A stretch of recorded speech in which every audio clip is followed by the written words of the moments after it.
That same summer, while events were unfolding in Thessaly, Roman attention turned toward the western frontiers. A senior commander was dispatched into Illyricum with orders to strike at two prosperous settlements. His campaign began with swift success. One of the towns was overpowered and forced into submission. In a calculated move, he returned confiscated property to its rightful owners, hoping to build a reputation for mercy. This act was meant to influence the nearby fortified community of Carnus, encouraging them to surrender without resistance. But the plan failed. The Carni refused to yield, and repeated efforts to break their defences proved unsuccessful. Frustration soon replaced restraint. The same town that had been spared earlier was now plundered, its wealth seized to reward soldiers who'd endured the strain of prolonged and fruitless sieges. Elsewhere, another Roman consul faced a far less eventful campaign. Assigned to Gaul, he achieved little of significance and soon attempted to redirect his forces toward Macedonia by marching through Illyricum. News of this unexpected movement reached Rome through anxious envoys from a vulnerable frontier colony. They warned that their settlement was still young, poorly fortified, and exposed to hostile tribes in the surrounding regions. Their appeal to the Senate was urgent. The colony needed protection, not abandonment. When questioned about the consul's intentions, they revealed that he had already recruited troops locally and departed along a difficult inland route, guided by men familiar with the terrain. At first, many in the Senate doubted the report. It seemed more likely that the consul had launched operations against nearby tribes, rather than undertaking such a risky maneuver. But the details were too specific to ignore.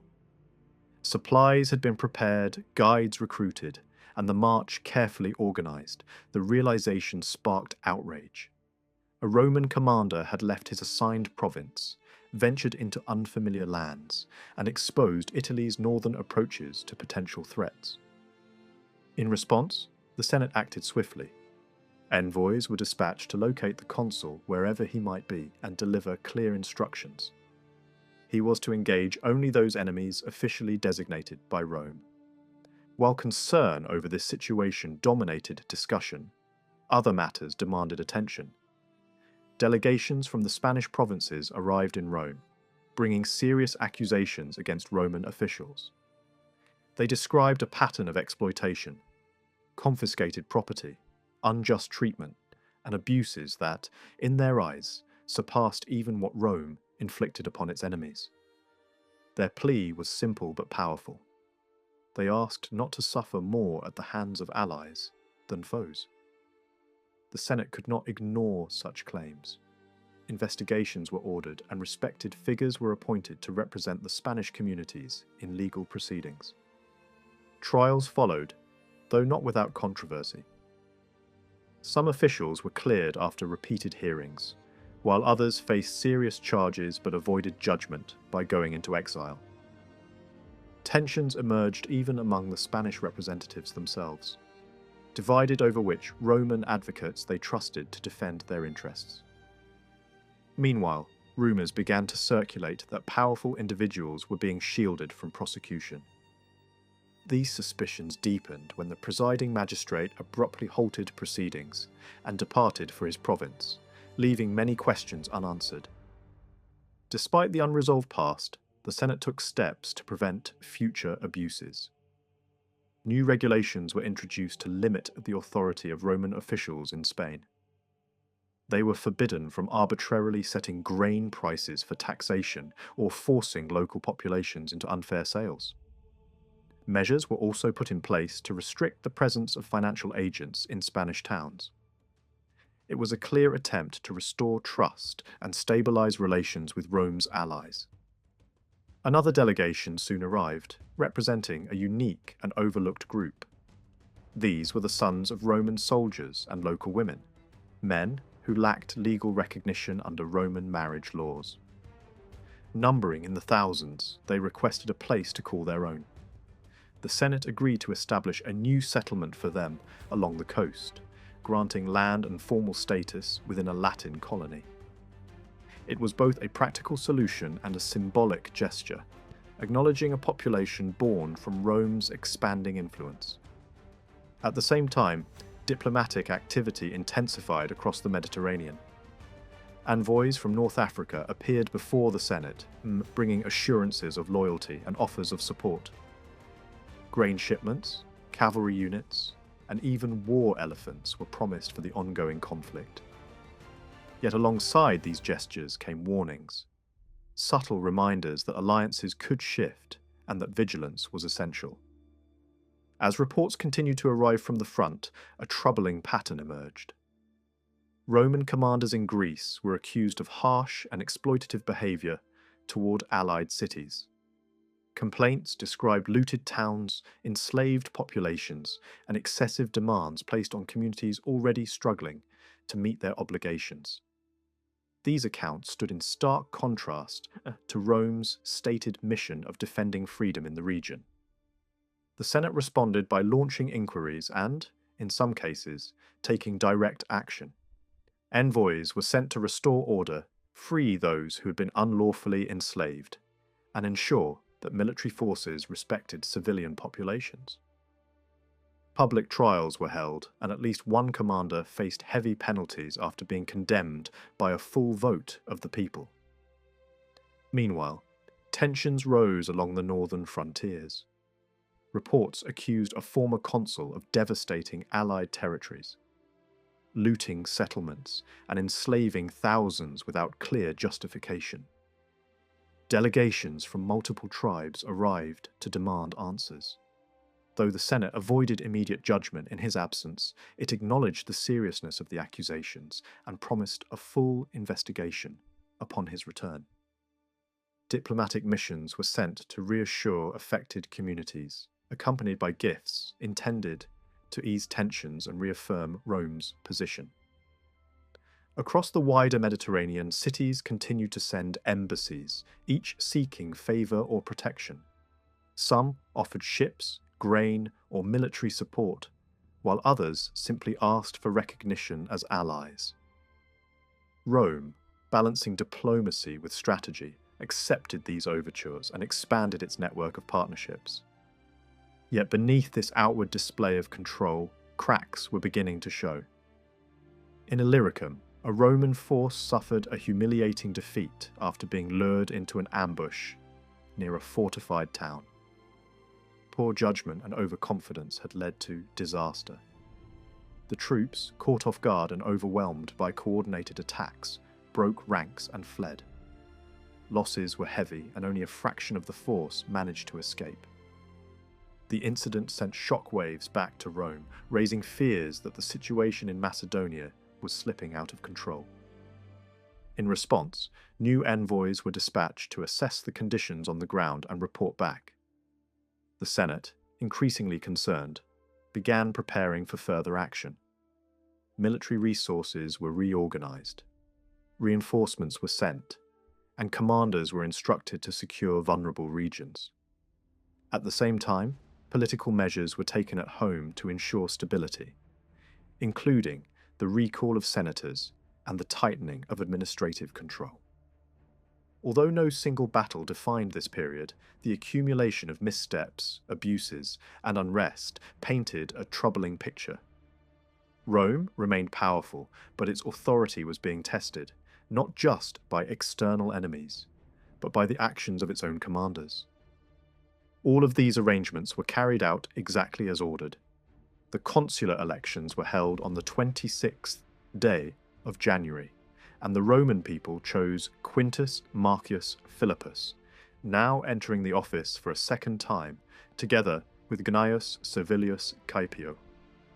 2 days later, the praetors were elected as well: Gaius Decimius, Marcus Claudius Marcellus, Gaius Sulpicius Gallus, Gaius Marcius Figulus, Servius Cornelius Lentulus, and Publius Fonteius Capito. Besides the 2 praetors assigned to legal duties at Rome, 4 additional commands were laid out for the coming year: Spain, Sardinia, Sicily, and the fleet. Even at this stage, the shape of the year made one thing clear. Rome was preparing not for routine administration, but for a wider and more demanding struggle. Near the end of February, the envoys who'd gone east returned from Macedonia and delivered a sobering report. They described how Perseus had strengthened his position during the previous campaigning season, and how deeply fear had spread among Rome's allies, as city after city slipped back under the king's influence. The Roman army in the region, they said, was under strength, weakened not by battle alone, but by the careless granting of leave. Too many absences had been allowed, often for the sake of personal popularity rather than military necessity. The consul blamed the military tribunes, and the tribunes in turn blamed the consul. The envoys tried to soften the humiliation by pointing out that most of the losses had fallen on locally raised emergency troops, rather than on Italian soldiers. But this did little to hide the seriousness of the failure. The new consuls were therefore instructed to bring the Macedonian question before the Senate as soon as they entered office. Italy and Macedonia were marked out as the chief theatres of concern. That year also included an intercalary month, inserted into the calendar in the usual manner, a reminder that Roman public life moved, according to both political necessity and sacred tradition. Several important priesthoods became vacant as well. During the year, 3 priests died, among them 1 augur and 2 pontiffs. Their places were filled without delay, since the Roman state could not leave such offices unattended. Even in a time of war, or perhaps especially then, the continuity of religion remained part of the machinery of power. At the opening of the new year, the consuls brought forward the debate over provincial assignments. It was agreed that Macedonia and Italy would be divided between them, either by mutual settlement or by lot. But before that was done, the Senate resolved to define the military requirements of each province in advance. This was meant to prevent influence, favoritism, or personal maneuvering from shaping the strength of either command. Macedonia, clearly regarded as the more dangerous front, was assigned substantial reinforcements. 6,000 Roman infantry, 6,000 Allied infantry, 250 Roman cavalry, and 300 Allied cavalry. Veteran soldiers already serving there were to be discharged as needed, so that the legions would not exceed the established numbers. For the other consul, no strict cap was set on the number of Roman citizens he might call up, apart from the requirement that he raise 2 legions, each with 5,200 infantry and 300 cavalry. In addition to that, he was to command a larger contingent of Latin and Italian allies than his colleague, 10,000 infantry and 600 cavalry. 4 more legions were also to be enrolled and kept ready in reserve, prepared to move wherever circumstances demanded. The consuls themselves were not allowed to appoint the military tribunes for these formations. That right was left to the people. From the allied communities of Italy, another 16,000 infantry and 1,000 cavalry were summoned, not for immediate deployment to a fixed destination, but to stand available for whatever crisis might emerge. Of all Rome's worries, Macedonia remained the most urgent. The fleet too required reinforcement.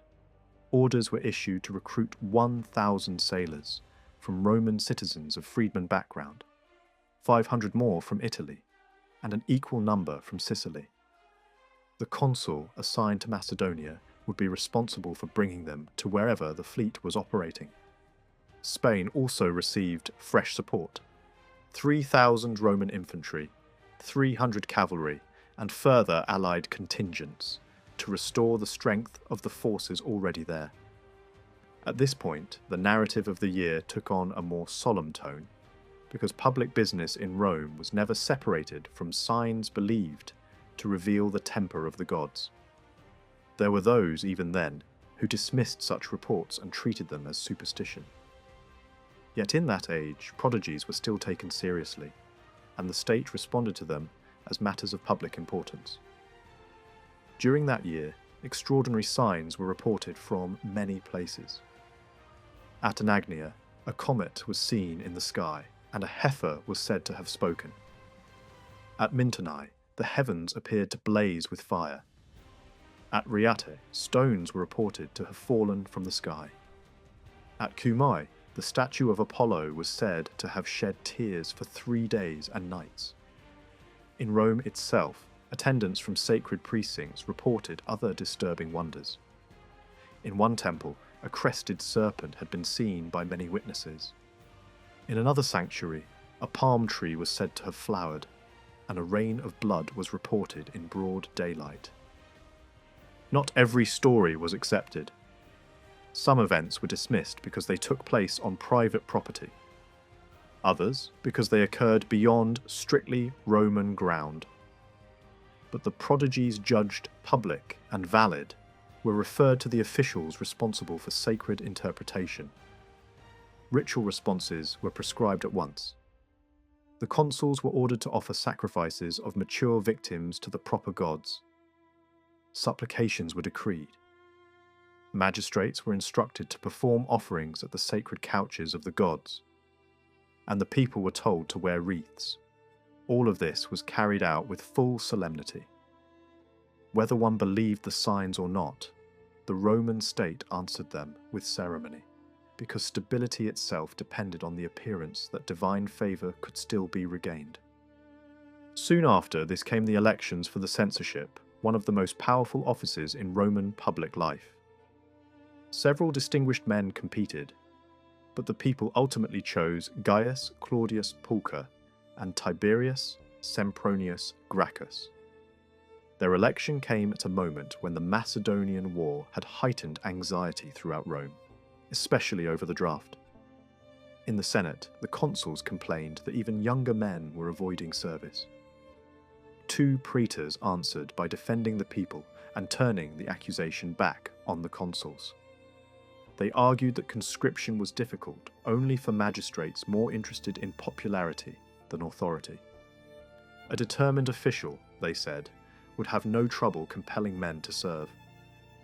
To prove the point, they offered to oversee the levy themselves, despite holding less power than the consuls. The Senate accepted the offer eagerly, though the decision amounted to a public humiliation for the consuls. The censors added their own pressure. During the census, they required citizens to answer not only the usual questions, but also new ones, directly tied to military service.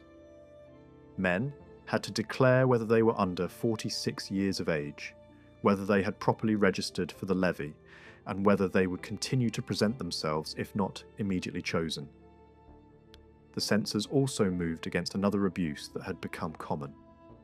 Reports were spreading that many soldiers serving in Macedonia had been allowed to remain in Italy indefinitely, because commanders were trying to win goodwill. The censors therefore issued an order that all soldiers enlisted in recent years, who were still in Italy, must return to their province within 30 days after registering. They also demanded the names of men still legally under the authority of fathers or grandfathers, so that excuses could be examined more closely. Any discharge that appeared to have been granted through favouritism, rather than genuine entitlement, would be reviewed, and those improperly released would be forced back into service. When this decree became known across the towns and gathering places of Italy, such a mass of men under military age poured into Rome that the city itself struggled under the strain of the crowd. The levy then proceeded with remarkable speed. In addition to the reinforcements already ordered for active fronts, 4 legions were enrolled by the praetor Gaius Sulpicius, and the entire draft was completed in just 11 days. After this, the provincial assignments were finally settled. The praetors had already drawn theirs earlier, so that judicial business would not be delayed. One took the urban command, another oversaw cases involving foreigners, while the remaining men received Spain, Sicily, Sardinia, and the fleet. Of the consuls, Gnaeus Servilius drew Italy, and Quintus Marcius received Macedonia. Marcius departed as soon as the Latin festival had ended, wasting no time in moving toward the war. Servilius, however, soon found himself in an awkward and humiliating dispute. He brought before the Senate the question of which of the newly raised legions he should take with him to Gaul. The Senate decided that 2 praetors should select for him the legions they considered best. The consul accepted this badly. Dismissing the Senate, he went straight to the tribunal of the praetors and demanded the forces in accordance with the decree. In the end, the praetors yielded to his preference when choosing the legions, but the episode exposed strain within Rome's own leadership at a time when unity was badly needed. The censors then undertook the revision of the Senate and the review of the equestrian order. Marcus Aemilius Lepidus was named first man of the Senate once again, a mark of exceptional standing. 7 senators were expelled. When the census records were examined, the censors identified soldiers from Macedonia who had abandoned their posts. These men were compelled to return. Leaves of absence were scrutinized, case by case. Where the grounds for discharge appeared weak, the soldiers were forced to swear an oath that they would go back to Macedonia as ordered, provided they were genuinely able to do so. The censors were especially severe with the equestrians. Many were stripped of their horses, a punishment that hit both status and pride. This created deep anger among the order. The resentment did not end there. The censors issued another decree that struck directly at the business interests of Rome's contractors and tax collectors. Anyone who had held contracts for taxes or public works under the previous censorship was forbidden to bid again at the new auctions, either personally or through partners or associates. The established public contractors protested repeatedly, but the Senate would not curb the authority of the censors. In the end, the contractors found an ally in a tribune of the plebs who already had a personal grudge against the censors. The source of that hostility was a dispute over a wall built by one of his clients, a freedman, along the sacred way against public ground. When the censors ordered it demolished, the man appealed to the tribunes. Only this one tribune intervened. The censors ignored the intervention, seized property as security, and later fined the man publicly. From that moment, the quarrel became political. With the support of the contractors, the tribune suddenly proposed that all the tax and public works contracts awarded by the censors be declared invalid and offered again at a new auction open to everyone equally. He fixed a date for the assembly to debate the proposal. When that day arrived, the censors appeared to speak against it. One was heard in silence, but the other was shouted down so fiercely that he called on the herald to restore order. That alone gave the tribune an opening.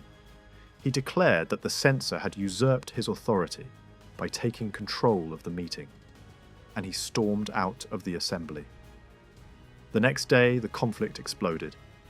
The tribune made an inflammatory declaration that one censor's property was forfeit to the gods because, in his view, the man had ignored a valid act of tribunician protection.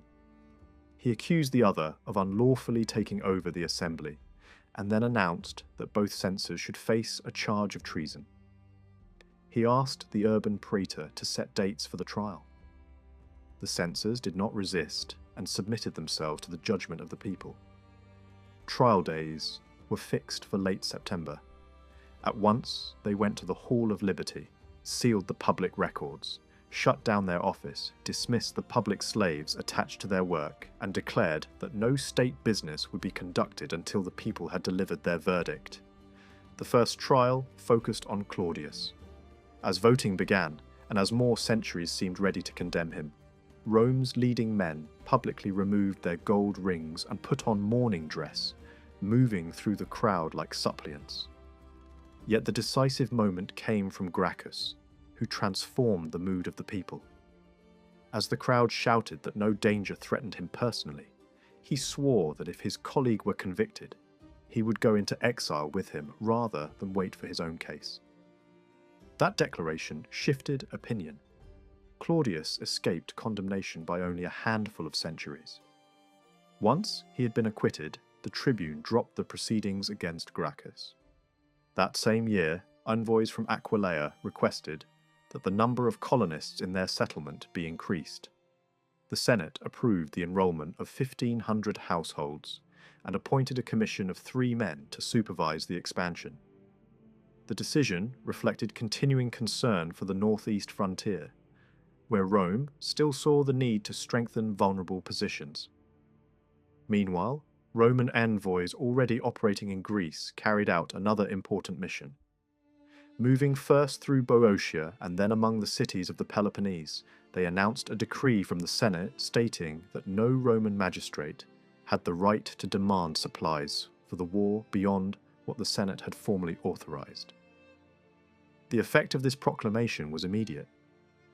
It did more than communicate policy. It gave allied communities hope that they might finally be protected from the endless burdens imposed by one commander after another. At Aegium, the envoys met the Council of the Achaeans. The discussions were friendly, and the Romans departed with a strong sense of confidence in the loyalty and future usefulness of that people. From there, they crossed into Aetolia, where suspicion and faction still poisoned political life, even if outright rebellion had not yet broken out. Hostages were demanded there, but the envoys chose not to force a complete settlement before moving on. In Acarnania, they encountered similar division. One party argued for Roman garrisons in their towns, fearing that pro-Macedonian impulses were growing dangerous. Another insisted that peaceful allies should not be treated like conquered enemies. The envoys found the second argument more persuasive. Afterward, they returned to the Roman commander at Larissa. One of them remained with him, while the other was sent with a force of about 1,000 men to winter at Ambracia. As winter deepened, Perseus made his own calculations. He did not at first dare move far beyond Macedonia's borders, fearing that if he emptied the kingdom, the Romans might break in elsewhere. But when the solstice passed, and heavy snow sealed the mountain routes from Thessaly, the king saw an opportunity. If he could break the will of neighbouring peoples during the winter, they would pose no danger to him while he dealt with Rome in the coming season. Thrace had been quieted. Epirus had been steadied by recent political change. The Dardanians had already been checked in earlier fighting. The region that still seemed uncertain was the side of Macedonia facing Illyricum. The Illyrians were restless, and through them the Romans might find an opening. If Perseus could subdue the nearest Illyrian communities, he might also draw King Gentius firmly into alliance. So Perseus marched. He moved to Stuberat with 10,000 infantry, including phalanx troops, 2,000 light-armed men, and 500 cavalry. There, he gathered provisions for many days and ordered siege equipment to follow. 3 days later, he camped before Uscana, the largest city in the land of the Penestae. Before attacking, he tried negotiation. Messengers were sent to sound out both the garrison officers and the townspeople. The defenders included Roman troops and a body of Illyrian young men. When it became clear that no peaceful agreement would be reached, Perseus began the assault in earnest. The attack continued day and night. Fresh waves of Macedonians replaced one another without pause. Some rushed the walls with ladders. Others attacked the gates with fire. For a time, the defenders held firm, encouraged by the harshness of winter and by the hope that the enemy could not remain long in such exposed conditions. They also believed that Perseus would not dare prolong the operation too much, while Rome was still in the field. But their courage began to collapse when they saw protected structures being advanced toward the walls and siege towers rising into place. They could not match the king's numbers, and they had little food or reserve supply, as often happened when a siege came without warning. Once hope of resistance faded, envoys from the Roman garrison went to Perseus asking first that the men be allowed to depart with their weapons and belongings, and at the very least that their lives and liberty be spared. The king's words were generous, but his actions were not. He ordered the Romans to leave with arms, but then stripped them of those arms. As they departed, the Illyrian troops and the city itself surrendered. Perseus left an occupying force in the city and sent the long column of captives back to Stubera. The number of prisoners was said to be almost equal to the size of his army. The Roman captives were divided among the population for safekeeping, while the townspeople and the Illyrian defenders were sold. With that done, Perseus marched again through the land of the Penestae, aiming now at Oenium, a place of considerable importance because of its position on the route toward the Labiatae and the kingdom of Gentius. Along the way, he passed a heavily manned stronghold and was advised that this site too needed to be controlled if his campaign were to be secure. As soon as his army appeared, the defenders surrendered. Encouraged by this easy success and by the fear his advancing column inspired, Perseus went on to secure 11 more strongholds. Some yielded at once. A few had to be taken by force. In these operations he also captured 1,500 Roman soldiers, posted in the local garrisons. He benefited greatly from word spreading that earlier Roman captives had not been treated with extreme cruelty, since that made later defenders more willing to give in. When Perseus finally came to Oenium, he met a far more difficult target. The place could not be taken without a major operation. It had a larger population of fighting men than the neighbouring sites, strong fortifications, a river guarding one side, and a steep mountain protecting the other. All this gave the inhabitants confidence that they might hold out. Perseus surrounded the town and began building an immense ramp on the higher side, intending to reach the level of the walls. During the work, fighting broke out constantly. The defenders launched repeated sallies to disrupt the project, and although they inflicted damage, they also suffered heavy losses. Those who survived were being worn down by wounds, sleeplessness, and the endless pressure of the siege. At last, the ramp reached the height needed. Then, a royal assault force known for its ferocity stormed across, while ladders were set up against the walls at several points at once. The attack broke the defence. Every adult male in the town was killed. Women and children were kept under guard. The rest of the plunder was given over to the army. Victorious, Perseus returned to Stubera and immediately turned to diplomacy. He sent an Illyrian exile and a Macedonian nobleman as envoys to King Gentius. Their task was to describe, in full, his recent successes against the Romans, the Dardanians, and now the Illyrians, and to urge Gentius to join him in alliance. The road to Gentius was difficult. The envoys crossed the high ground of Mount Scordus, and then passed through a wasteland deliberately stripped bare in earlier years to make movement harder for enemies. After a punishing journey, they reached Scodra, and from there found the king at Lissus. Gentius listened carefully and with apparent interest as they laid out Perseus's victories and proposals. Yet his response was cautious. He did not pretend to lack the desire for war against Rome. What he lacked, he said, was money.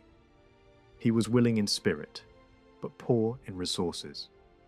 The envoys brought this answer back to Perseus at the very moment he was occupied with selling the captives taken in Illyricum. He sent them out again at once, now with another trusted man added to the mission. But even then he avoided the one subject that mattered most: payment.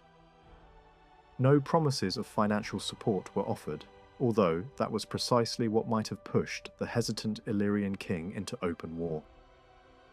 Perseus, instead, continued operations in the region, plundering one district, strengthening the garrisons he had established, and then returning to Macedonia. The Roman side tried to respond, though without much success. A Roman officer in charge of Illyricum had not dared enter the contested area while Perseus was still present. Only after the king withdrew did he attempt to recover Uscana. The Macedonian garrison beat back the attack and inflicted losses on his men, forcing him to retire to Leonidas. Not long afterward, he sent Marcus Trebellius with a capable detachment to gather hostages from communities that had remained loyal. The Penestae submitted hostages without resistance, and the same happened among the Partheni. Their cavalrymen were then distributed to cities farther south, where they could be watched and controlled. Another Roman commander, Appius Claudius, was equally eager to erase the shame of earlier failures. Hoping for some redeeming success, he laid siege to a fortress in Epirus. In addition to his Roman troops, he brought local auxiliaries from neighbouring peoples for a combined force of roughly 6,000 men. Yet the effort led nowhere. The stronghold was firmly defended by a determined commander, left there by Perseus. And the Romans found that even now, after so many preparations and proclamations, the war was still slipping beyond their grasp. Perseus then turned his attention to Elymea, where he carried out the formal purification of his army before beginning a new operation. From there, he moved towards Stratus after receiving encouragement from men in Epirus, who claimed the city could be brought over to his side. At that time, Stratus was the strongest city in Aetolia, set above the Ambracian Gulf near the river Inachus, and its position gave it real strategic value. The king set out with 10,000 infantry and 300 cavalry, though even this mounted force had been reduced because the roads ahead were too narrow and broken to support large numbers of horsemen. On the third day, he reached Mount Citium and found the crossing extremely difficult. Deep snow covered the heights, the route was barely passable, and even finding ground fit for a camp became a struggle. Yet turning back was no easier than going forward, so the march continued through country that offered little shelter and even less comfort. The hardships of the advance only grew worse. On the following day, after another punishing stage of the march, Perseus made camp near a sanctuary of Jupiter Nicias. Then, after still more exhausting movement, he halted by the river Arathus. There, he was forced to remain because the swollen water blocked the army's passage. During the delay, a bridge was constructed. Only after that was finished could the Macedonian force move across. Once the crossing had been completed and another day's march was behind them, Perseus came into contact with Archidamus, the Aetolian notable who had promised to deliver Stratus into his hands. That meeting must have seemed to confirm the value of the expedition. The road had been brutal, the weather merciless, and supplies uncertain. But now there appeared to be a chance that the campaign might end in a swift political success, rather than a drawn-out siege. Perseus camped first at the edge of Aetolian territory. 2 days later, he arrived before Stratus and established his position beside the Inachus. He had clearly expected a very different reception. The hope had been that the people of the city would emerge from every gate, declare for him openly, and place themselves under his protection. Instead, he found the entrances closed and the walls secured. During the very night of his arrival, a Roman detachment, under Gaius Popilius, had already been admitted into the city. The situation had turned against him with remarkable speed. While Archidamus had still been present, the authorities at Stratus had leaned toward bringing in the Macedonian king. But once he had gone, their resolve weakened. That hesitation gave the opposing party enough time to call Popilius from Ambracia with a force of 1,000 infantry. At nearly the same moment, Dinarchus, commander of the Aetolian cavalry, also reached the city with infantry and horsemen of his own. He had begun the journey as if he meant to join Perseus, but like so many political figures in that unsettled region, he adjusted his loyalty as circumstances shifted and attached himself to the Roman side instead. Popilius understood the danger of relying on men whose loyalties had already shifted more than once. From the beginning, he acted with caution and kept the decisive points of defense in Roman hands. He took control of the gates, secured the keys, and made sure the walls remained under his own authority. Dinarchus, his Aetolians, and the armed citizens of Stratus were all moved into the citadel under the excuse that they would strengthen its defense. In reality, it was a way of containing uncertain allies, while retaining command of the city's real defences. Perseus first tried persuasion, rather than assault. From the heights overlooking the upper parts of the city, he attempted to open communication, but the defenders showed no sign of wavering. Instead, they held their ground and even drove back his approaches, with missiles launched from a distance. Once it became clear that Stratus would not simply open its gates, Perseus shifted his camp across the river Petitarus, about 5 miles away, and called a council to decide what should be done next. Opinion in the Macedonian camp was divided. Archidamus and the Epirot defectors urged Perseus to remain and press on, still believing that the city could be broken or turned. The senior Macedonians took a colder view. In their judgment, there was no sense in fighting through the harshest part of the year in hostile country without proper stores. The besiegers, they argued, would feel hunger and exposure before the people behind the walls did, especially when Roman winter quarters were so close at hand. The risks were obvious and immediate, while the gains remained uncertain. Perseus, already shaken by the realities of the situation, chose caution. He withdrew from the area and moved to Aperantia. There, he received a far warmer welcome, largely because Archidamus enjoyed major influence and prestige among the people of that district. Thanks to that connection, the king was admitted everywhere with enthusiasm. Archidamus himself was rewarded with command of the local stronghold and given a force of 800 men to hold it. The return march into Macedonia was no easier than the advance had been. Men and animals alike suffered from the winter passage, and the burden fell especially hard on the baggage train. Yet even though the expedition had failed to secure Stratus, mere news of Perseus's movement had already had an effect elsewhere.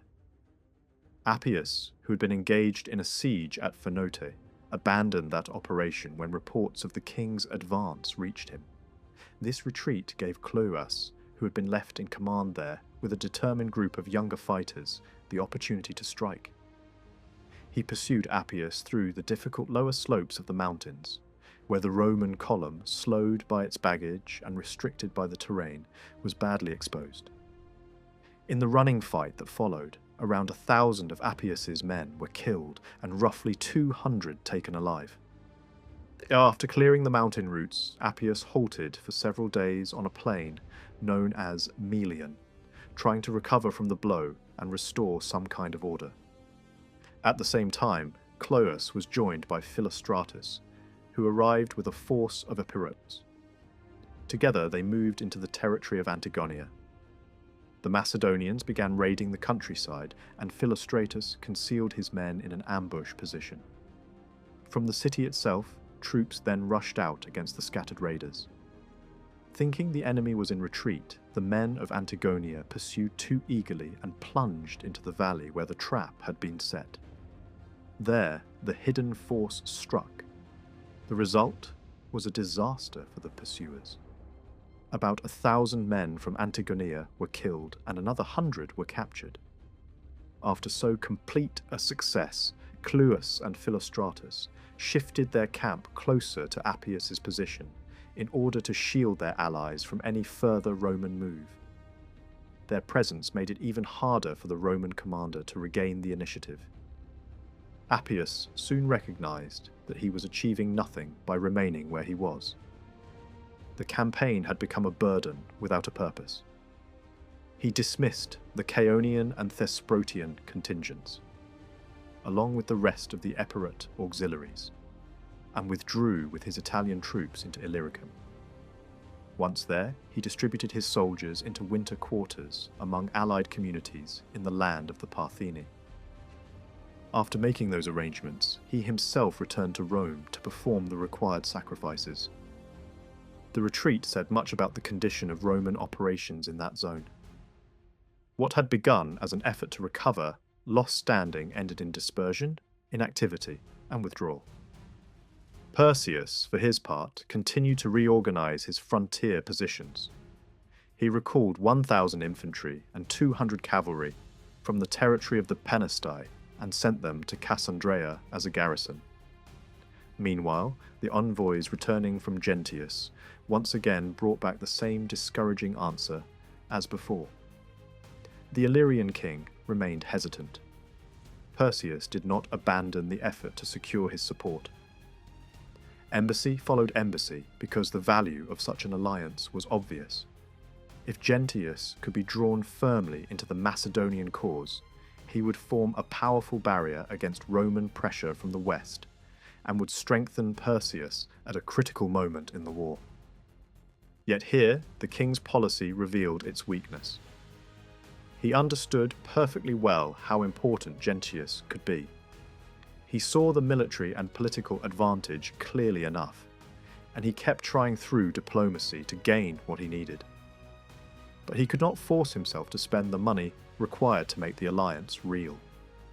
Again and again, the negotiations returned to the same obstacle. Gentius was willing in principle, but poor. Perseus was eager in principle, but reluctant to part with his resources. So the alliance that might have changed the balance of the conflict remained suspended between mutual interest and financial hesitation. Desired by both sides, secured by neither. As winter gave way to spring, Quintus Marcius Philippus left Rome and made for Brundisium, bringing with him 5,000 men meant to reinforce the legions in Macedonia. He was not travelling alone. Marcus Popilius, once a consul himself, joined the expedition along with several younger nobles of similar standing, all of them assigned as military tribunes to the Macedonian army. At the same time, Gaius Marcius Figulus, the praetor in command of the fleet, also went down to Brundisium. They departed Italy together, crossed quickly to Corcyra, and by the following stages reached the coast of Acarnania. From there their paths diverged. The consul disembarked and headed inland through Ambravia toward Thessaly, while the praetor continued by sea, rounded Cape Leucate, entered the Corinthian Gulf, left his ships at Creusa, and then cut across Boeotia by land to reach the fleet at Chalcis. At that moment, Aulus Hostilius was stationed in Thessaly, near Palaepharsalus. He had not won any remarkable victories, but he had done something equally important for a struggling army. He had restored order. Under his command, the troops had been pulled back from carelessness and indiscipline and returned to the habits of a proper field force. He had also treated Rome's allies with restraint and fairness, protecting them from the abuses that had caused so much resentment under other commanders. When word came that his successor was approaching, Hostilius inspected the equipment, the horses and the men, and then marched out in full order to greet him. The meeting between the two commanders was conducted with dignity and mutual respect, fitting not only their own status but the prestige Rome expected its generals to maintain. Through the rest of the campaign they remained on good terms, and Hostilius continued with the army rather than withdrawing from the scene. A few days later, Quintus Marcius addressed the soldiers.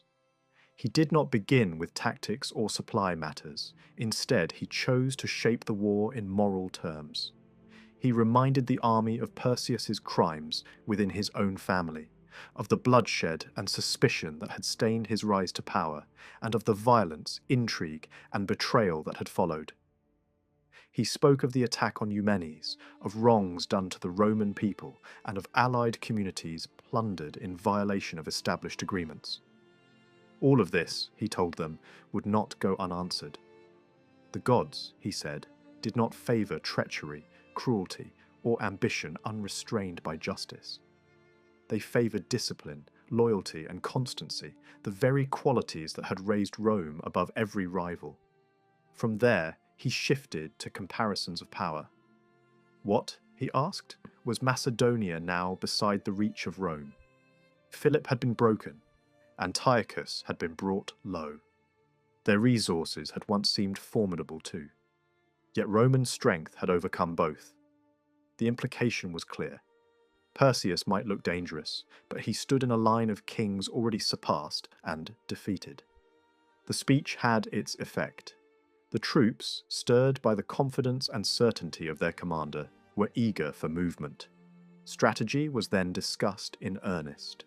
By this point, the praetor Gaius Marcius had also arrived from Chalcis after bringing the fleet together. There was broad agreement that the army should no longer waste time sitting in Thessaly. Macedonia itself had to be entered. While the army advanced inland, the fleet would operate at the same time against the enemy coast, forcing pressure on more than one front. The praetor was sent off to carry out that part of the plan. The army was ordered to prepare provisions for a month. Only 9 days after assuming command, Quintus Marcius had the legions on the march. After the first stage of the advance, guides, familiar with the various approaches, were brought in and questioned before the war council. Each explained the road he knew and the difficulties it involved. One route led by Pythium. Another climbed through the Cambunian heights, the same line Hostilius had taken in the previous year. A third passed near Lake Ascaris. Because parts of these approaches converged and then separated again, no final choice was made immediately. Marcius dismissed the guides, consulted his advisors, and decided to postpone the decision until the army camped nearer the point where the roads truly divided. He then moved into Perrhaebia and established a base between Azorus and Dulish, where the discussion could be resumed, with the ground itself now close at hand. Perseus, meanwhile, knew the Romans were coming but had no clear idea which path they would choose. His answer was to secure every likely pass. 10,000 lightly armed troops under Asclepiodotus were sent toward the ridge of the Cambunian range.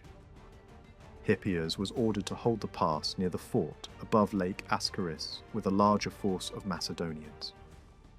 Perseus himself at first remained near Dium with the rest of the army.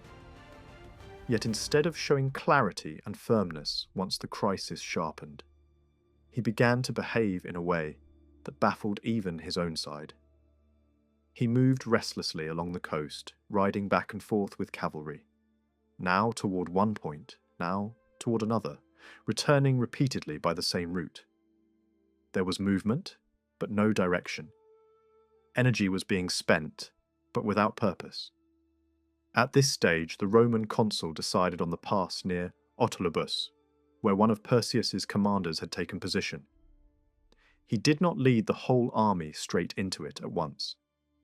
Instead, he sent 4,000 men ahead to seize strong ground. Marcus Claudius and Quintus Marcius, the consul's son, were placed in charge of that detachment. The main body followed behind. The route, however, was brutal. It was steep, broken, and strewn with rock. In 2 days, the advance party, though lightly equipped, managed barely 15 miles before making camp at a place called Dierus. On the next day, they pushed only a little farther. But then they captured a hill not far from the enemy camp and sent word back that they were secure in an excellent position and that the consul should hurry forward with the rest of the force. Marcius had been uneasy about the decision to send so few men ahead into terrain that favoured the enemy, and he knew how dangerous the road behind them remained. But when the messenger reached him near Lake Ascuris and described the situation, confidence returned. The whole force advanced and reunited on the slopes beneath the captured hill, where the ground was best suited for a camp.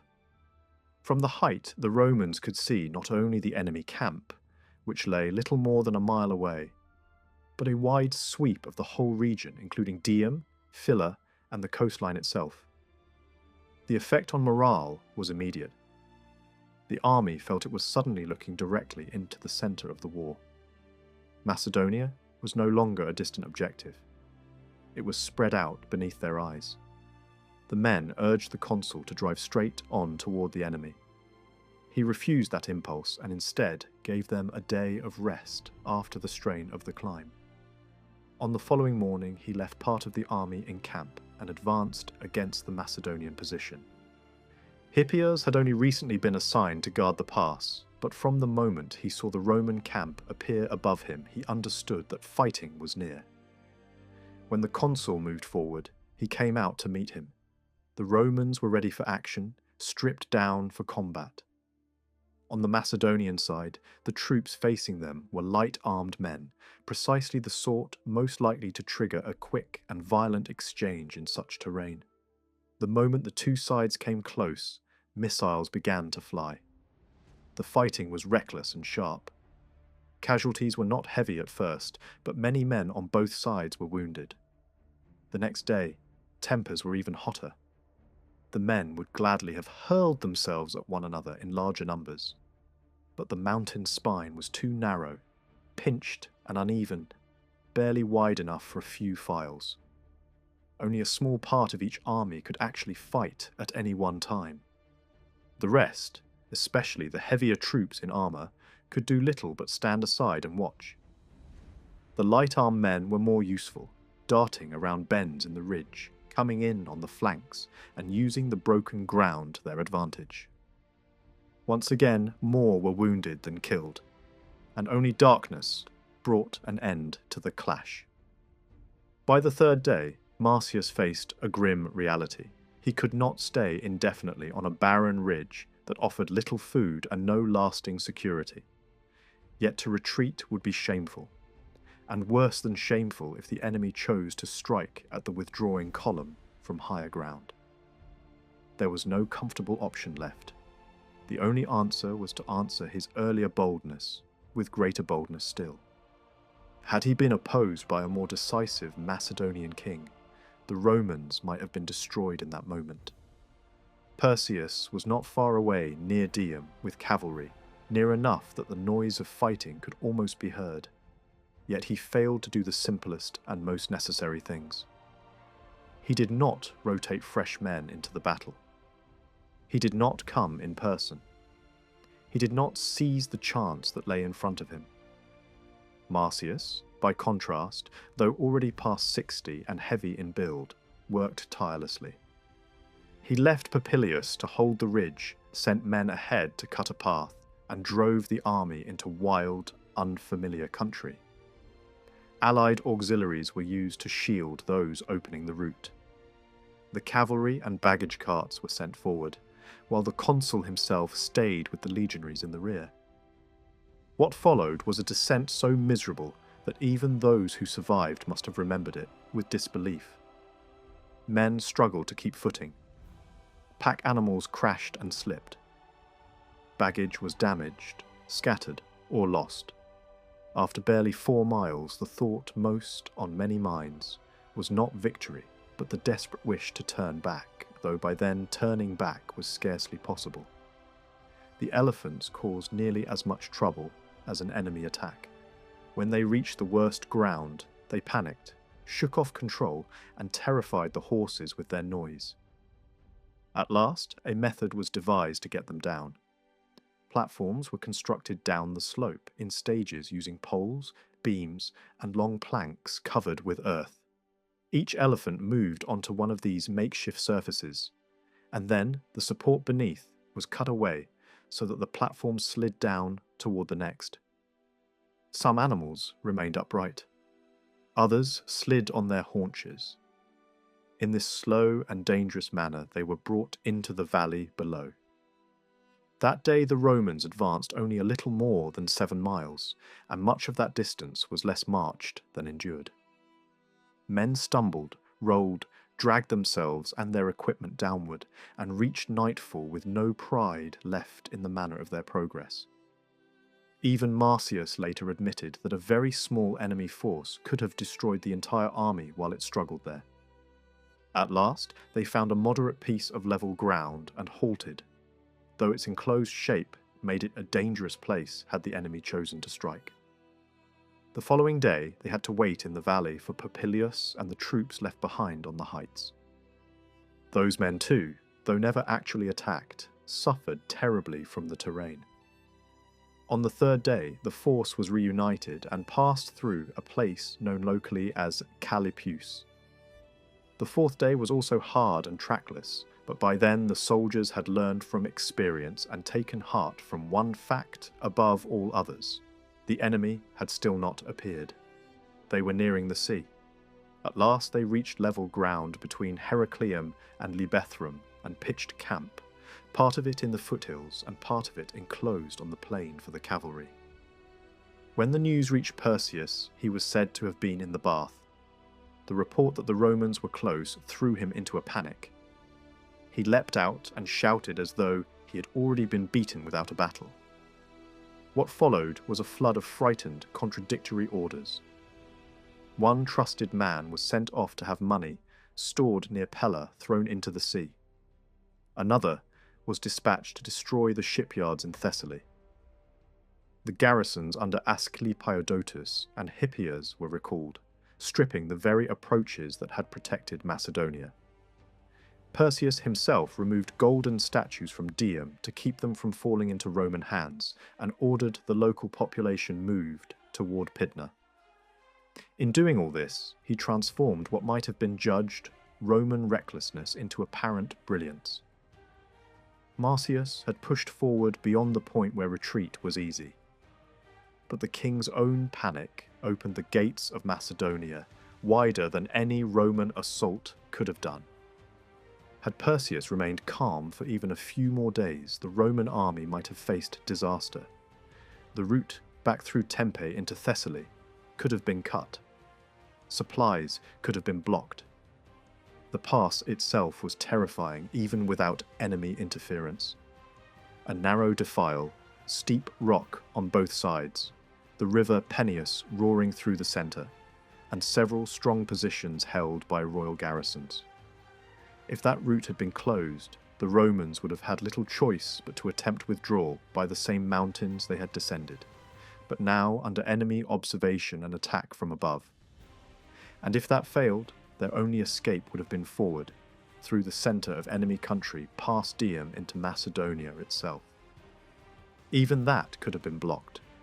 The strip between mountain and sea was narrow, part of it marshy with river overflow, part occupied by sanctuary and town. With moderate labour, it could have been fortified into an impassable barrier. Yet Perseus saw none of this. Shock had clouded his judgment. The garrisons were pulled out, the defences abandoned, and the king fled to Pydna. Marsyas recognised at once how much his own safety now depended on the enemy's confusion. He sent word to Spurius Lucretius at Larissa to seize the forts around Tempe that the Macedonians had abandoned, and he sent Popilius ahead to examine the roads near Dium. Once he learned that the approaches were clear, he advanced and reached Dium in 2 days. He ordered the camp to be placed close to the sanctuary there, so that no one would violate the sacred precinct. Entering the town, he found it small but handsome, full of public buildings, statues and strong walls. So complete had been the abandonment that he could scarcely believe no trap had been left behind among such works. After a day spent inspecting the area, he moved on. Hoping that Pieria would provide enough food, he advanced first to the river Metis, then to Agasse, which surrendered. There he adopted a deliberate policy. He took hostages but left the inhabitants in possession of their city, promising that they would live under their own laws without a Roman garrison and without tribute. The purpose was clear: to encourage other Macedonian communities to submit in the same way. From there he went on to the river Ascordus, but the farther he moved from Thessaly, the more obvious the shortage of supplies became. The campaign had succeeded in breaking into Macedonia, but sustaining that success was another matter. He therefore turned back toward Dium.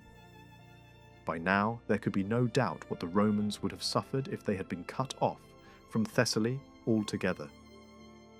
There was simply no safe or easy way to push deep into Macedonia while supply remained so uncertain.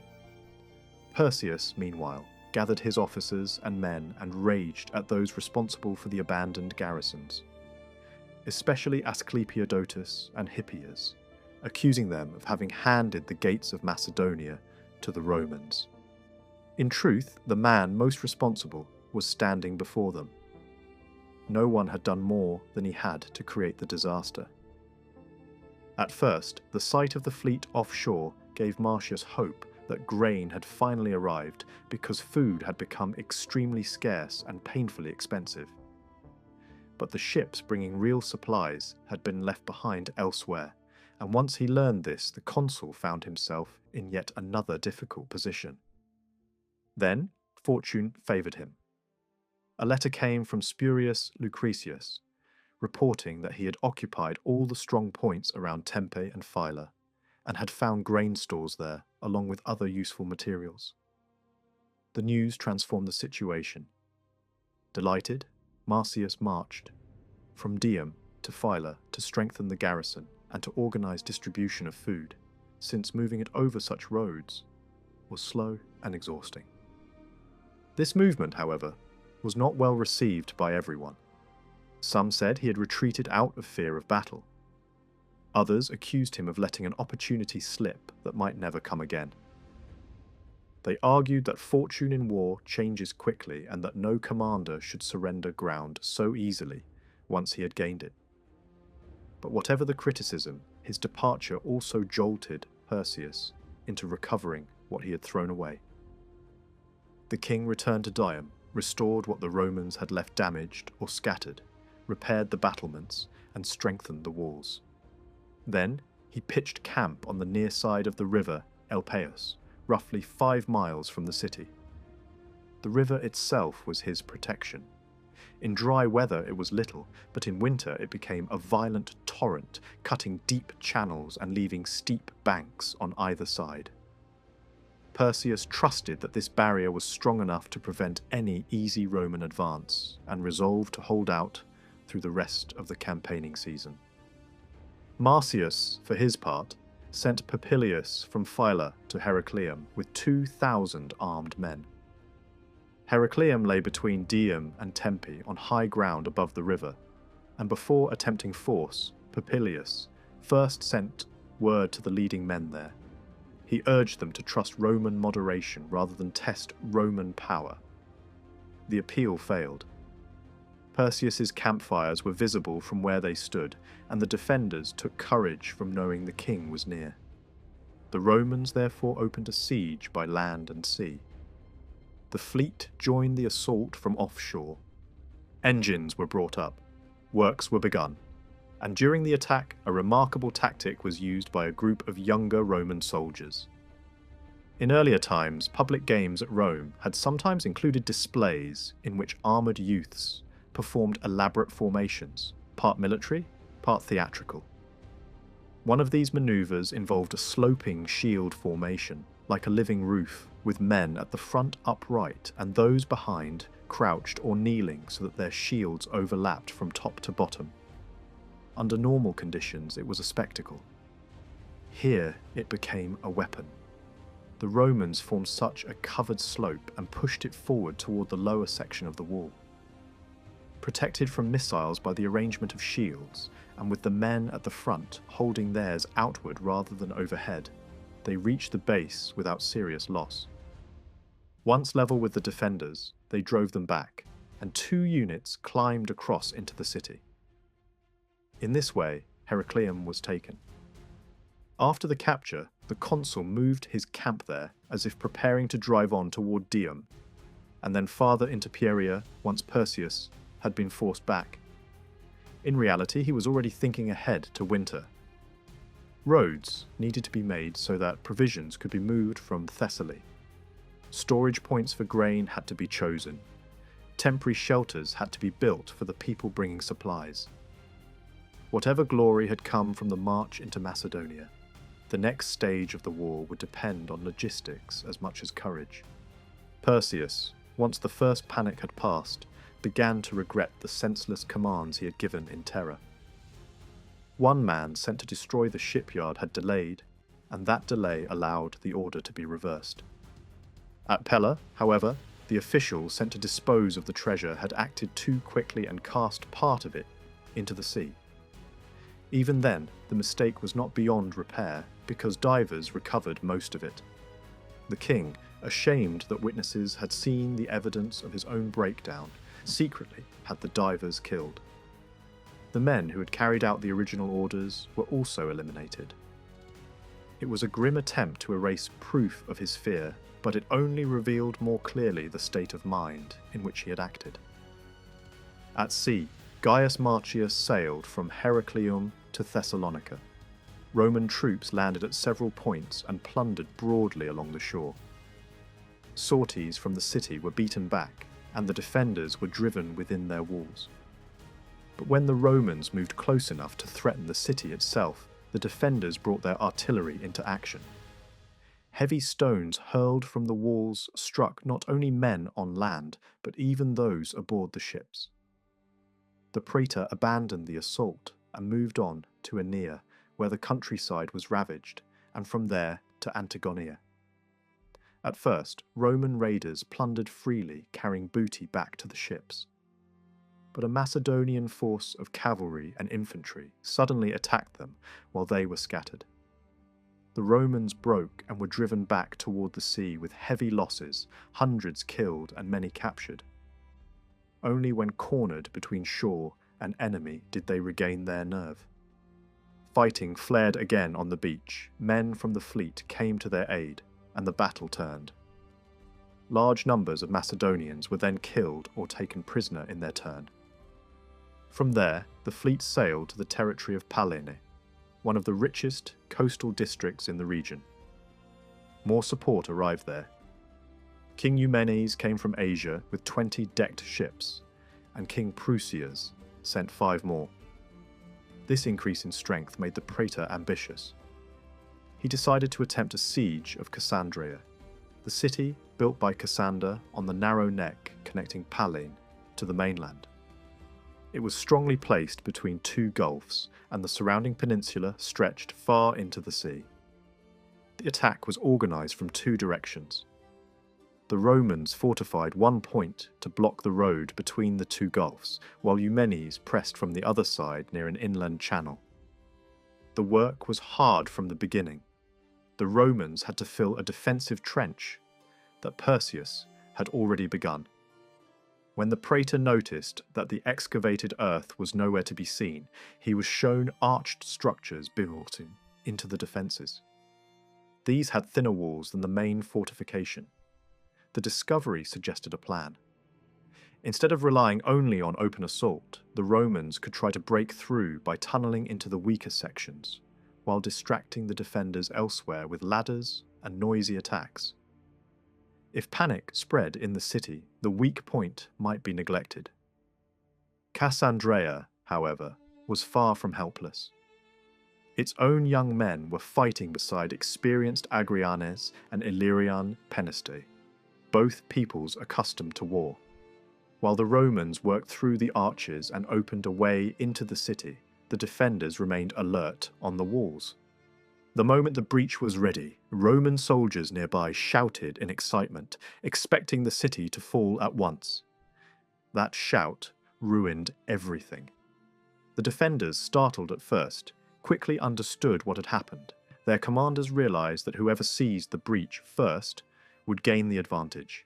They led a strong force out of the city against the Romans, who were still gathering from different parts of the line and had not formed properly for the assault. Caught in disorder, the attackers were driven back, chased to the trench, and thrown into confusion there. Many were crushed together.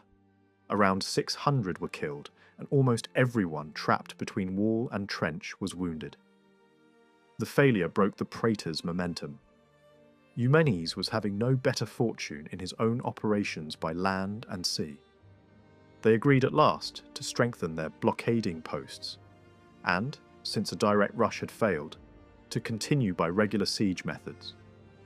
But before this could develop, 10 warships sent by Perseus from Thessalonica slipped into the city by night, carrying chosen Gallic auxiliaries. Once the Romans learned that Cassandreia had been reinforced, they gave up the siege altogether. The fleet then rounded the peninsula and turned toward Torone.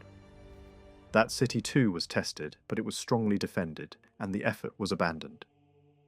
Next, they sailed for Demetrius. As they approached, the walls were crowded with armed men, so they passed by and landed instead at Iolcus, planning to gather provisions there and perhaps attack Demetrius afterward. Meanwhile, the consul, unwilling to let time be wasted in enemy territory, sent Marcus Popilius with 5,000 men against Melibea, a town in a strong position near Mount Ossa, commanding approaches toward Demetrius. At first, the inhabitants were frightened by the sudden threat. Then they recovered, took up arms, and manned their walls and gates so quickly that any hope of taking the town in the first rush vanished. A proper siege began, with Roman preparations made in earnest. Perseus, learning both that Melibea was under pressure and that the fleet lay at Iolcus, ready to threaten Demetrius, sent a capable officer named Euphranor with 2,000 picked troops. His orders were clear. First, relieve Melibea. Then, if possible, slip into Demetrius, before the Romans could shift their full attention there. The plan worked. Euphranor appeared suddenly on high ground overlooking the besiegers, and the Roman force, alarmed by the unexpected arrival, abandoned the operation and set fire to its own siege works as it withdrew. Having saved one city, Euphranor moved at once toward the next. He reached Demetrius by night, and his arrival transformed the mood of the defenders.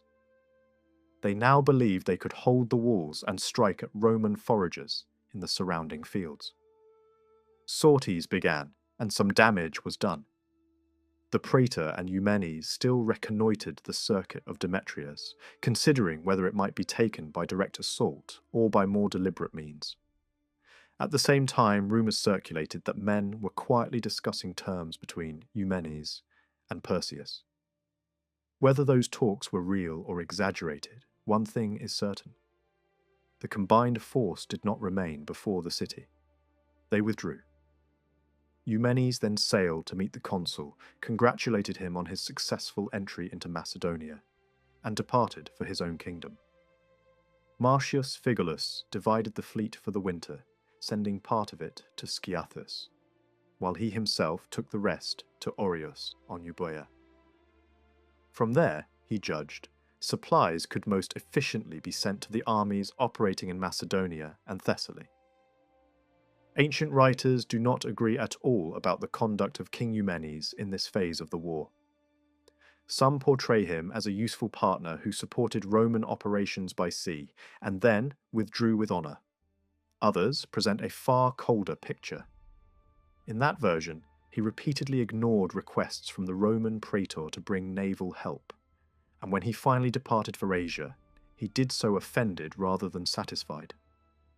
The cause of his resentment, according to that tradition, was that the Roman commander had refused to let him camp together with the Roman army, and had also failed to persuade him to leave behind the Galatian cavalry he had brought.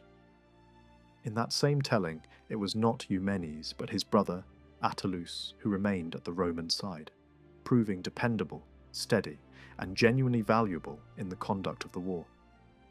Whatever version is preferred, the disagreement itself shows how uncertain and politically charged these relationships had become. Even among allies, mistrust and calculation moved just beneath the surface. While fighting continued in Macedonia, embassies kept arriving in Rome from every direction. One delegation came from a leader among the Gauls beyond the Alps, a man remembered by the name Balanus, though the specific people he ruled over were not clearly recorded. His envoys offered assistance in the war against Perseus. The Senate responded warmly, public thanks were given, and gifts were sent in return. A gold torque, golden drinking vessels, a fully equipped war horse, and a set of cavalry arms. Soon after them came ambassadors from Pamphylia carrying a magnificent golden crown. They asked permission to dedicate it in the temple of Jupiter on the Capitol and to perform sacrifice there, and the request was granted. They also asked that their friendship with Rome be renewed, and they received a favourable answer along with the customary gifts.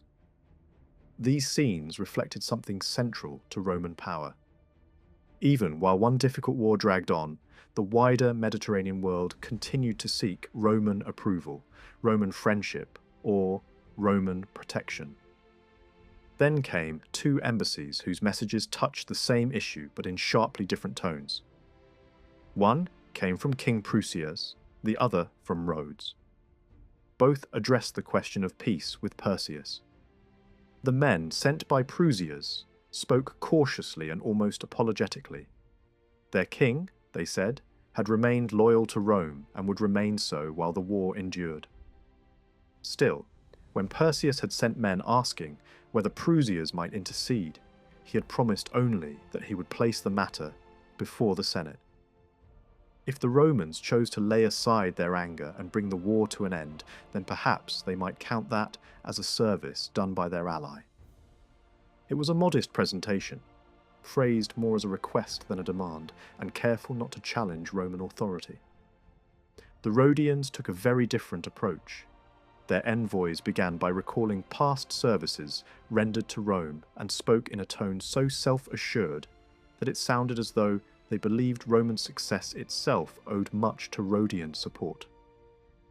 They emphasized their previous role in major wars and reminded the Senate that they had once maintained friendship with Perseus, while peace still existed between Rome and Macedonia. They said they had broken with him only because Rome had drawn them into the conflict. Now, after years of war, they complained that their island had been suffering badly.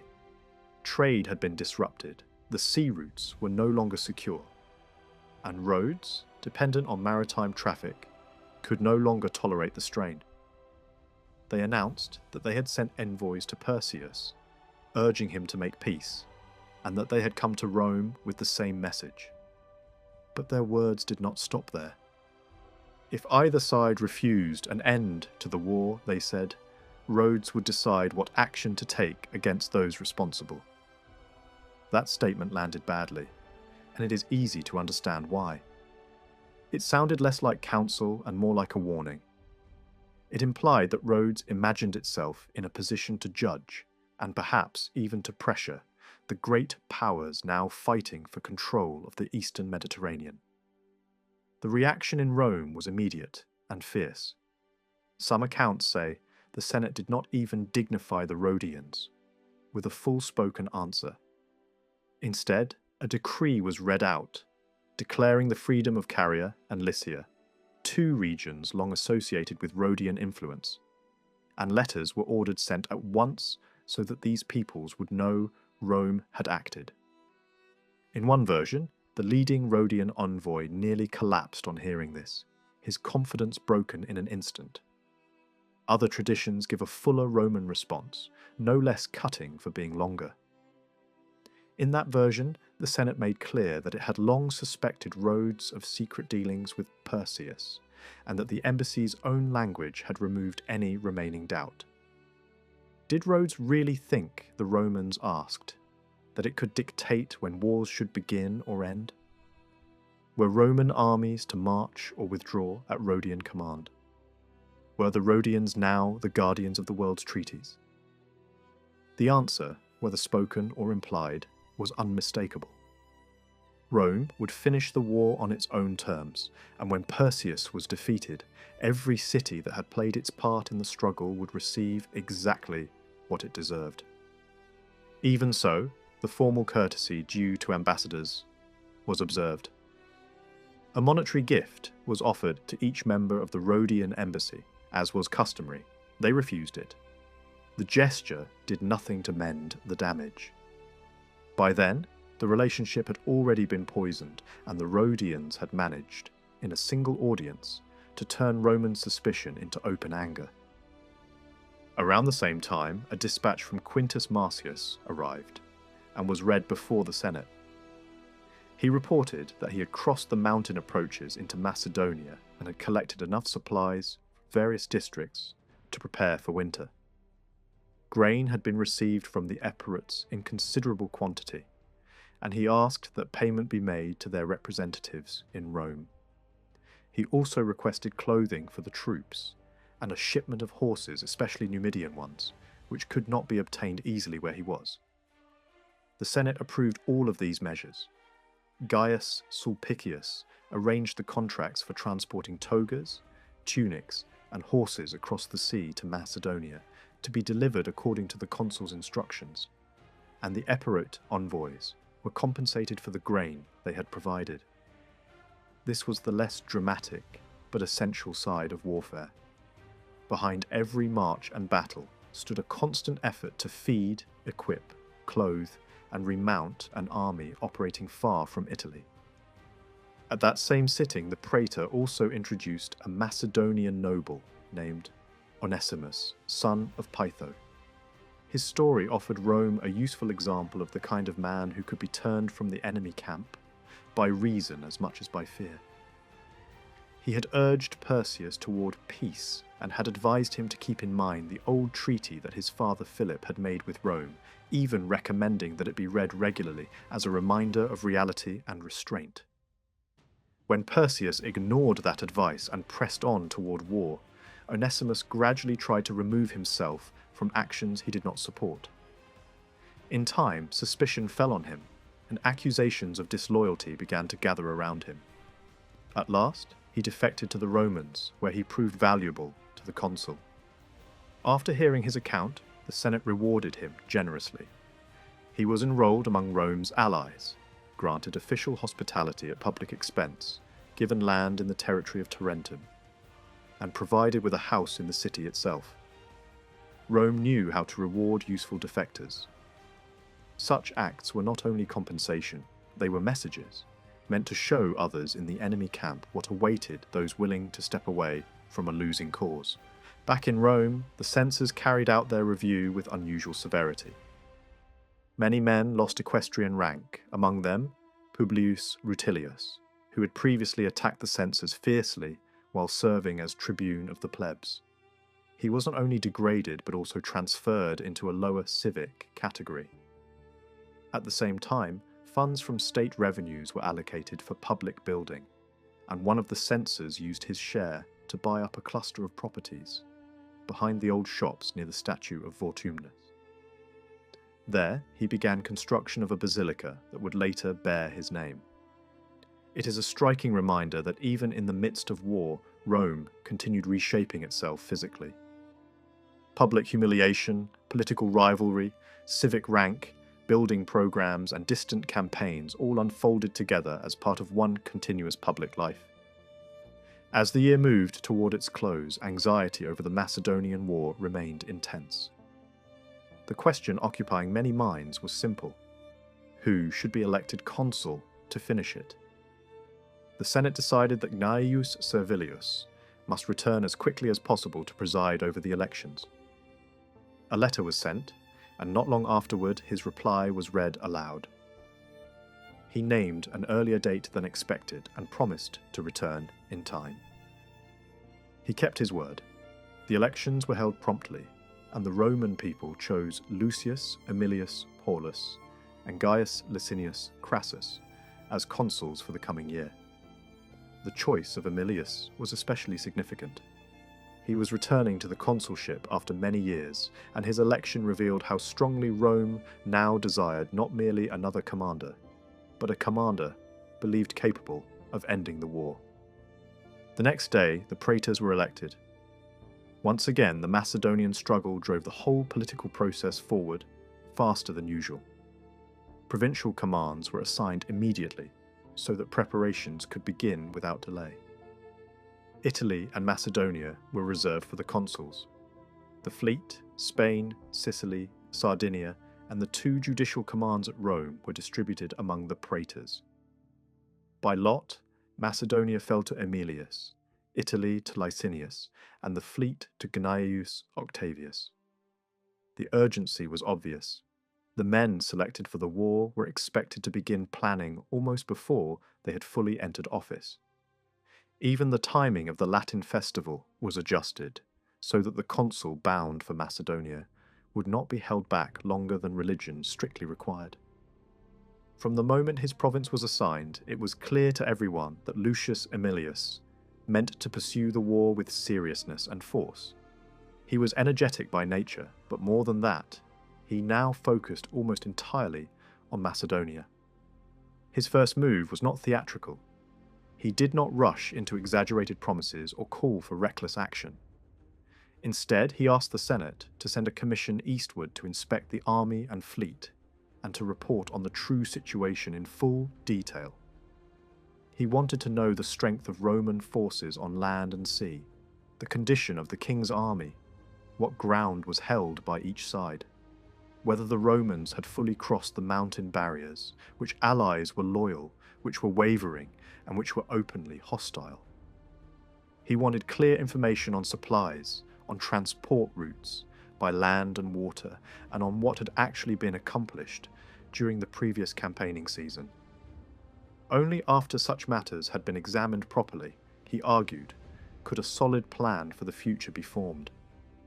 The Senate approved this approach and ordered that 3 men be chosen, subject to Aemilius's approval, to travel to Macedonia. They set out only 2 days later. It was the response of a state that had become increasingly aware that the war had lasted too long, that previous efforts had not brought decision, and that better leadership required better knowledge. Aemilius's seriousness quickly distinguished him from others. He did not mistake movement for progress. He wanted facts before he imposed solutions. Toward the end of that same year, unusual natural signs were reported, including 2 separate showers of meteors, one in Roman territory and another in the land of Veii. The proper religious rites were performed in response. Several priests also died, and their vacancies were filled in the normal way. Public life went on under the shadow of war, but its forms were preserved. Even luxury, which many believed was steadily increasing, made its appearance in the spectacles offered at the public games. Panthers, bears, and elephants were displayed in impressive numbers.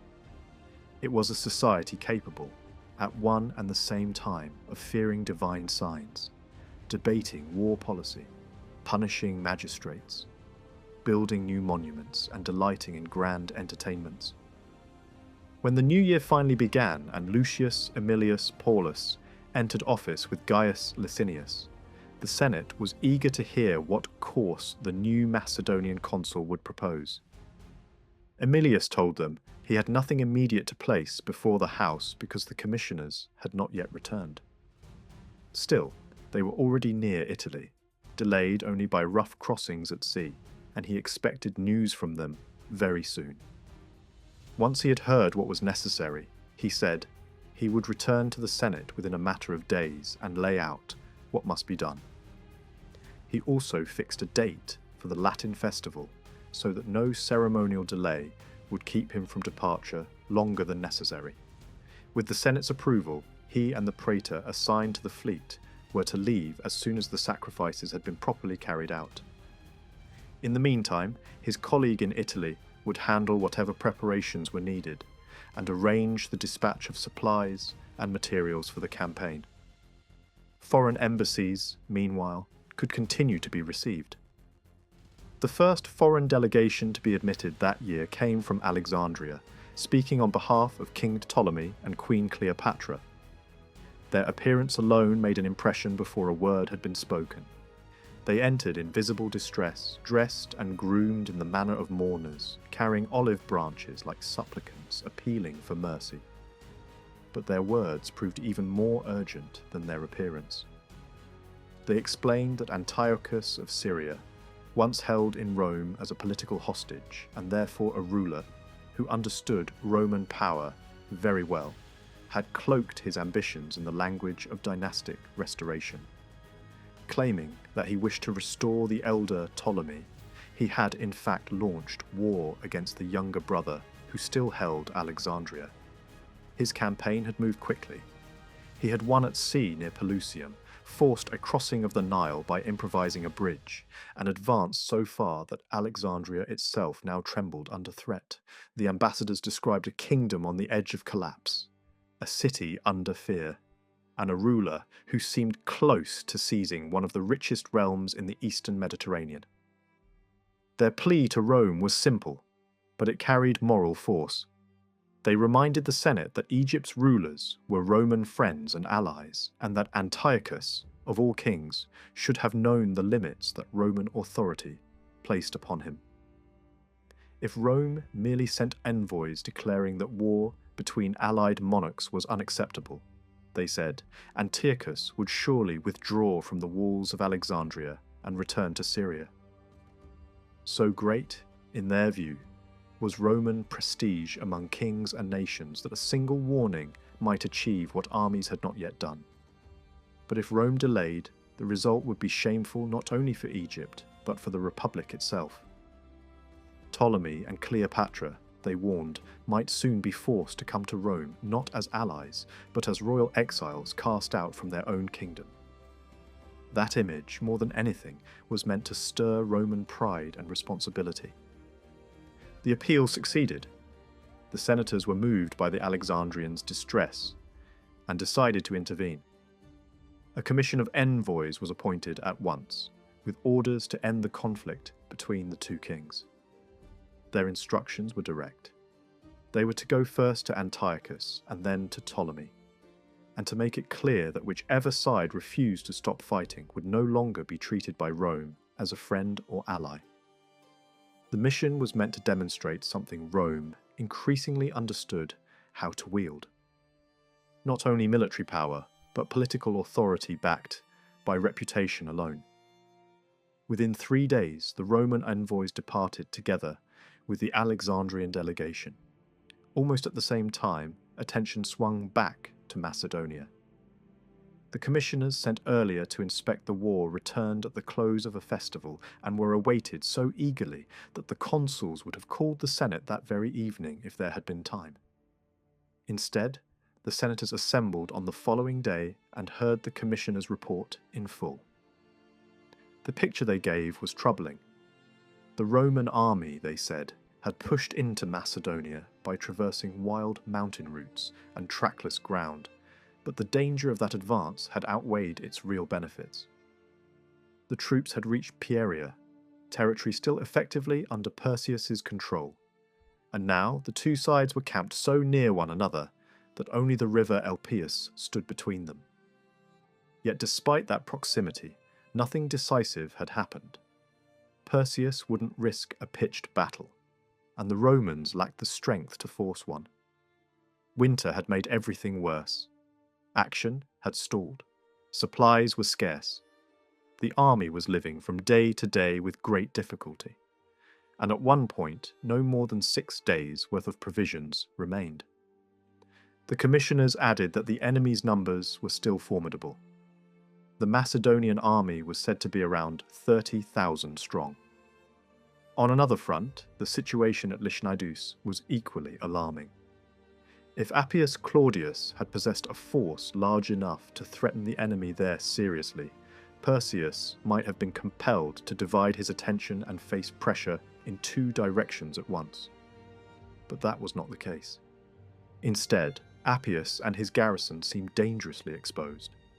Unless a full army was sent to support him, or unless his men were withdrawn, they might soon find themselves trapped.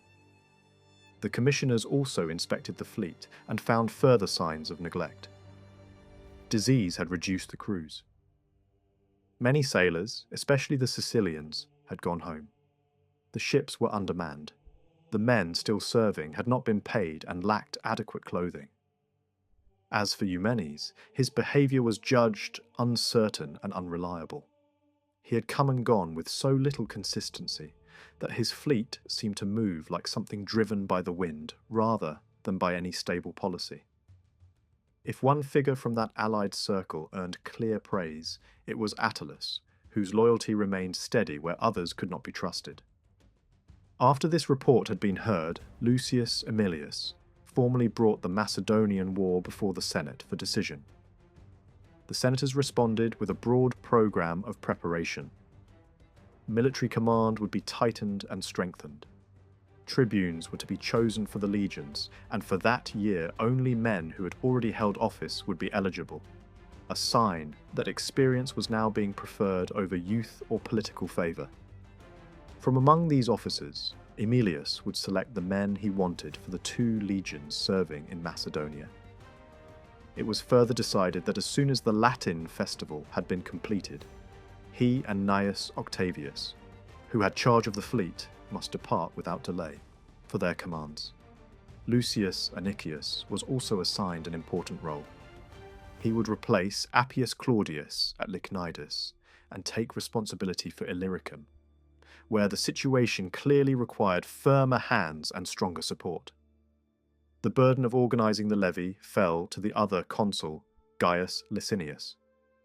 He was ordered to raise 7,000 Roman infantry and 200 cavalry, and to summon an equal number of allied infantry along with a larger body of allied horse.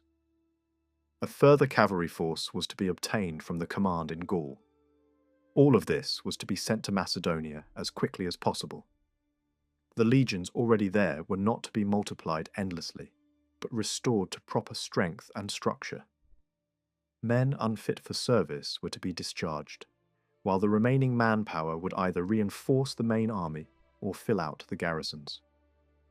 Additional troops were also called up for Anicius, together with 2 legions assigned to his sphere of operations, and thousands of sailors were to be enrolled for the fleet.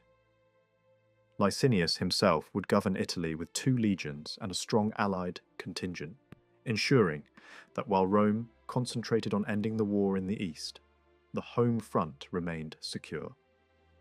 Once these decrees had been passed, Lucius Aemilius went directly from the Senate House to address the people. The speech he delivered was remembered because it revealed both his temperament and his understanding of the deeper problem facing Roman command. He began by saying that many citizens seemed to have congratulated him more warmly for drawing Macedonia by lot than even for being elected consul. The reason was obvious. They believed he was the man who could finally end the war in a manner worthy of Rome's dignity.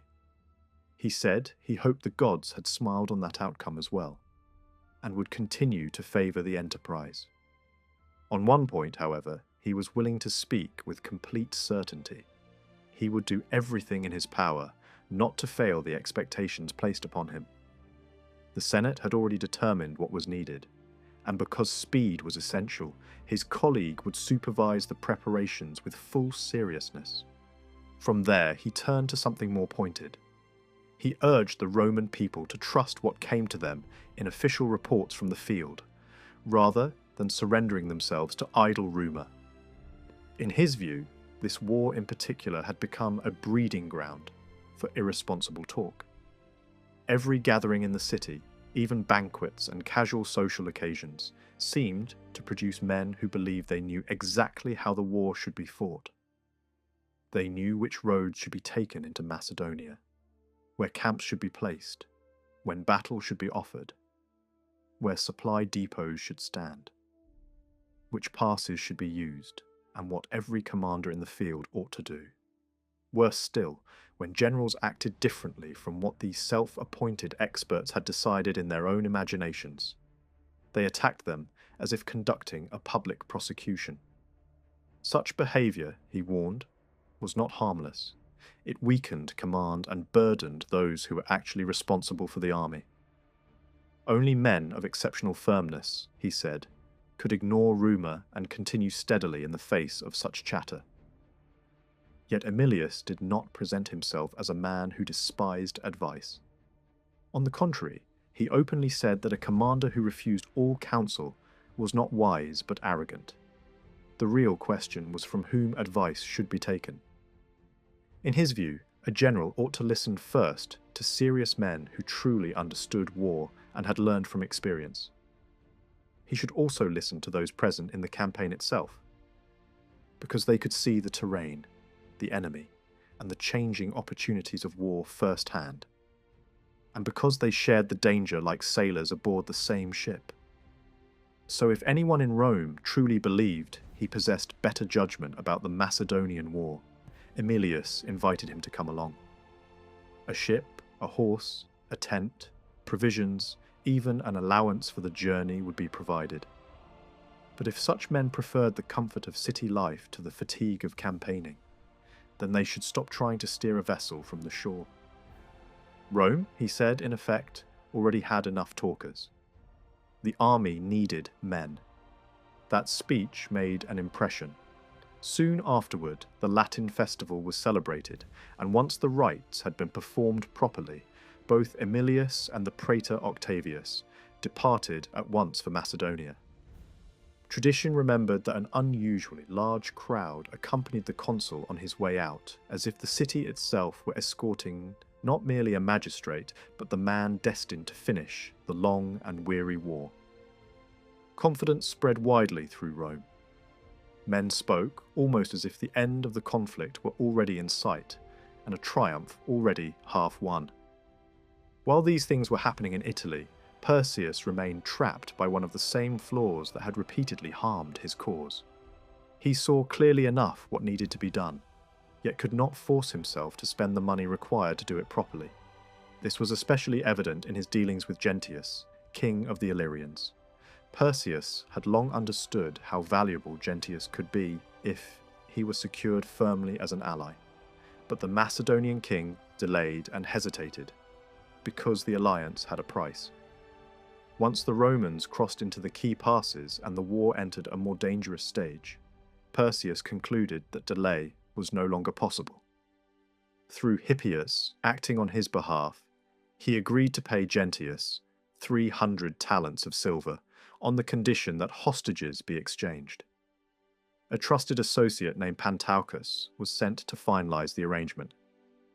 Meeting Gentius in Illyrian territory, he accepted the king's oath and took hostages from him. Gentius, in turn, sent his own representative to receive Perseus's oath and hostages, together with men charged with collecting the money. At the same time, Perseus was thinking beyond Illyria. 2 Illyrian envoys were designated to go with Macedonian representatives to Rhodes, but only after the exchange of oaths, hostages, and money had been completed. The plan was ambitious. By presenting themselves in the names of both kings together, they hoped to encourage Rhodes to join openly in the war against Rome. The logic was obvious. Rhodes possessed immense naval prestige, and if such a maritime power entered the conflict on the Macedonian side, Roman control by land and sea alike would be shaken. Perseus, therefore, tried to bind diplomacy, money, and coordinated pressure into one larger design. When the Illyrians approached, Perseus left his camp on the Elpeus and rode to Dium with his full cavalry force to meet them. There, surrounded by mounted troops and in full sight of many Macedonians, the agreement with Gentius was formally ratified. Perseus wanted the ceremony to be public because he believed that the visible sealing of an alliance would strengthen the morale of his own men. The exchange of hostages took place before everyone's eyes. Men were then sent to Pella to receive the money from the royal treasury, while those destined for the Rhodian mission were instructed to embark from Thessalonica. Waiting there was Metrodorus, newly arrived from Rhodes, who claimed that influential men in the city were ready for war. With that assurance, he was placed at the head of the joint mission. On paper, it looked like a major diplomatic advance. Perseus was also trying to work on other kings. Messages went out to Eumenes and Antiochus, both built on a line of argument that had become more plausible as Rome's power expanded. A king, it was said, and a truly free city could never be fully at ease with one another, and Rome had shown a habit of destroying monarchs one by one, often using the strength of one king to break another. Philip had been worn down with the help of Attalus. Antiochus had once been opposed with support from Eumenes and even, to some extent, Macedon itself. Now, Eumenes and Prusias stood against Perseus. If Macedonia were allowed to fall, the reasoning continued. Asia would be next, and after Asia, Syria. Already the Romans, under the language of liberation, had extended their influence deep into lands once ruled by kings. Perseus urged Antiochus and Eumenes to draw the obvious conclusion. Either they should persuade Rome to make peace, or they should recognize that Rome had become a danger common to all monarchs. The message to Antiochus was sent openly. The one to Eumenes was more discreet, disguised under another purpose, but Roman suspicion already hung over Eumenes so heavily that these contacts only made matters worse. Stories of secret negotiation spread quickly. Among those connected with the affair was a Cretan named Cydas, a close associate of Eumenes, who had held conversations more than once with men serving Perseus. There were other meetings too, some near cities under tension, others involving figures of importance on the Macedonian side. The details were hidden, but the existence of the contacts was widely suspected. That was enough to damage trust. Eumenes found himself burdened by rumours of double dealing at precisely the moment when he most needed Roman confidence. In truth, Eumenes' position was complicated. He had no desire to see Perseus win, nor did he intend to help him achieve victory. Rivalry between the two houses ran too deep for that, and the thought of Perseus rising to new wealth and glory at Rome's expense was something Eumenes could scarcely tolerate. Yet he could also see that both sides were becoming weary. Perseus had been seeking peace by one means or another almost from the beginning, and his urgency only grew as danger increased. Rome, for all its pride, was also fighting a war that had become more troublesome and drawn out than expected. Eumenes read the mood of both camps and seems to have concluded that peace might come sooner or later through exhaustion and fear. Instead of openly serving either side, he preferred to place a price on his own usefulness. One offer appears to have been that for 1,000 talents he would stay out of the war and withhold aid from the Romans. Another was that for a larger sum he would help bring peace about. In either case, he was willing to speak of guarantees and hostages. Perseus, driven by anxiety, was willing enough to begin. Hostages could be arranged quickly enough, but once money had to be placed in another man's hands, the Macedonian king faltered. Cash payment between great kings, he argued, was degrading. He would not refuse to pay once the peace had been achieved, but until then the sum could be deposited in a sanctuary for security. Eumenes immediately saw the trap. Money placed in a sanctuary within Perseus's sphere might as well still be sitting in the king's treasury. He pressed for at least part of it in advance. The result was stalemate. Each king tried to ensnare the other without exposing himself. Nothing came of it beyond mutual discredit.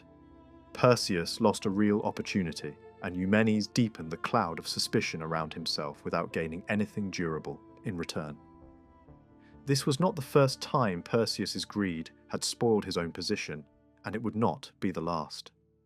The same reluctance to part with money had already weakened his agreement with Gentius, and it also wrecked a remarkable opportunity among the Gauls.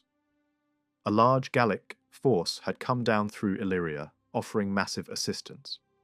10,000 cavalry and an equal number of infantry so trained and organized that if a rider fell, the accompanying footman could mount the vacant horse and continue the fight. They had been promised rich payment upon arrival, with extra reward for their leader. As these auxiliaries approached, Perseus moved out from his camp to meet them with part of his army. He ordered villages and towns along the route to prepare abundant supplies of grain, wine, and livestock. He also took with him gifts for the Gallic chiefs, horses, military cloaks, decorations, and some gold. But the gold he carried was only a fraction of what had been promised. He hoped, as so often, to win the rest, with expectation rather than payment. The Gauls, meanwhile, had camped in a district some distance away and were waiting for the money that had been agreed. Perseus sent Antigonus to them with instructions to move the host toward a more suitable location while the leaders came ahead to meet the king. Antigonus described the good provisions laid on for them and the honours with which Perseus intended to welcome the chiefs. The Gauls answered bluntly. They would judge all that when they stood face to face with the king. For the present, they wanted to know whether the ready gold had been brought, the very gold promised to each cavalryman and each infantryman. Antigonus had no answer. Their leader then made the matter perfectly plain. The Gauls would not move a single step farther until they had the gold and the hostages. Once that answer was brought back, Perseus summoned a council. No one dared openly contradict him, but it was obvious what they must have wished him to do. Instead, the king, always more protective of his treasury than his security, launched into warnings about Gallic savagery and treachery. Such a mass of foreigners, he said, might become more dangerous as allies than the Romans were as enemies. In the end, he declared that 5,000 cavalry would be enough, not the larger force first discussed. Antigonus was sent back with that message. The insult was obvious. The Gauls had been summoned from afar and then treated as if the bargain could be reduced at will. Their leader asked one final time whether even the 5,000 would receive the agreed payment. When it became clear that deception continued thereto, outrage broke out among the whole band. They had been drawn from their homes for nothing. Antigonus was lucky to escape with his life. The Gauls turned back toward the Danube, ravaging the parts of Thrace through which they passed. The loss was immense. Had that Gallic force entered Thessaly, while Perseus remained opposite the Romans at the Elpius, the consequences could have been severe. The countryside might have been stripped, the Roman supply base ruined, and allied cities perhaps even stormed, while the main Roman army remained pinned in place. The Romans would have been trapped between the Macedonian camp before them and starvation behind them. Yet Perseus threw away that possibility because he would not pay the price he himself had named. The effect on Macedonian morale was equally damaging. Many had placed great hopes in the arrival of the Gauls. Their dismissal showed once again that the king's calculations were undermined by his miserliness. The same pattern soon reappeared with Gentius. Perseus had actually counted out the 300 talents at Pella for the Illyrian envoys and even allowed them to place their seal upon the money. But he then sent only a tiny fraction ahead, 10 talents, for immediate delivery. The rest he ordered carried only as far as the Macedonian frontier, where it was to wait for further instructions. Once Gentius received this small installment, Pantaucus pressed him to commit himself more openly by taking hostile action against Rome. Gentius responded by imprisoning Roman envoys who happened to be with him at that moment. Hearing this, Perseus concluded that the Illyrian king was now trapped by necessity and would have to remain hostile to Rome whether or not he received the full amount. He therefore sent orders recalling the larger shipment of money. Hierophon returned from his mission to Eumenes, and whatever had passed between them remained hidden from public view. On the Macedonian side, the official explanation was that he had gone only to discuss prisoners. Eumenes himself took care to reinforce that impression, assuring the Roman consul that this was indeed the purpose of the contact. Outwardly, nothing more could be proved. Yet the silence surrounding the affair only deepened uncertainty. In a war already crowded with half-truths, private bargaining, and shifting loyalties, secrecy itself became a form of political action. Perseus gained little comfort from Hierophon's return. Still unwilling to remain passive, he turned his attention to the sea and sent Antenor and Callippus out with a substantial naval force, 40 war galleys accompanied by smaller, fast-moving vessels. Their objective was clear enough. Grain ships scattered across the Aegean and the Cyclades were trying to make their way to Macedonia, and the royal fleet, was meant to shield them. The expedition put to sea from Cassandria, first moving along the harbours beneath Mount Athos, and then crossing in calm conditions toward Tenedos. There, they found Rhodian light warships under the command of Eudamus, lying at anchor. The Macedonians did not attack. Instead, they exchanged friendly signals and allowed the Rhodians to depart, a sign that open alignments in the eastern Mediterranean were still clouded by caution, diplomacy, and calculation.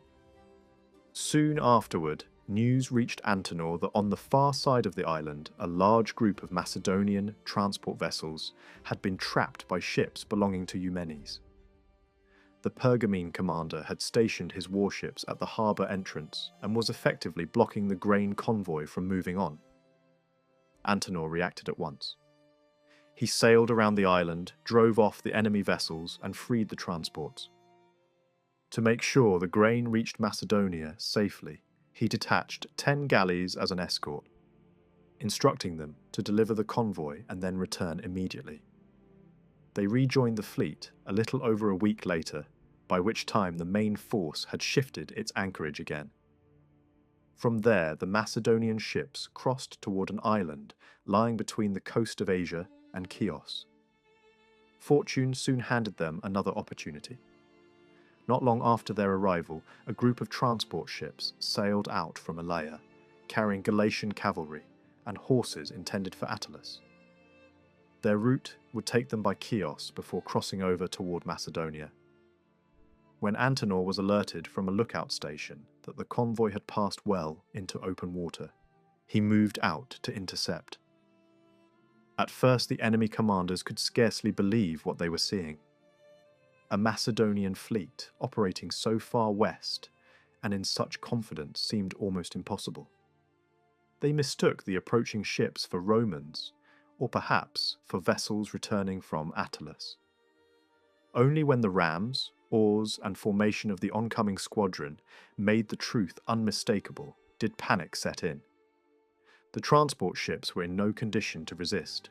They were slow, heavy, and crowded, and the Galatians aboard them were fighters on land, not men suited to naval danger. Some vessels tried to escape by steering toward the coast near Erythrae. Others made for Chios and ran themselves aground in desperation. Horses were abandoned. Men fled inland in confusion, trying to reach the city. The Macedonians landed troops where the shore gave them easy access and overtook many of the fugitives along the roads. Some were cut down in open flight. Others reached the city gates only to find them shut, because those inside did not yet know whether the men approaching were friends or enemies. The slaughter there was severe.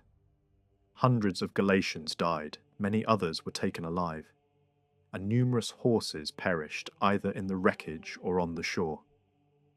Antenor selected the finest of the surviving animals and sent them, along with the prisoners, back toward Thessalonica under escort. The rest of the fleet remained in the area briefly before moving on again across the sea. During these same operations, Roman envoys were crossing the Aegean in fast warships on their own diplomatic mission. When they reached Delos, they found both Macedonian and Pergamene vessels in the harbour. Yet Delos was a sacred place, and the sanctity of the island imposed a kind of truce even upon enemies. Roman crews, Macedonian sailors, and men from Eumenes' ships all moved about the same holy ground without violence. For a moment, war halted before religion. Men who would gladly have met one another in battle elsewhere now walked under the protection of a sanctuary that neither side wished to violate. That calm did not extend beyond the sacred harbour. Antenor, using his watchposts, continued to monitor sea traffic and sent his ships in pursuit of merchant vessels whenever they seemed worth taking. Some galleys hunted directly. Others were sent out through the islands. The policy was ruthless and simple. Anything not bound for Macedonia was prey. Roman envoys tried to intervene where they could, and at times ships belonging to Eumenes joined the effort, but the Macedonian sailors were elusive. They moved largely by night, often in small groups, and avoided direct confrontation whenever possible. It was in this atmosphere that the joint Macedonian and Illyrian embassy finally reached Rhodes. Their arrival came at a favourable moment for Perseus. News of Macedonian raiding in the Aegean had already spread. Word had also circulated that Gentius of Illyria had entered into alliance with Perseus, and there were still rumours that large Galatian forces were on the move to support the Macedonian war effort. Inside Rhodes, influential men who favoured Perseus had helped create a climate of confidence and defiance. The city responded favourably to the two kings. More than that, the Rhodians openly declared that they intended to force an end to the war by their own intervention and expected the warring monarchs to accept peace. It was a striking declaration, bold enough to sound almost like an attempt to stand above both Rome and Macedon, and it revealed how much some in Rhodes still believed that their city could shape the course of events in the wider Greek world. By now, spring had come, and new Roman commanders were reaching their posts. Lucius Aemilius arrived in Macedonia. Octavius took charge of the fleet at Aureus, and Anicius entered Illyricum, where he was to move against Gentius. The Illyrian king had not risen from a stable or peaceful household. His father had ruled before him, and his family connections stretched into neighbouring peoples. But Gentius had secured his throne through blood and fear. One brother, who posed the real dynastic threat, had been executed together with two capable companions. Another relative, of lesser standing, caused him less concern.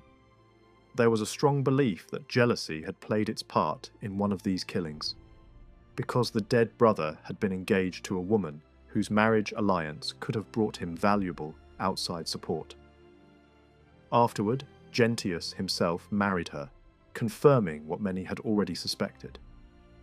Once he no longer feared a rival claimant, he ruled with growing harshness, and the violence in his nature was made worse by excess and indulgence. Even so, he had not plunged into war with Rome from confidence or strategy alone. He had been drawn into it, pushed by circumstances, and tempted by Macedonian promises. He assembled his forces at Lissus, where his total strength was put at 15,000 men.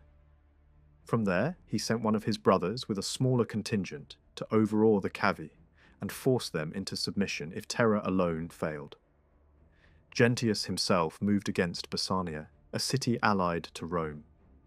Heralds were sent ahead first to test whether the inhabitants might yield, but they chose resistance and prepared to endure a siege. Elsewhere in the same region, reactions varied. One community welcomed the Illyrian prince openly. Another shut him out. Raiding followed, and some of the king's men were killed by local farmers while foraging, showing that even where organised opposition was limited, the countryside was far from submissive. At this point, Appius Claudius, who had gathered auxiliaries from nearby allied peoples, left his winter quarters and advanced to the river Genusus. He had heard of the alliance between Gentius and Perseus, and was furious not only at the political danger it posed, but at the insult done to Roman envoys who had been seized. He intended open war, but before he could act decisively, the new praetor Anicius reached the region. He sent word ahead to Appius to wait for him at the river, and arrived there 2 days later. Once joined, he strengthened the available force further with picked infantry and cavalry from allied youth in the region, and prepared to march inland. His immediate purpose was to relieve Basania, which was still under pressure. Before that operation could begin in full, fresh trouble arose on the coast. At the urging of Pantaucus, Gentius had sent out a fleet of 80 light vessels to ravage the territories of Dyrrhachium and Apollonia. Coastal attack and inland war were thus being combined, at least in design, into a broader Illyrian effort against Roman interests. The surviving account of these operations breaks off at this point, but the broader outline is still clear enough. The Roman praetor checked the naval threat before turning the full weight of his campaign onto land. Once momentum shifted, events moved with remarkable speed. One settlement after another gave way. Part of the reason was military pressure, but another part lay in Anicius's conduct after success. He dealt with those who surrendered in a measured and even-handed manner, and his reputation for clemency spread quickly. Communities that might otherwise have resisted now judged that submission was safer and more honourable than a hopeless defence. By the time he turned towards Scodra, the decisive objective of the entire campaign, Roman success was gathering its own force. Scodra mattered more than any other place in the kingdom. It wasn't only the strongest centre the people of that region possessed, it was effectively the heart of Gentius's rule. Nature itself defended it.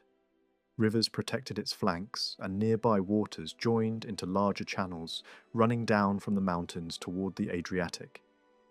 The country around it was shaped by strong natural barriers, with Mount Scordus dominating the horizon and linking the surrounding worlds of Dardania, Macedonia, and Illyricum.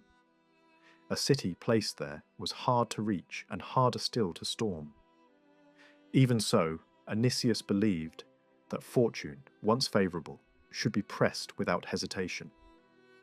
He advanced in battle order toward the city, apparently hoping that sudden fear might accomplish what a long siege would make costly. Had the Illyrians kept their gates closed, spread their defenders across the walls and towers, and forced the Romans to attack a strong position head-on, the outcome might have been far less certain. Instead, they rushed out to fight on open ground. Their charge had spirit at the beginning, but not endurance. The Romans drove them back, and the retreat became a collapse. More than 200 fell at the very entrance of the city. The shock of that failure broke Gentius's confidence.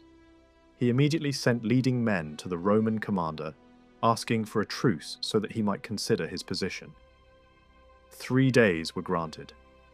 The Roman camp stood very close to the city, and during this pause Gentius boarded a vessel and went by river toward the lake as though seeking a quieter place for deliberation.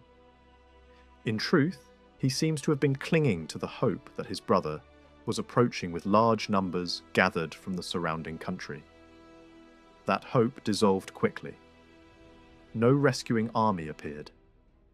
3 days later, he returned to Scodra and sent ahead, requesting an audience with the praetor. The meeting was granted. When Gentius came to the Roman camp, his tone was entirely changed. He began by condemning his own folly, and before long his composure broke altogether. He pleaded, wept, and cast himself at the victor's feet. Anicius first told him to take courage, then invited him to dine.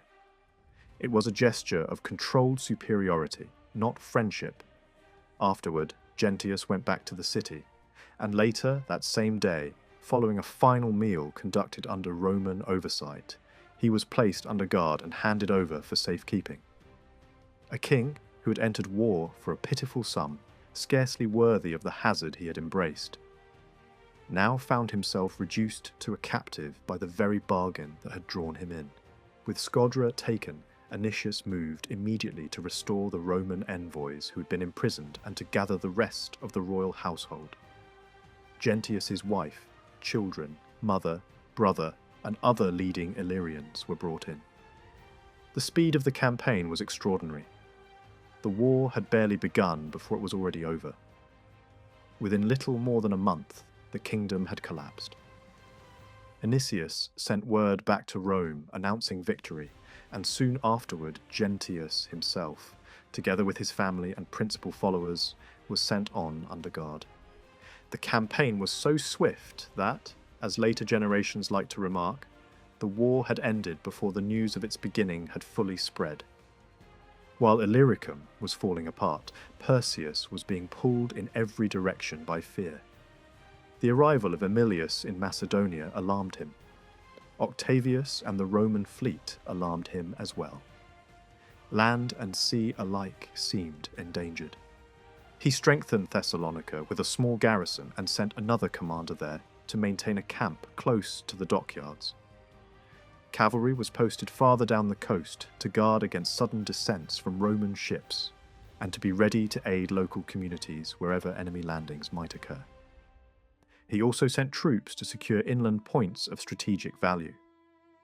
Once these detachments had gone, he shifted his own focus back to the Elpais, where the river had fallen enough to make crossing possible in places. There, he tried to gather as many men as possible to hold the bank. Women from neighbouring towns were compelled to bring food to the camp, while soldiers were sent to cut wood from nearby forests. The kingdom was being bent toward one purpose: to hold the Romans back at the critical line where the campaign would soon be decided. The record then breaks again, and when it resumes, the narrative has shifted forward to the opening stages of Emilius's final operations. He had now fully taken command of the army in Macedonia, and one of the first practical difficulties before him was water. The camp stood near the sea, yet drinkable water was not immediately at hand. In the end, he ordered the water carriers to follow him to the shoreline itself and begin digging shallow pits at intervals in the sand. The reasoning behind it was intelligent and rooted in observation. The nearby mountains were so high and no visible streams seemed to descend from them in the area that he guessed hidden water must be filtering downward, underground and mingling with the sea at the coast. The experiment worked almost at once.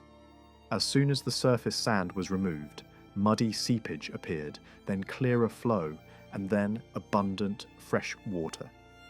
To soldiers already impressed by their new commander, the sight felt almost miraculous. It strengthened Emilius's authority not because it was magic, but because it showed intelligence, attention, and confidence rewarded by success. Once water had been secured, he ordered the men to prepare their weapons and then went out with officers to examine the river crossings.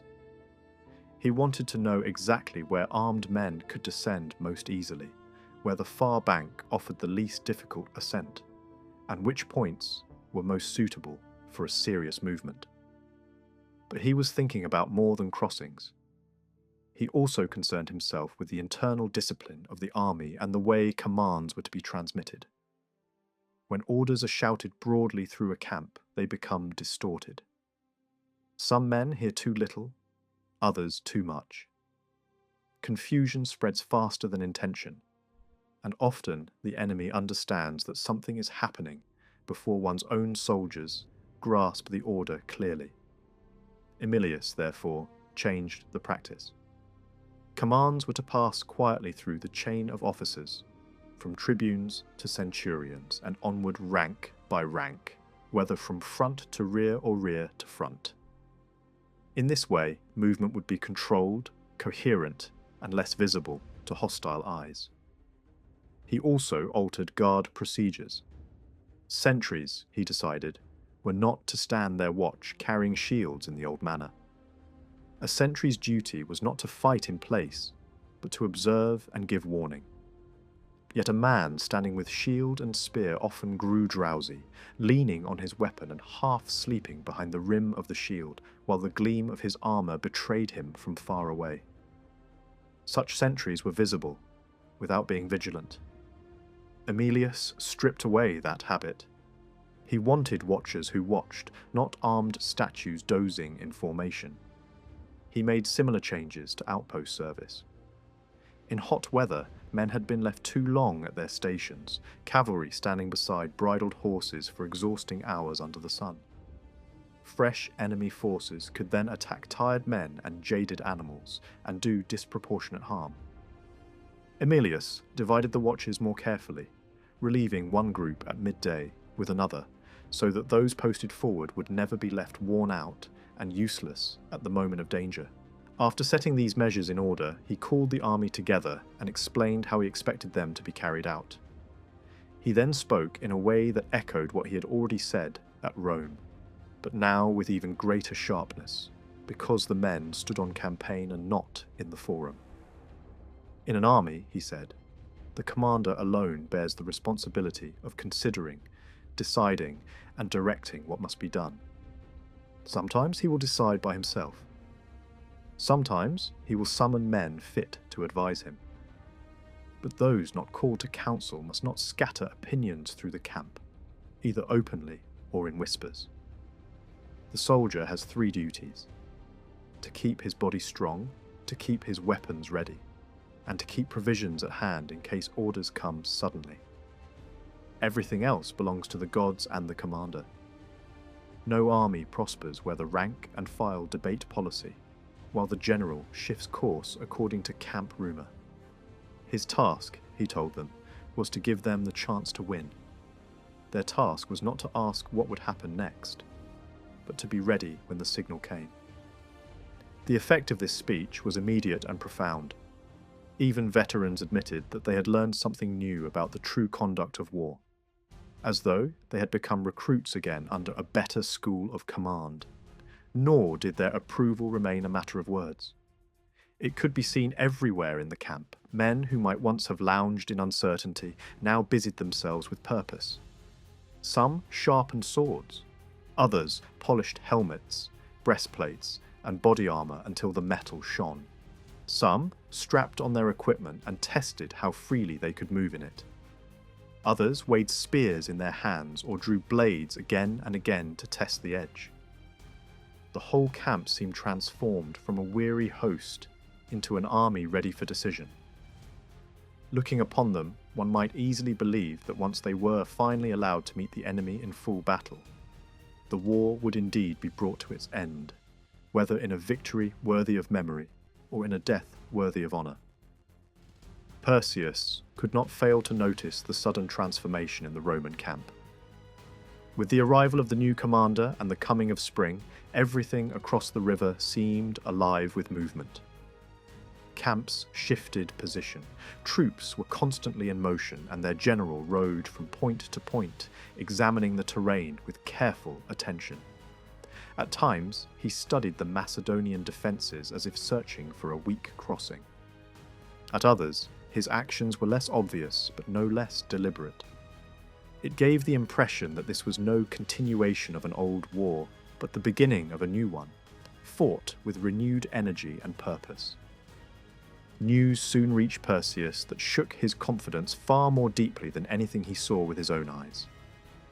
The collapse of Illyria spread through the Macedonian ranks, despite the king's attempts to suppress it. He tried to intercept the messenger carrying the report, hoping to prevent the truth from reaching the army. But the effort failed. Fragments of the story had already begun to circulate. Some recognized familiar faces among captured Illyrians being led away. Others spoke carelessly. The more the king tried to hide the disaster, the more widely it spread through rumor and speculation. What had strengthened Roman morale cast a long shadow over the Macedonian camp. Around the same time, envoys from Rhodes arrived at the Roman position, repeating their call for peace. Their tone had already angered the Roman leadership elsewhere, and here it was received even more coldly. Many officers were openly hostile. Some wanted the envoys imprisoned. Others suggested dismissing them without even granting an audience. The Roman commander chose a different course. He delayed his reply, saying that an answer would come after a set period. It was a calculated decision, signalling that diplomacy would not interrupt preparation for war. Instead of engaging in debate with the envoys, he turned his attention to strategy. Among his officers, opinions varied. Younger men favoured a direct assault across the river and the fortified line. They believed that if the army advanced in a single, concentrated force, the Macedonians would not withstand the pressure.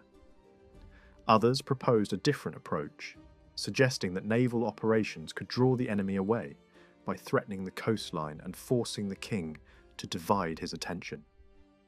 If the Macedonian army shifted its position to respond, the river defences might be weakened. The commander rejected both ideas. He saw too clearly the strength of the defensive position.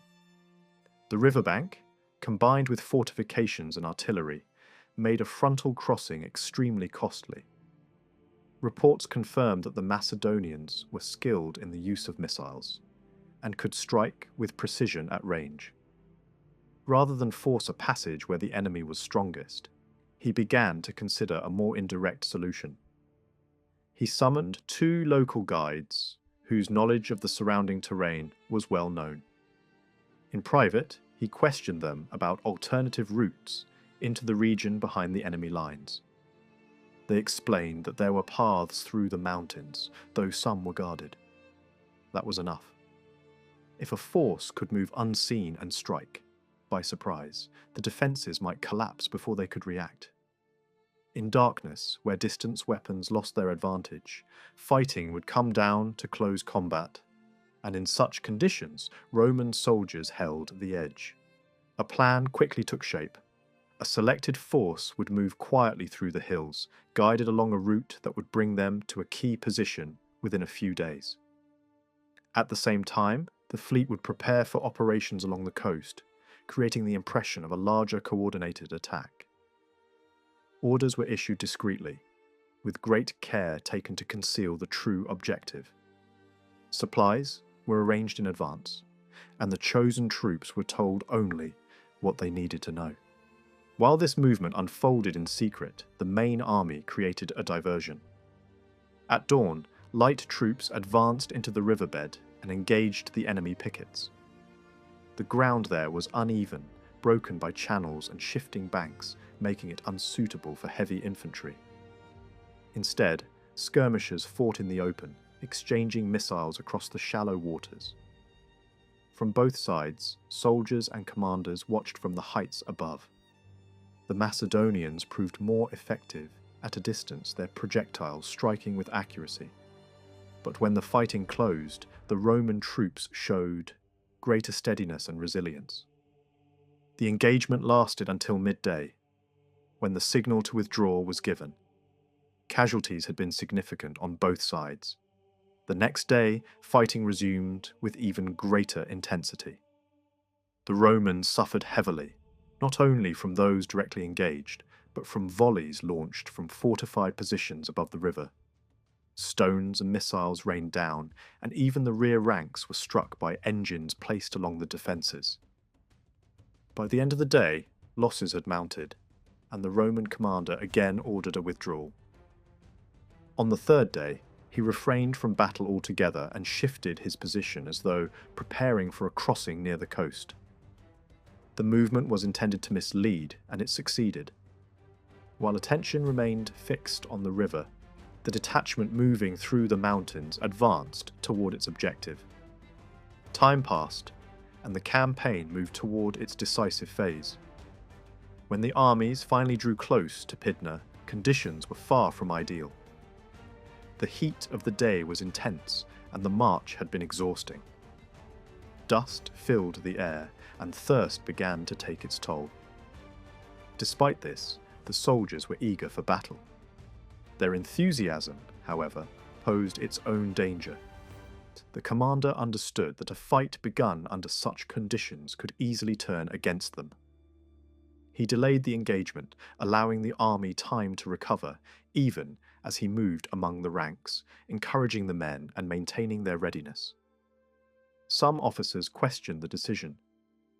One young noble in particular urged immediate action, fearing that the enemy might slip away if given the chance. The commander listened without anger, but stood firm. Experience had taught him the value of timing, and he trusted his judgment over the impatience of youth. Instead of advancing, he ordered the camp to be established. At first, the soldiers pressed eagerly for battle. Then, as the heat intensified, their strength began to fade. When the order to halt became clear, relief spread quietly through the ranks. What had seemed hesitation proved to be foresight. The following day, after proper preparations had been completed, the army assembled again. Before the battle, an unusual event took place. A Roman officer informed the troops that a lunar eclipse would occur during the night.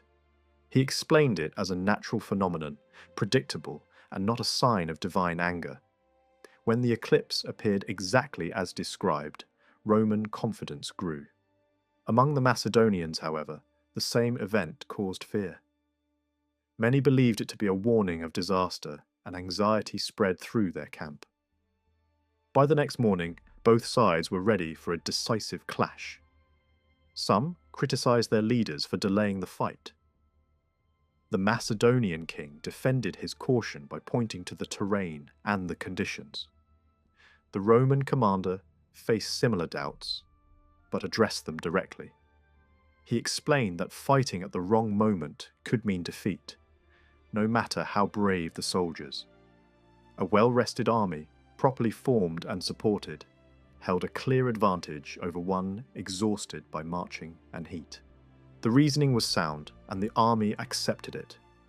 Yet the battle did not begin by deliberate order. Instead, it was set in motion by chance. At a small river between the camps, soldiers from both sides had been drawing water without conflict. Guards watched, but neither side sought to provoke a fight.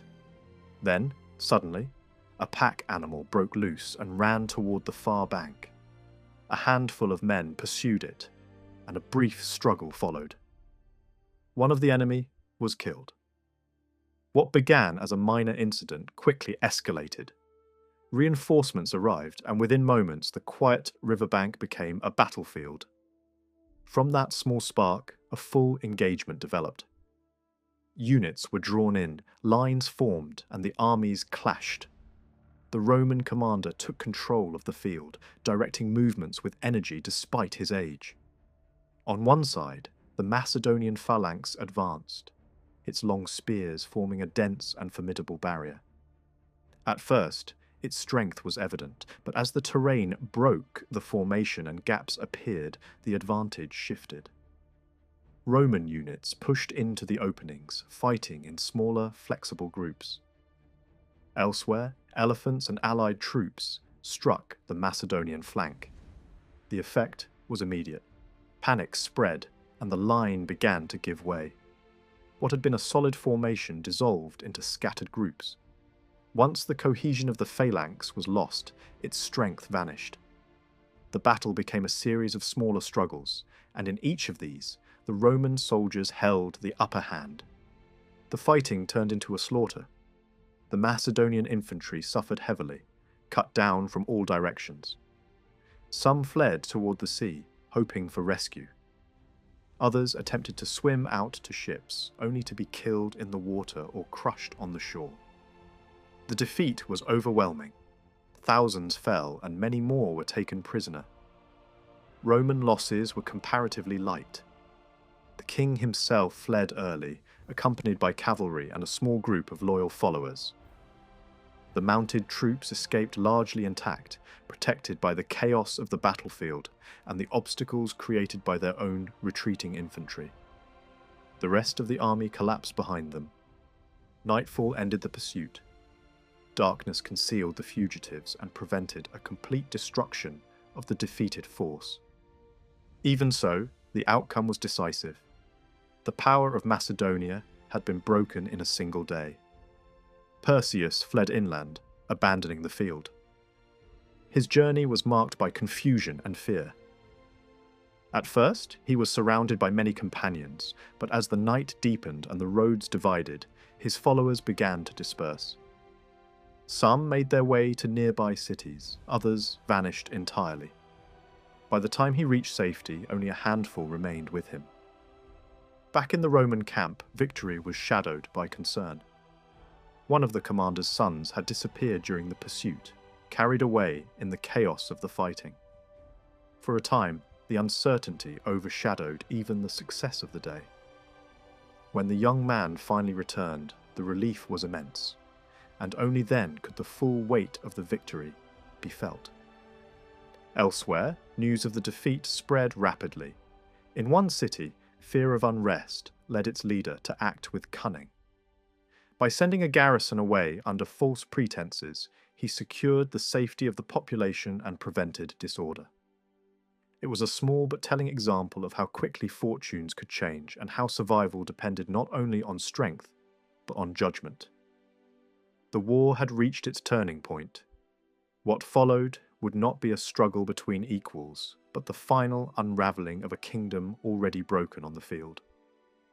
2 days after the disaster, Perseus arrived at Amphipolis.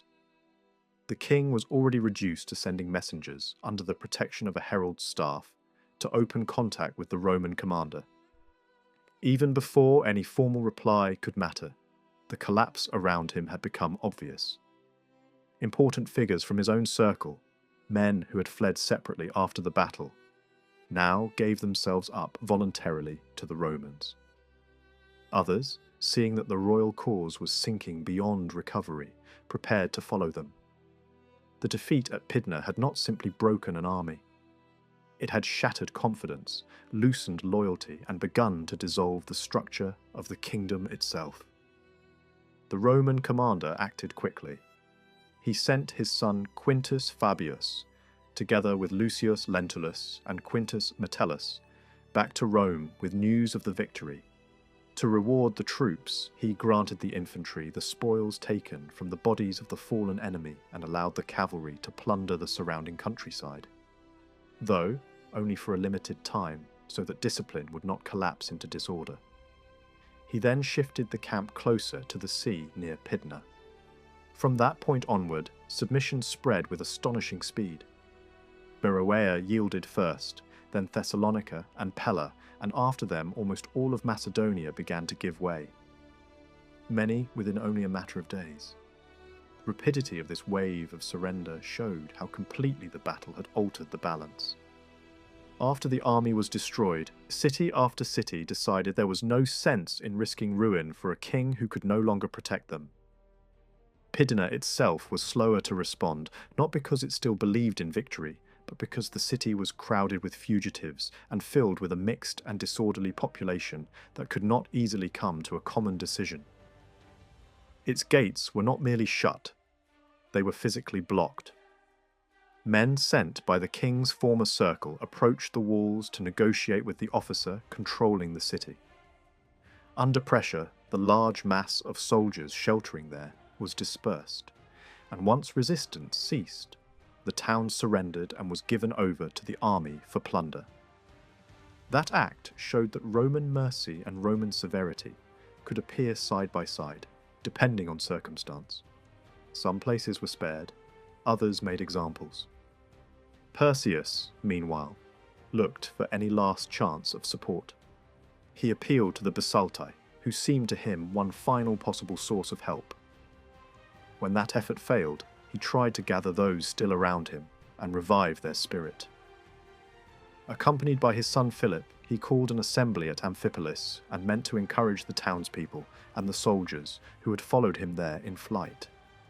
But when he tried to speak, grief overwhelmed him. Again and again, tears interrupted him until he could say no more. At last, he stepped down and had a trusted Cretan speak in his place. The sight of the king's breakdown moved the crowd to pity, but the speech that followed did the opposite. Men in the assembly shouted back in anger, telling the speaker not to urge them to die for another man's salvation. That outburst made the situation unmistakable. The king had lost not only his army, but the will of those who might once have followed him further. After that failure, Perseus abandoned any real hope of organising resistance there. He withdrew to his residence, arranged for his money and precious metals to be loaded onto ships, waiting on the river, and went down himself toward the water. The Thracians who had been with him refused to trust themselves to the vessels and slipped away home. The rest of the military crowd also melted off in different directions. Only the Cretans remained close, largely because they still hoped to be paid. Knowing how dangerous an unpaid and disappointed band of mercenaries could be, money was left for them on the bank to seize. A scramble broke out immediately, and the chaos was so great that one overloaded ship sank as the flotilla tried to move. Even so, Perseus and his party managed to reach Galepsus that day, and on the following one they arrived at Samothrace, the sacred island that he had chosen as a place of refuge. A vast sum was carried there with him. The Roman commander, not yet knowing that Perseus had already fled, sent men out to take control of the surrendered cities and to ensure that the first moments of peace were not spoiled by unnecessary violence. He kept the royal heralds in camp and dispatched Publius Nasica toward Amphipolis with a smaller force, intending to block the king's options and ravage the nearby district if needed. During this same phase of the campaign, other operations were still unfolding. One city was captured and sacked by the Roman fleet commander. At another, men died in a sally because they had not yet heard that the Macedonian army had been destroyed. Such detail showed how unevenly news travelled in war. Some communities surrendered at once. Others were still fighting yesterday's struggle while the kingdom was already collapsing around them. The Roman army then marched on Pella. When it reached the city, the commander camped nearby and remained several days, studying the site carefully. He saw immediately why it had been chosen as a royal capital. Its position was naturally strong, ringed by marshland so deep that it remained difficult in every season. Nearby stood the fortified treasury district, raised on immense earthworks and protected in such a way that it seemed almost like an island tied to the city, but still set apart from it. Its connection could be guarded with ease, and anyone imprisoned there would have almost no hope of escape. At that moment, however, the riches once stored there had largely been moved. Only a portion of the silver originally intended for Gentius remained. While the army stayed at Pella, delegations arrived from many places, especially from Thessaly, congratulating the Roman commander and seeking terms. Then, word came that Perseus had crossed over to Samothrace. The Roman army left Pella and marched to Amphipolis, where the welcome from the local population made plain enough how little affection the fallen king had truly commanded in his last days. A ruler, deserted so quickly after defeat, could not have been deeply loved in victory. Back in Rome, the messengers carrying news of the battle hurried with all possible speed. Yet astonishingly, they found that excitement had already reached the city before them, in a strange and almost unbelievable way. During public games in the circus, whispers suddenly spread among the crowd that a great battle had been fought in Macedonia and that Perseus had been defeated. At first it was only rumour, then a growing murmur, and finally open shouting and applause, as though victory had already been officially proclaimed. Magistrates tried to discover the source, but no clear origin could be found. The certainty faded for the moment, yet the impression of a favourable omen remained. Another version told later gave the event a more concrete explanation. In that account, a courier arrived during the games and handed the consul a message wreathed in laurel, the symbol of victory. The consul signalled to the crowd, and once the people understood that news had come from Macedonia, they abandoned all interest in the spectacles. He then summoned the Senate nearby, had the message read, and with their approval announced publicly that a major battle had been fought, that the Macedonian army had been destroyed and routed, that the king had fled with only a few companions, and that the cities of Macedonia were falling under Roman control. The reaction was explosive. The games were forgotten. Men rushed home carrying the news to their families. The city turned from entertainment to celebration in an instant. On the following day, the Senate met, voted public prayers, and began discussing what troops might now be dismissed, though some decisions were postponed until the later arrival of envoys who could give a fuller account. When those envoys did finally enter the city, they were followed by a great crowd all the way to the forum. First, they were taken before the Senate. There, they described the scale of the enemy's forces, the enormity of the slaughter, the tiny Roman losses by comparison, the king's flight, and the widespread surrender of Macedonian cities. Soon afterward, they repeated the same account before the assembled people. Joy rose again across Rome, and the temples filled with men and women going to thank the gods. Public prayers were ordered for several days. Sacrifices were decreed. Ships that had been held ready on the Tiber in case the war required more support were ordered back to the dockyards, and large numbers of soldiers and sailors who had been kept under arms as reserves were discharged. The city responded not as though it had merely won a battle, but as though a long strain had suddenly lifted. Soon after came news from Illyricum as well. Roman envoys announced that Gentius had been defeated and captured, and that Illyricum too was under Roman control. Additional public thanksgivings were voted. Even the Rhodian envoys, whose earlier arrogance had angered the Romans so deeply, were now said, in some accounts, to have been called in again almost for the sake of humiliation. Their spokesman tried to present the original mission as an effort to end a difficult war for the good of all Greeks, and even for the relief of Rome itself. Fortune, he said, had favoured both them and the Romans, since the war had now ended by another path, and had left them free to offer congratulations. The Roman reply was cutting. The Rhodians, they were told, had not spoken from concern for Greece, but from concern for Perseus. If they truly cared about peace, why had they been silent when Perseus first invaded Greek lands and terrorized allied cities? Only when the Romans had forced the passes, entered Macedonia, and trapped the king had Rhodes discovered a sudden love of peace. Their embassy, the Romans said, had been aimed at rescuing Perseus from danger, not ending war from principle. They were dismissed with that answer. During the same period, another Roman commander returned from Spain, bringing money and prestige from his own successful campaign. Yet, even as such business continued, the focus remained fixed on Perseus. At a Roman base in the north, a letter from him was delivered by low-ranking messengers. The Roman commander, on first considering the king's situation, is said to have felt a brief surge of pity for the human condition. Not long before, Perseus had reached beyond his own kingdom, threatening neighbouring peoples and seeking wide alliances. Now he was stripped of army and power, driven to a small island, clinging to sacred ground for protection. But when the letter was read, the opening words spoiled that sympathy. Perseus had styled himself as king in addressing the Roman commander, as though defeat had not altered reality.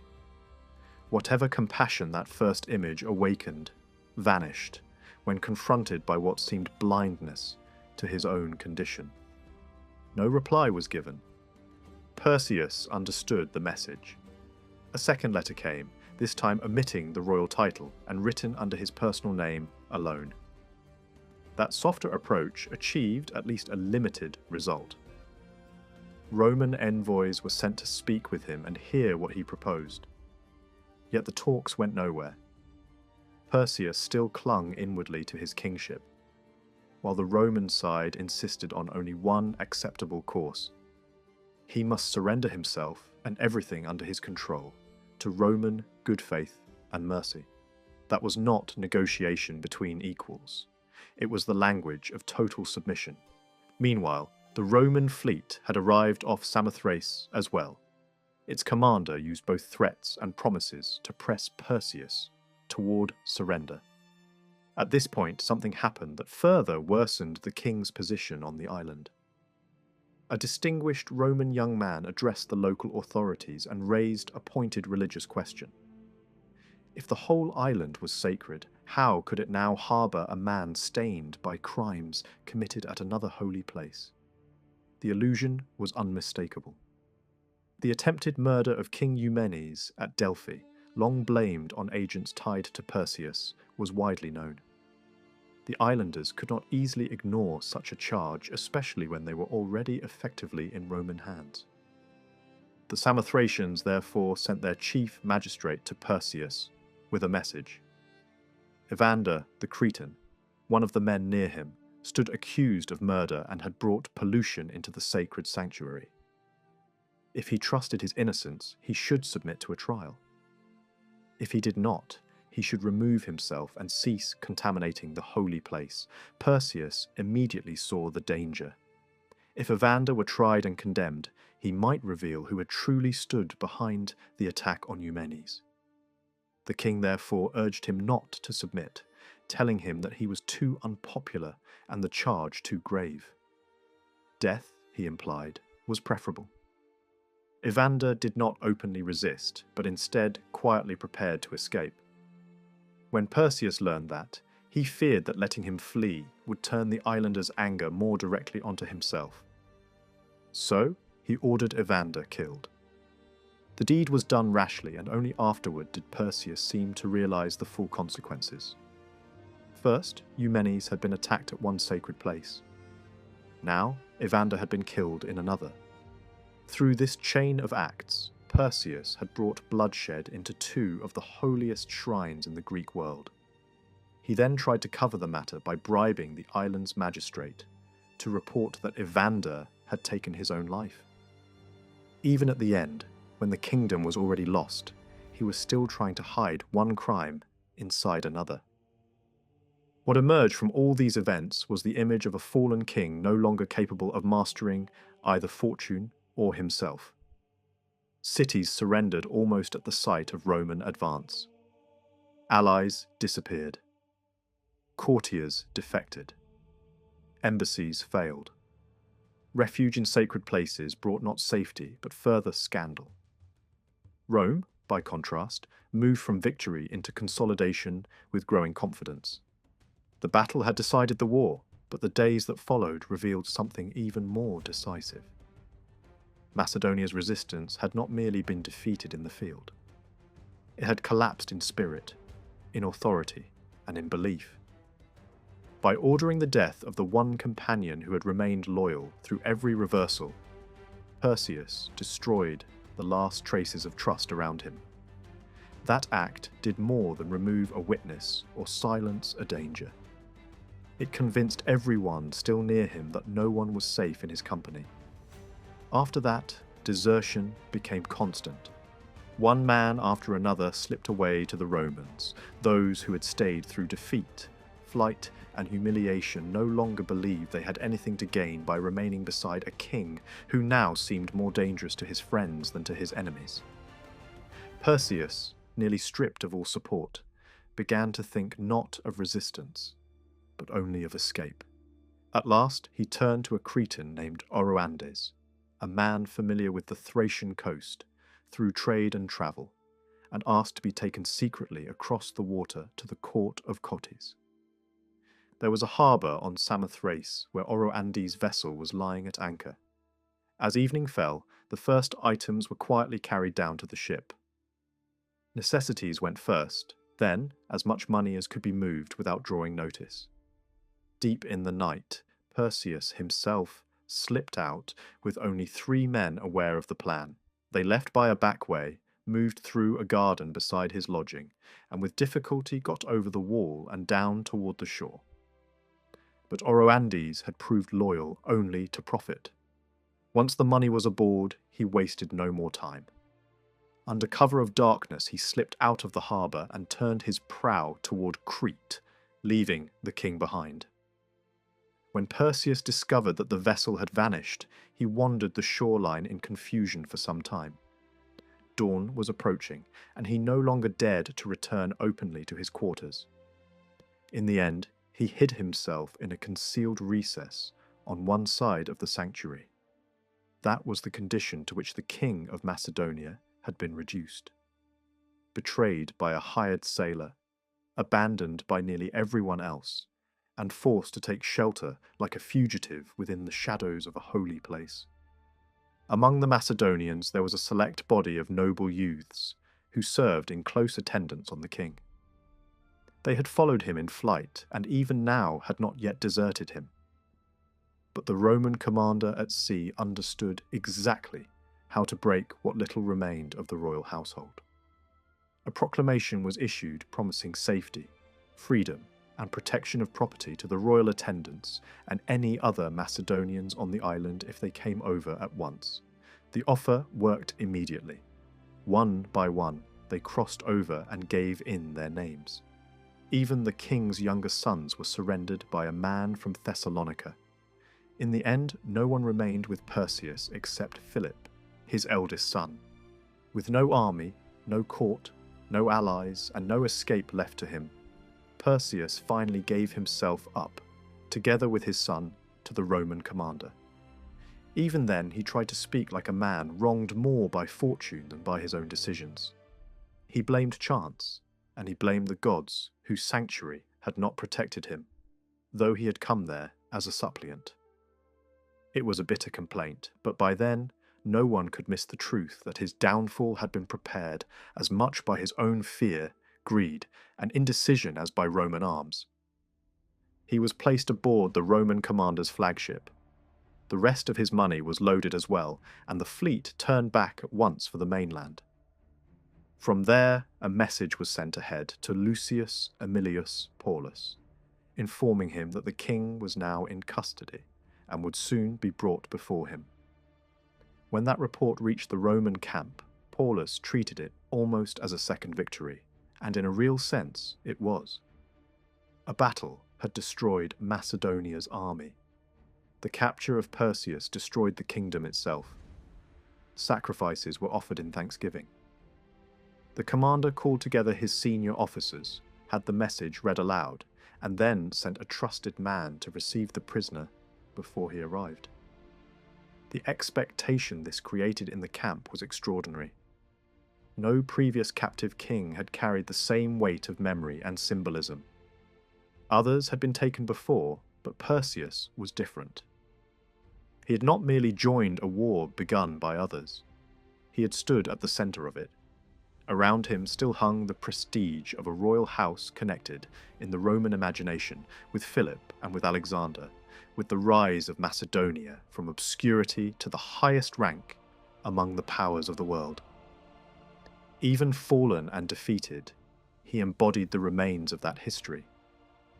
When he finally entered the Roman camp, he wore a dark cloak and came with only his son beside him.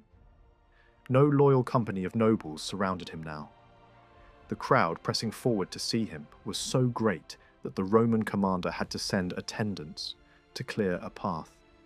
Paulus rose as Perseus approached, prevented the king from throwing himself at his feet, and extended his hand instead. He then brought him into the command tent and seated him opposite the assembled officers. The gesture was deliberate.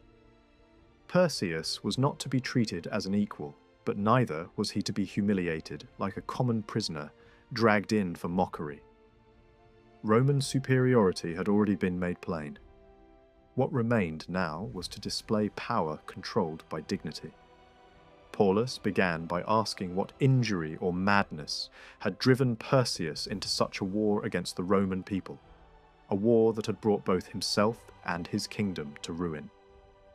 Everyone present waited for an answer. But Perseus said nothing. He sat with eyes lowered, weeping for a long time in silence. Paulus pressed him again. If he had come to the throne young and inexperienced, ignorance might have explained something. But that was not the case. He had lived through the earlier war of his father, had seen Roman strength in battle and Roman reliability in peace, and therefore could not pretend that he had failed to understand either what Rome was capable of or what friendship with Rome meant.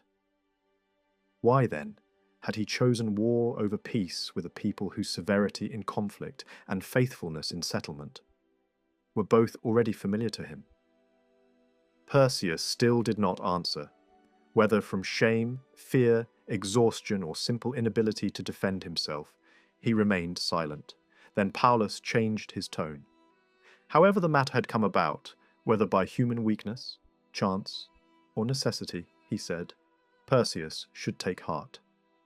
Many kings and many nations had already learned how widely known Roman mercy could be. In that mercy there was at least hope, and perhaps something close to confidence for his safety. It was a measured answer, combining rebuke and reassurance, and it reflected exactly how Rome now wished to present itself after victory. Terrible in war, but magnanimous once resistance had ended. Paulus then turned from the defeated king to his own officers and younger men. What stood before them, he said, was one of the clearest examples imaginable of how changeable human fortune is. The lesson was especially for the young. No one in prosperity should form arrogant designs against others or place too much faith in present success, because no one knows what the end of the day will bring. True strength belongs not to the man carried away by good fortune, nor to the one crushed by disaster, but to the one whose spirit remains steady in both. It was exactly the sort of lesson a Roman victor was expected to draw from the fall of a king. Not merely triumph over an enemy, but a moral example from the rise and collapse of worldly power. Perseus was then placed under careful supervision. That same day, he was invited to dine with the consul and was treated with as much consideration as a man in his position could receive. The war itself was over, and the army was distributed into winter quarters, most of the troops being settled at Amphipolis and the rest among nearby towns. After 4 years of uninterrupted struggle, the conflict between Rome and Perseus had ended. It was not only the defeat of one ruler, it marked the extinction of a kingdom whose name had once carried weight from Europe to the farthest reaches of Asia. Macedonian tradition counted Perseus as the 20th king in the line beginning with Caranus. He had inherited the throne years earlier, had been recognized by Rome, and had ruled for more than a decade. Yet the larger significance of his fall lay in the history behind him. For generations, Macedonia had risen from relative obscurity. Under Philip, it had expanded through Greece and beyond. Under Alexander, it had burst out of Europe, overrun the Persian Empire, and pushed through Asia as far as lands that seemed almost to touch the edge of the world. That had been the summit of Macedonian greatness. After Alexander's death, the empire shattered into competing kingdoms, each claiming its share of his inheritance. Even broken, however, Macedonian power endured for many years. Now, with Perseus defeated and captured, that long history had reached its end. Elsewhere, the consequences of the Roman victory were already spreading. A Macedonian naval commander, hearing of the disaster, abandoned his station and sailed back.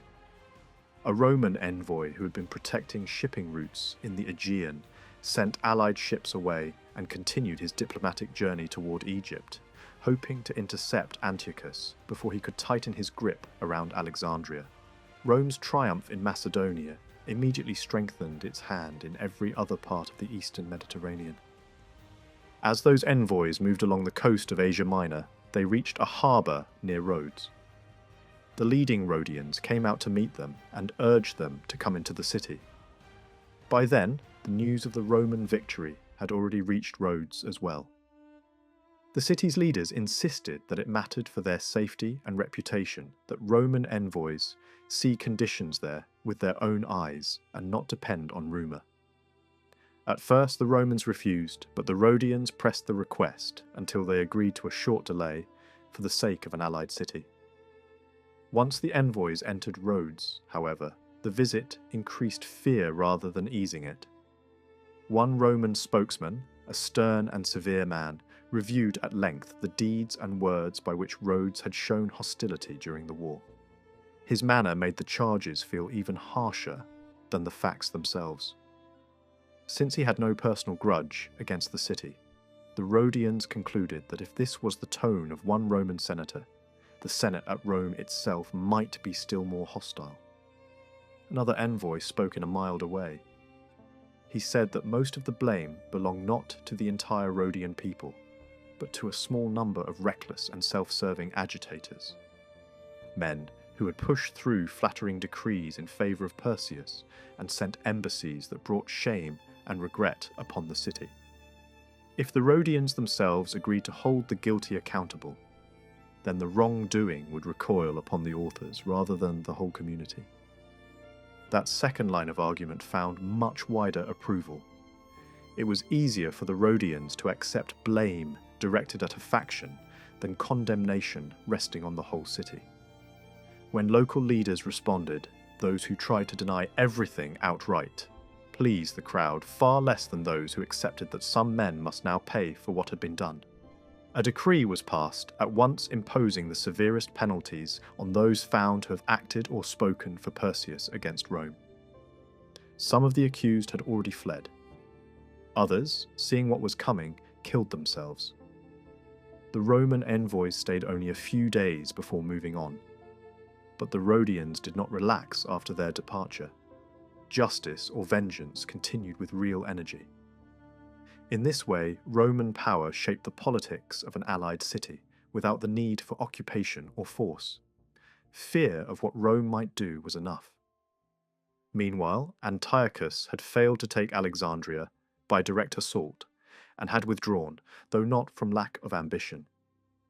He had occupied much of Egypt and left the elder Ptolemy in Memphis, pretending that he was restoring him to power. In reality, he intended to keep the kingdom weak and divided, so that he could return and seize what he wanted, once the brothers had exhausted each other. Ptolemy himself recognized the danger. He understood that Antiochus had left a garrison at a crucial gateway and could come back whenever he wished. He therefore began to press urgently for reconciliation with his sister and younger brother in Alexandria. He sent repeated messages until peace was arranged between them. The younger brother and his advisors agreed, and their sister strongly supported reunion. The result was that the elder Ptolemy was accepted back into Alexandria, not by force, but through family settlement driven by necessity. Even the general population, worn down by shortages and war, did not resist. Had Antiochus truly entered Egypt only to restore the rightful king, he would have welcomed that outcome. Instead, he reacted with anger. He prepared a fresh campaign, now directed against both brothers together and conceived on a more openly hostile scale than before. He sent his fleet towards Cyprus and marched his army through Coele, Syria, toward Egypt. Near the border, envoys from Ptolemy met him, thanking him for restoring the kingdom and asking him now to preserve that generosity, rather than return as an invader. Antiochus answered with demands, insisting on control of Cyprus, Pelusium, and the surrounding approaches to the Nile, and he set a deadline for compliance. Once the truce expired, his commanders advanced by sea, and he himself moved by land, entering Egypt again and making for Alexandria. It was at this point that the Roman envoys intercepted him near the city. Antiochus greeted them and extended his hand in friendship. The leading Roman envoy handed him a tablet containing the Senate's decree and told him to read it first. Antiochus read it and said he would consult his advisors before deciding on a response. The Roman did not allow that delay. Drawing a circle in the sand around Antiochus with the staff in his hand, he ordered him to give an answer before stepping out of it. The command was astonishing in its bluntness. For a moment, Antiochus hesitated, stunned by the force of the demand. Then he said he would do what the Senate required. Only then did the Roman offer him his hand in friendship. By the appointed day, Antiochus had withdrawn from Egypt, and the uneasy harmony between the Ptolemaic rulers was strengthened under Roman authority. The Roman envoys then went on to Cyprus, and from there dismissed Antiochus's fleet as well, after it had already defeated the Egyptian navy. The fame of this embassy spread everywhere, because it seemed that Egypt, already almost in Antiochus's grasp, had been taken away from him not by battle, but by the authority of Rome. The ancestral kingdom of the Ptolemies had been restored because one king bowed to the will of a republic that had just crushed Macedonia. In that same year, the contrast between Rome's two consuls was striking. One became famous through his victory. The other passed through office in relative obscurity, having little chance to achieve anything significant. A religious error at the outset of his preparations had even prevented his legions from being assembled properly, and much of the season passed in inactivity. The praetors likewise moved to their provinces except for one who was kept in Rome to deal with judicial business. Such details, though less dramatic than great battles, revealed how much Roman political and religious forms still shaped military life, even at the height of empire. At last, Popilius and the rest of the embassy returned to Rome. They reported that the conflict between the kings of Egypt had been settled, and that Antiochus had withdrawn his forces back into Syria. Soon envoys arrived from those kings as well. Antiochus's representatives said their master valued a peace approved by the Senate above any victory, and had obeyed the Roman envoys as though receiving an order from the gods themselves. They also congratulated Rome on its success against Perseus, and added that Antiochus would have given assistance had any been requested. Envoys from Ptolemy and Cleopatra, for their part, declared that they owed more to the Senate and Roman people than to their own parents, more even, in their rhetoric, than to the immortal gods. It was through Rome, they said, that they had been freed from a devastating siege and restored to a kingdom that was nearly lost. The Senate answered in forms equally polished and political. Antiochus, they said, had done rightly in obeying the envoys, and that conduct pleased Rome. To the rulers of Egypt it was answered that if any good had come to them through the Senate, then the Senate rejoiced greatly, and it would ensure that they always understood the true support of their kingdom to lie in Roman loyalty. Customary gifts were ordered for the ambassadors. Then, new letters arrived from Macedonia, increasing the joy of victory still further. Perseus himself was now under the control of the Roman commander. With that news, what had begun as triumph on the battlefield became complete.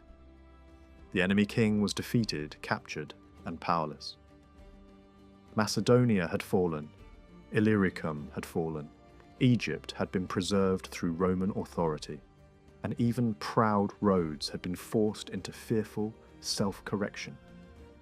The Mediterranean world was learning the same lesson from many directions at once. Roman power no longer needed to prove itself only in battle. It could now decide the fate of kingdoms by victory, by diplomacy, by fear, and by the sheer force of its name. After the embassies had been dismissed, attention shifted from distant wars to disputes much closer to home. A conflict broke out between the communities of Pisa and Luna. The men of Pisa complained that Roman colonists were forcing them off land they believed to be rightfully theirs. The settlers from Luna answered that the territory had been officially granted to them by a Roman commission. The disagreement was not a minor quarrel over boundaries, but a question of authority and ownership, and it required a formal resolution. A group of 5 respected officials was appointed to investigate the matter and draw a clear line between the claims, ensuring that the dispute would be settled by judgment rather than force. At the same time, delegations from across the Mediterranean continued to arrive in Rome, drawn by the scale of the recent victory. Among them were representatives sent jointly by the royal brothers, Eumenes, Attalus, and Athenaeus, who came to offer their congratulations. Not long after, another notable visitor appeared. Masgaba, a son of the Numidian king Massinissa, landed in Italy and was received with care and ceremony. A Roman official had been sent in advance to welcome him, provide funds, and escort him to Rome at public expense. When he arrived, he was granted an immediate audience. Masgaba spoke with confidence and clarity, and his words carried weight not only because of their content, but because of the manner in which they were delivered.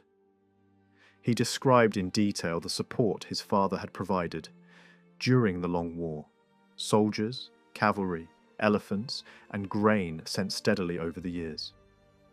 Yet he also spoke of 2 things that had troubled Massinissa. The first was that Rome had asked for assistance instead of simply commanding it. The second was that Rome had offered payment for supplies that his father believed should have been given freely. Masgaba explained that Massinissa saw his kingdom as something created and sustained through Roman favour. Because of that, he considered it only right that Rome should take what it needed, not bargain for it. In his view, what remained after Rome's needs were satisfied would be more than enough for himself. He added that when he had set out, he had been instructed to seek permission for his father to travel to Rome in person to give thanks for the victory. The news of Macedonia's defeat had reached him on the way, and he had been told to express the king's joy and his desire to offer sacrifices in gratitude. It was a gesture meant to show loyalty, but also to reinforce the bond between Numidia and Rome. The response he received was courteous but firm. The Senate acknowledged Massinissa's loyalty and generosity, noting that his actions had strengthened the value of his earlier service. He had aided Rome in past wars and had gained his kingdom through Roman support.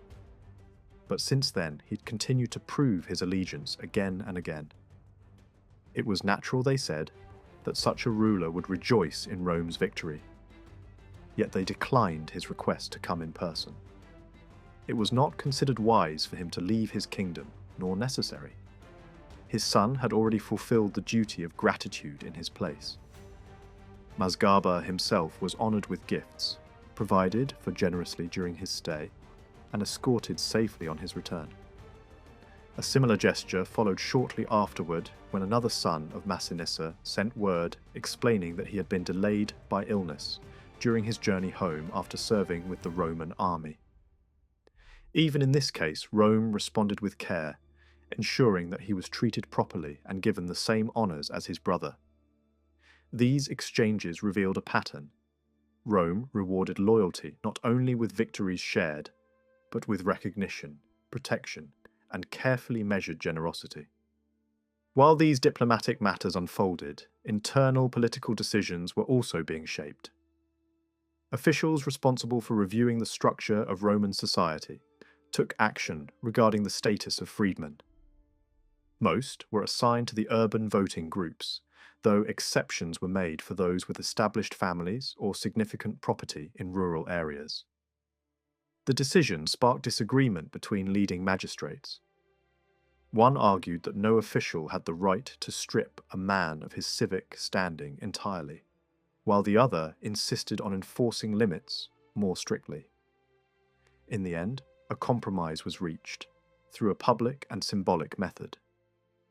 A single urban group was selected by lot, and all freedmen were registered within it.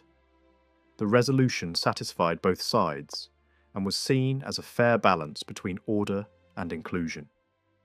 The same officials also carried out broader reforms. They removed several individuals from positions of prestige, reduced the status of others, and enforced discipline across different social ranks. Their actions were strict, but they were applied consistently, and this consistency earned them respect. They also attempted to extend their term in order to complete public works and inspections, though this effort met resistance and was ultimately blocked. Meanwhile, new political arrangements were being made for the territories recently brought under Roman control. Spain was divided once again into two administrative regions. Macedonia and Illyricum remained under the authority of the generals who had conquered them, but only temporarily. Their task was no longer to wage war, but to reorganize these lands into stable and manageable systems. Roman leaders understood that victory alone was not enough. Order had to follow conquest. Plans were drawn up carefully. Armies were assigned, provinces distributed, and officials selected for each role. Some were sent to govern cities, others to oversee legal matters, and still others to investigate crimes or maintain stability in regions that had been unsettled by war. Every assignment reflected a larger goal: to transform a landscape of conflict into a structured and controlled network under Roman influence. At the same time, unusual signs were reported across Italy. Lightning strikes, strange phenomena in the sky, and unsettling events in towns were interpreted as warnings from the divine. Rituals were performed, sacrifices offered, and ceremonies conducted to restore balance and secure favour. Even at the height of military success, Rome did not ignore what it believed to be messages from the gods. In shaping the future of Macedonia and Illyricum, Rome made a striking decision. Instead of turning these lands into directly controlled territories, it declared that their people would be free. This was not simply an act of generosity. It was a calculated move designed to send a message. Rome presented itself not as a conqueror that enslaved, but as a power that liberated. At the same time, it ensured that these newly freed regions would remain dependent and divided. Macedonia was split into separate districts, each governed independently to prevent unity and resistance. Heavy sources of wealth, such as mines and large estates, were removed from centralized control to avoid the rise of new power structures. The message was clear. Freedom would be granted, but it would exist within boundaries set by Rome. Stability would be maintained, but only in a form that prevented any future challenge. Amid these decisions, another figure drew attention in Rome. Attalus, the brother of King Eumenes, arrived to congratulate the Senate and present his concerns. He spoke of unrest in his own lands and the threat posed by neighbouring forces. Outwardly, his purpose was straightforward. Yet beneath the surface, there were expectations. Some believed he might attempt to claim greater power for himself, perhaps even at the expense of his brother. Such ambitions were quietly encouraged by certain voices in Rome, who hinted that Attalus was more reliable than Eumenes. These suggestions, if followed, could have led to division within his kingdom. But a single advisor intervened. This man reminded Attalus that his strength depended not on seizing power, but on preserving unity. His kingdom was not built on ancient foundations, but on cooperation between brothers. To break that bond would weaken everything. The argument was effective. When Attalus finally spoke before the Senate, he did not seek to undermine his brother. Instead, he praised the victory, described his contributions, and requested assistance in dealing with threats to his homeland. His restraint earned him admiration. Rather than being seen as ambitious and unreliable, he was regarded as loyal and wise. Not all delegations were received so warmly. When representatives from Rhodes arrived, they were met with suspicion. Their city had taken a cautious and ambiguous position during the war, and now that Rome had emerged victorious, that hesitation was viewed with distrust. They were not welcomed as allies, but treated almost as outsiders. Faced with this hostility, the Rhodians resorted to open appeals. They dressed in mourning, went from house to house, and pleaded for a chance to defend themselves. Meanwhile, political tension rose within Rome itself. A proposal was put forward to declare war on Rhodes, bypassing traditional procedures. This move alarmed others who saw it as reckless and dangerous. Officials argued, interrupted, and competed to assert their authority. The situation reflected not only Rome's power, but also the internal pressures that came with it. When the Rhodians were finally allowed to speak, their defense was emotional and direct. They reminded the Romans of their long history of cooperation, of battles fought together, and of aid given in earlier wars.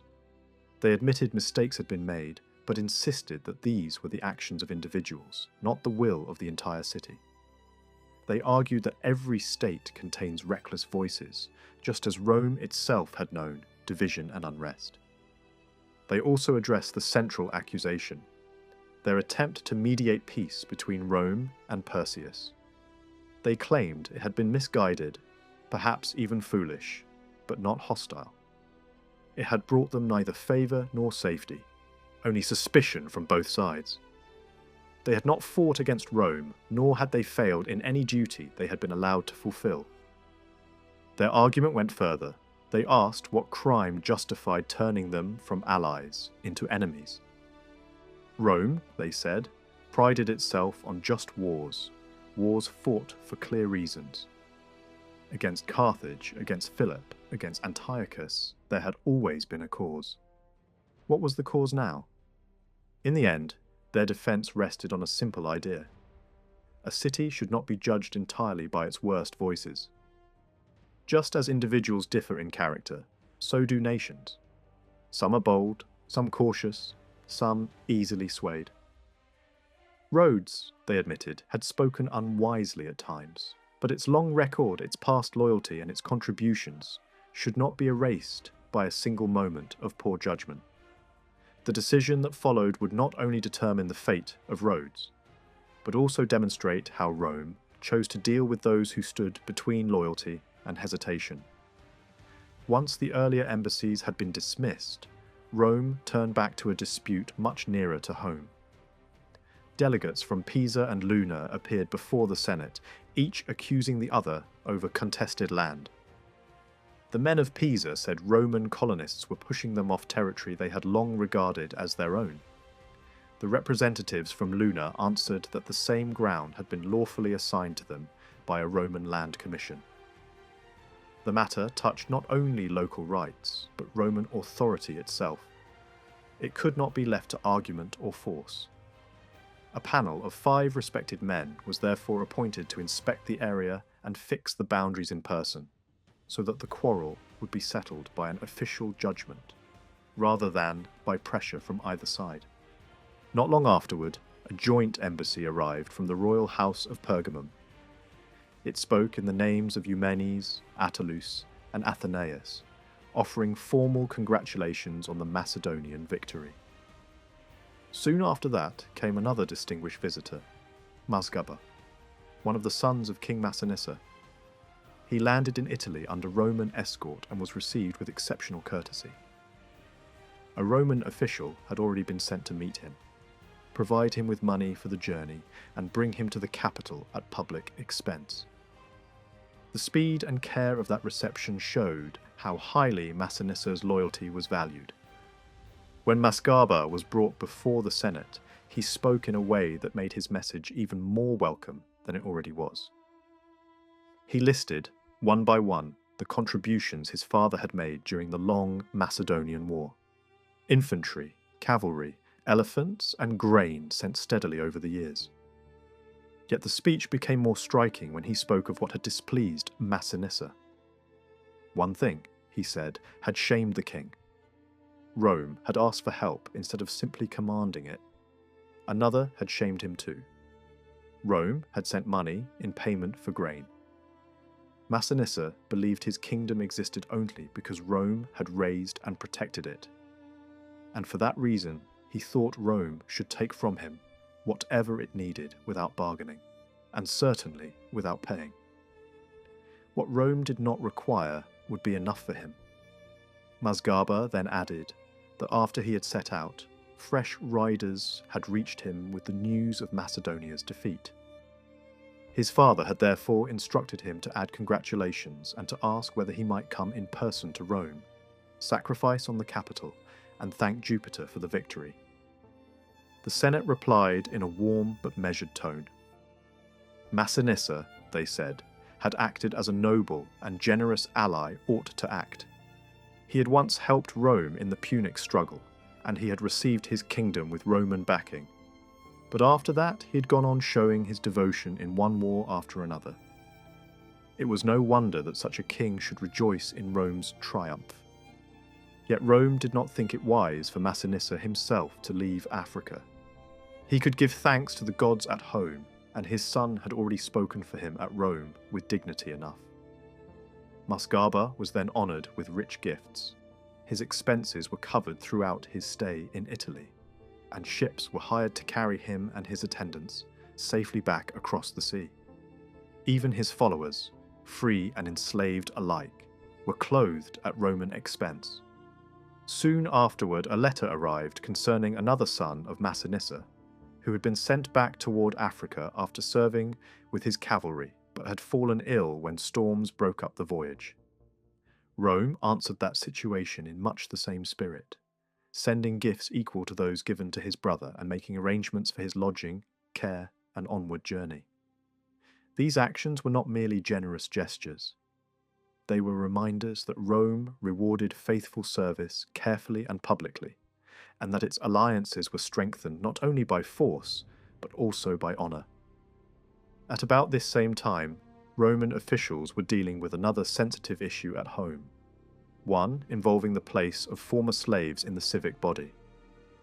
The matter was technical, but important. Freedmen were to be assigned within the voting structure in a more restricted way than before. Most were placed in the urban groups, though exceptions were made for men who had sons of a certain age or who possessed substantial rural property. Even so, the change led to disagreement between the officials responsible. One argued that a censor could move a man from one group to another, but could not strip him entirely of effective citizenship. The other insisted on a stricter settlement. In the end, the problem was resolved in a public and symbolic manner. One of the urban voting groups was chosen by lot, and all freedmen were assigned to it. The solution was regarded as practical and even elegant. It confined their influence without excluding them from citizenship altogether. Because the two leading officials handled the affair with seriousness, and without descending into outright deadlock, they gained considerable prestige in the Senate. These same officials also reviewed the Senate and the equestrian order more severely than their predecessors had done. More men were expelled from public standing, and more were compelled to surrender the horses that marked their rank. They did not merely lose honour. They were pushed down socially and politically in a way that made their disgrace visible. The censors themselves then asked for extra time in office so they could finish public works and oversee contracts properly. But a political opponent blocked the request. Even so, the general impression they left behind was one of stern energy rather than weakness. When the new consuls entered office, they brought before the Senate the issue of provincial assignments and the future organization of the lands Rome had just conquered. Spain, which had been treated as a single sphere during the Macedonian struggle, was restored to its older division into two parts. Macedonia and Illyricum, however, were left under the men who had won them, because those regions had to be rearranged completely. Their old monarchic order had collapsed, and something new had to be built in its place. The consuls themselves received commands in Italy and the north, with strong armies assigned to them. The praetors took the usual mix of judicial and provincial responsibilities. Yet, behind the ordinary appearance of these allocations stood an extraordinary problem. What was to be done with entire kingdoms that Rome had broken, but did not yet or wish to absorb directly? At the same time, prodigies were reported in various parts of Italy. Temples were struck by lightning. A comet appeared. Blood was said to have flowed from a hearth, and other signs caused public alarm. Ritual responses followed as they always did. Sacred books were consulted. Supplications were ordered. Victims were sacrificed. The city underwent purification rites. Beyond these responses to divine warnings, the Senate also ordered ceremonies of thanksgiving because public enemies had been defeated, and both Macedonia and Illyricum were now in Roman power. Rome was careful to honour the gods after victory, just as it did in moments of fear. Then came the larger constitutional question. Commissioners were chosen to assist Lucius Paulus in Macedonia, and Lucius Anitius in Illyricum. These were not minor men. Some had held the highest offices of the state. Their presence made clear that Rome meant to settle these lands with care, not merely occupy them. Before they even departed, the Senate discussed the broad outline of policy, so that the generals and their advisors would know what kind of order Rome wished to establish. The first principle decided was one that Rome wanted all the world to hear. The Macedonians and Illyrians were to be declared free. This was not simply generosity. It was policy expressed as ideology. Rome wanted subject peoples everywhere to believe that its victories did not automatically bring enslavement, but could bring freedom instead. At the same time, this freedom was carefully designed. The leasing of the Macedonian mines, a major source of wealth, was to be abolished, because wherever such profitable systems existed, there would also be tax collectors, corruption, and quarrels powerful enough to threaten liberty. The Romans did not even trust the Macedonians themselves to manage these revenues without faction and abuse. There was to be no broad federal structure binding the whole country together either, because such an arrangement could allow some demagogue to turn freedom into turbulence and disorder. Instead, Macedonia would be broken into 4 separate regions, each with its own centre and council. Tribute would still be paid, but only at half the level formerly demanded by the kings. Similar principles were prepared for Illyricum, while more detailed measures were left to the commanders and commissioners, who would judge them on the ground. Among the many embassies then reaching Rome, one of the most closely watched was that of Attalus, brother of Eumenes. Men who had campaigned with him greeted him warmly, perhaps even more warmly than they might have greeted Eumenes himself. Officially, he had come for honourable reasons, to congratulate Rome on a victory to which he had contributed, and to report the dangers posed by a Galatian rising that threatened the Pergamene kingdom. Yet there was something else beneath the surface. Some Romans, either out of calculation or malice toward Eumenes, encouraged Attalus to hope for special rewards. They whispered that Rome trusted him more than his brother, and that he could obtain from the Senate almost anything he wished, whether for himself or to Eumenes' disadvantage. This was dangerous talk. It tempted Attalus toward ambition that could only damage his own house. What saved him was the intervention of a single advisor, a physician named Stratius, who had been sent by Eumenes precisely because such a crisis was feared. He found Attalus already unsettled and full of expectation. Stratius reminded him that their kingdom was still relatively new and depended above all on unity within the royal family. Though Eumenes wore the crown, all the brothers shared in governance and prestige. In practical terms, Attalus was already treated almost like a king, and since Eumenes was aging and had no recognized heir at that moment, full sovereignty would likely come to Attalus soon enough without violence or disloyalty. Why seize by intrigue what time might bring naturally? More than that, Stratius warned him that the kingdom was already under outside pressure from rebellious Galatians. If internal division were added to external danger, the whole structure might collapse. To damage a brother for the sake of hurrying an inheritance was not only impious, but foolish. Those who now urged Attalus forward, he said, were not really his friends. They hated Eumenes more than they cared for Attalus. In the end, this reasoning prevailed. When Attalus appeared in the Senate, he did not denounce his brother or seek a partition. He congratulated Rome, described the services rendered by himself and his house, spoke of the Galatian danger, and asked only for assistance against that threat, and for certain minor territorial favours. The effect was excellent. He emerged from the Curia admired for restraint and loyalty. Rarely had a foreign prince left a Roman audience with more general goodwill. Very different was the mood surrounding the Rhodians. Their delegates drew immediate attention, and not in a favourable way. They had come dressed in white at first, as befitted men offering congratulations, and also because dark clothing might have made it look as if they mourned Perseus, more than they rejoiced in Rome's success. But formal appearance did not help them. When the question was raised whether they should receive hospitality and an audience, the answer was cold. The Romans, the consul declared openly, knew how to treat friends and allies with kindness and grant them hearings. In this war, the Rhodians had not earned the right to be considered either. That rejection hit hard.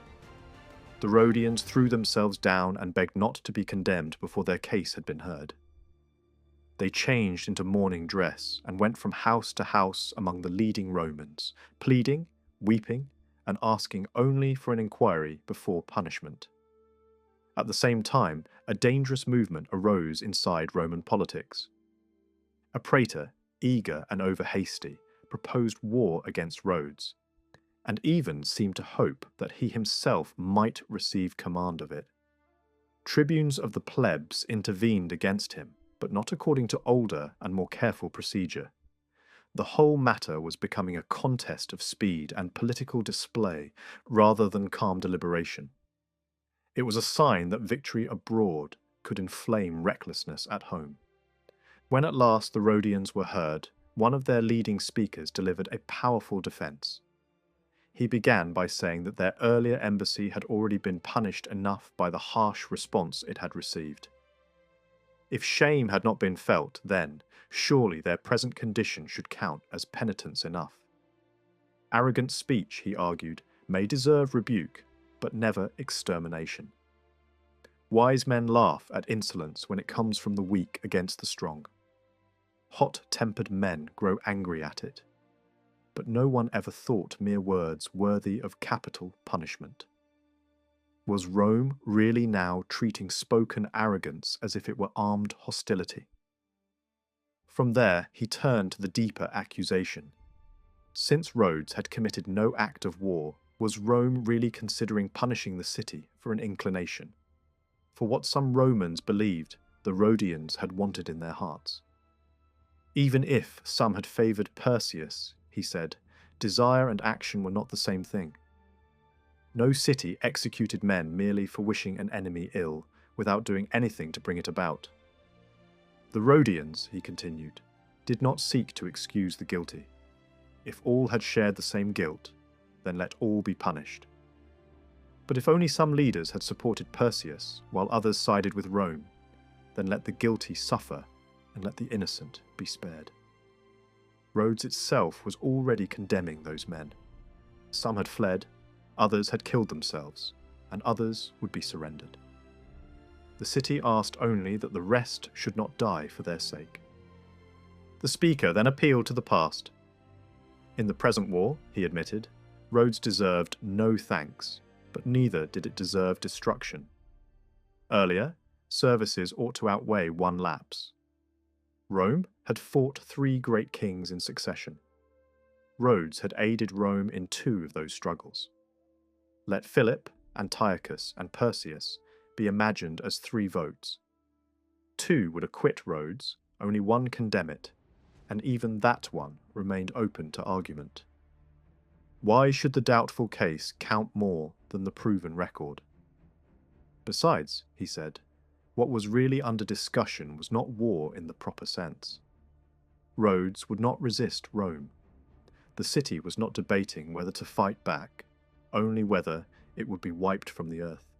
The speech reached its emotional height when he said that if Roman anger remained unshaken, then they asked only time to return home and gather every free citizen, all the money of the city, and all their households, and bring them to Rome.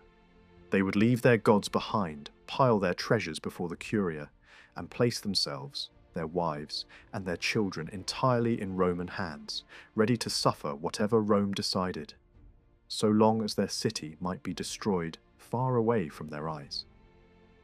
Rome had the power to call them enemies. But they, he said, would never call themselves enemies of Rome. Nor would they ever take up arms against her, even if every punishment were inflicted upon them. When the speech ended, the Rhodians again prostrated themselves, waving olive branches and begging forgiveness.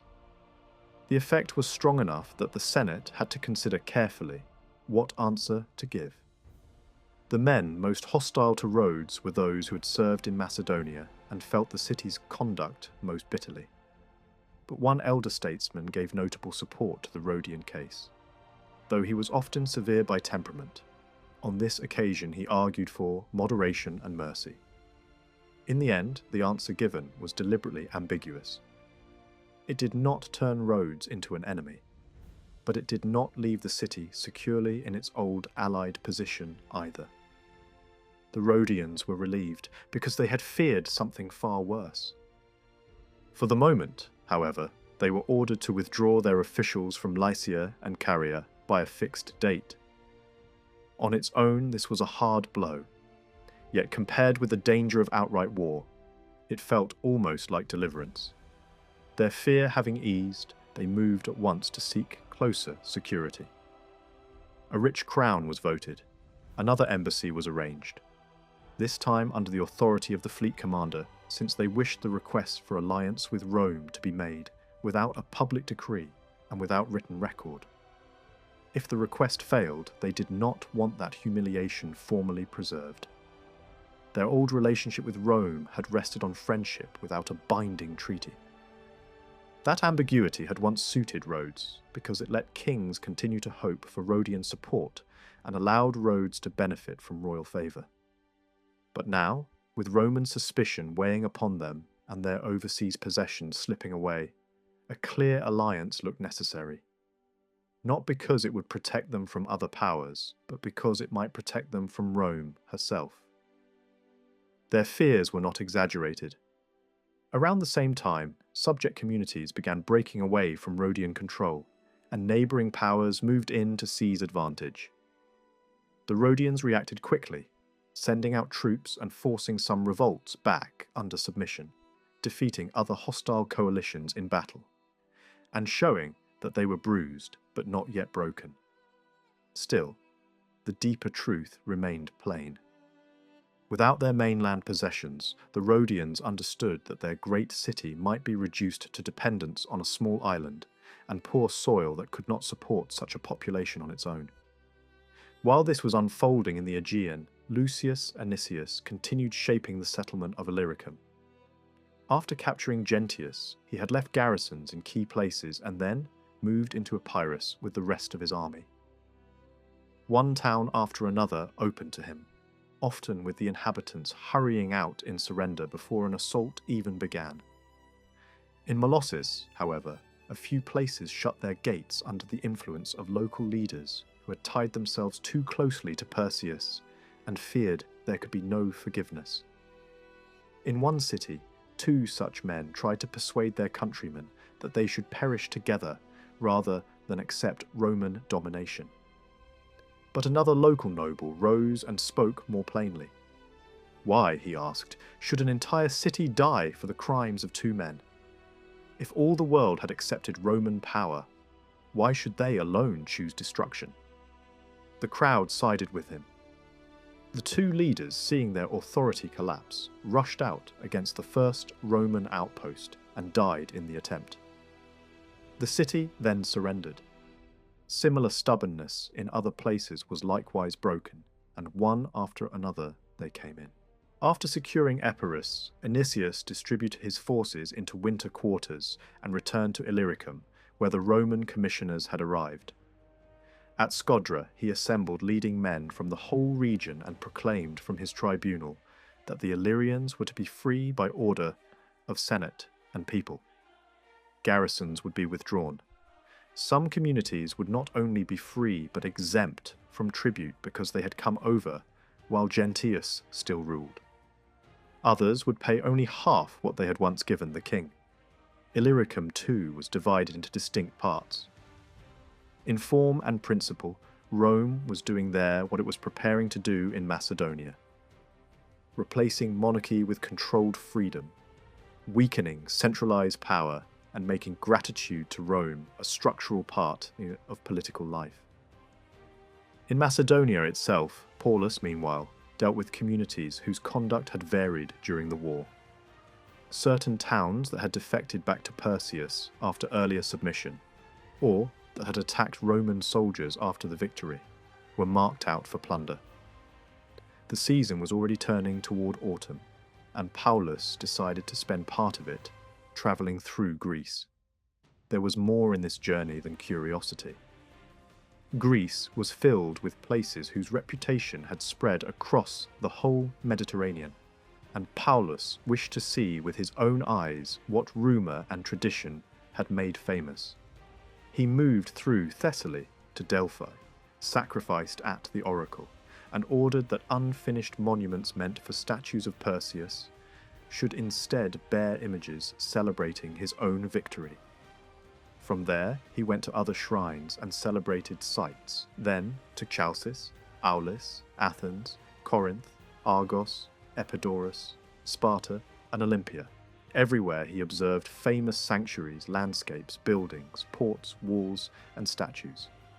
He moved through Greece not as a conqueror bent on terror, but as a Roman aristocrat conscious that he stood in a land saturated with the memory of old greatness. He took care, however, not to alarm allied communities by probing into their behaviour during the war while he travelled among them. Even so, complaints found him. A group of Aetolians in mourning approached, reporting massacres, expulsions, confiscations, and factional violence encouraged by Roman arms. Paulus ordered the accused to appear later for inquiry. At Demetrius, he joined up with the fleet commander, and when he learned that the 10 commissioners had crossed the sea, he went to meet them. Around this time, Perseus, who had been allowed far too much freedom of movement in captivity, came out to meet Paulus as well. The consul spoke to him kindly enough in person, but afterward sharply rebuked the officer responsible for letting the fallen king move so freely and for allowing the soldiers such license that they had begun stripping tiles from city walls to roof their winter huts. Paulus ordered the damage repaired and then placed Perseus and his elder son under stricter guard. His daughter and younger son were brought from Samothrace and were maintained with notable generosity. At last, the day arrived for the grand assembly at Amphipolis. Leading men from every Macedonian community had been ordered to attend, and all documents and royal treasure were to be brought together.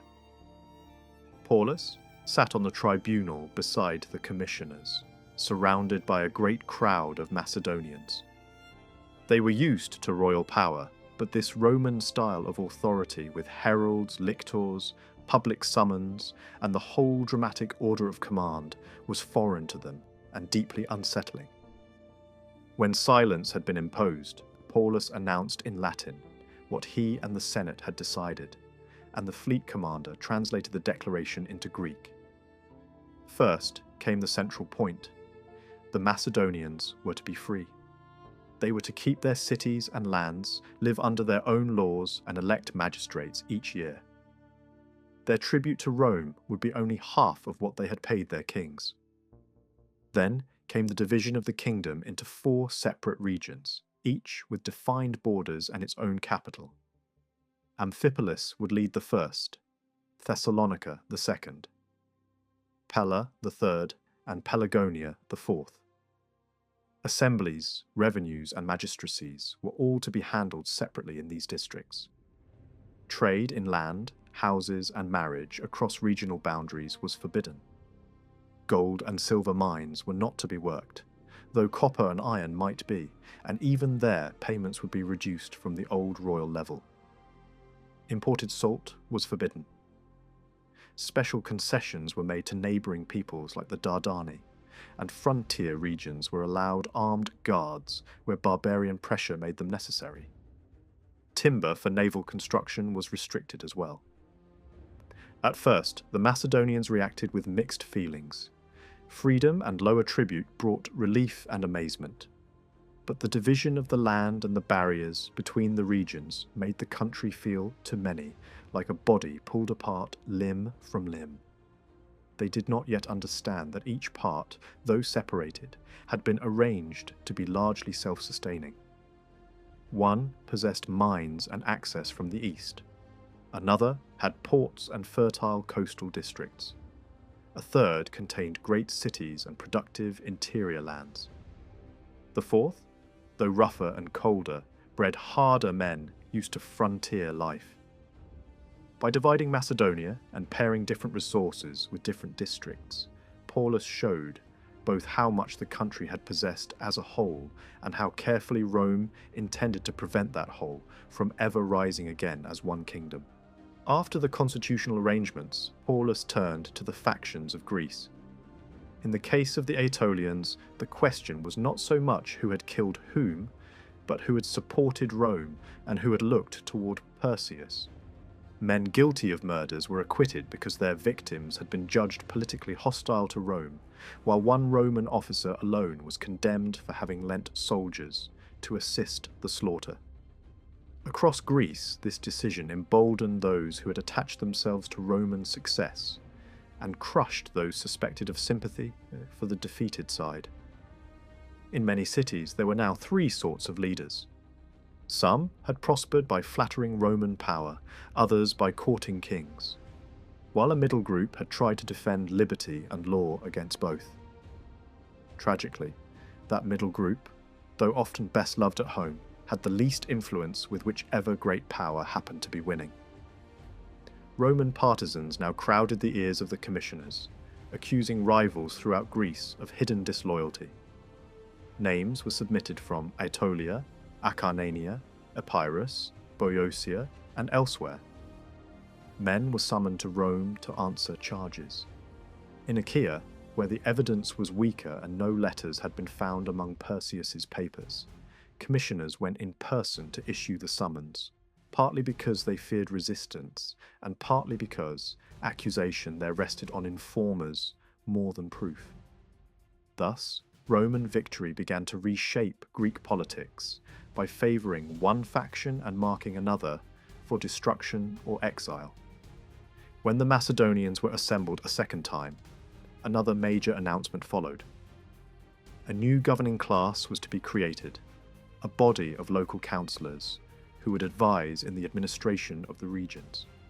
Then the names were read of leading Macedonians who, together with their sons above a certain age, were to leave for Italy.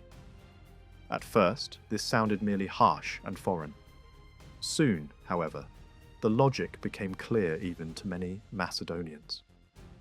These were the king's old friends, courtiers, generals, naval commanders, and garrison leaders, men accustomed to royal luxury, lavish living, and arrogant command, not to equality before law or to civic life. So long as they remained, true freedom for the rest would be impossible. All who had held royal office, even former envoys, were ordered to leave Macedonia on pain of death. Paulus handled these matters with such care that later generations could say he seemed to be legislating not for defeated enemies, but for deserving allies. The institutions he established endured because they had been framed with foresight and discipline. After all this serious business, Paulus staged magnificent games at Amphipolis. Invitations had been sent widely through Asia and Greece, and kings, cities, performers, athletes, horsemen, and delegations all came. Sacrificial animals were provided, and every feature expected at great festivals in the Greek world was present.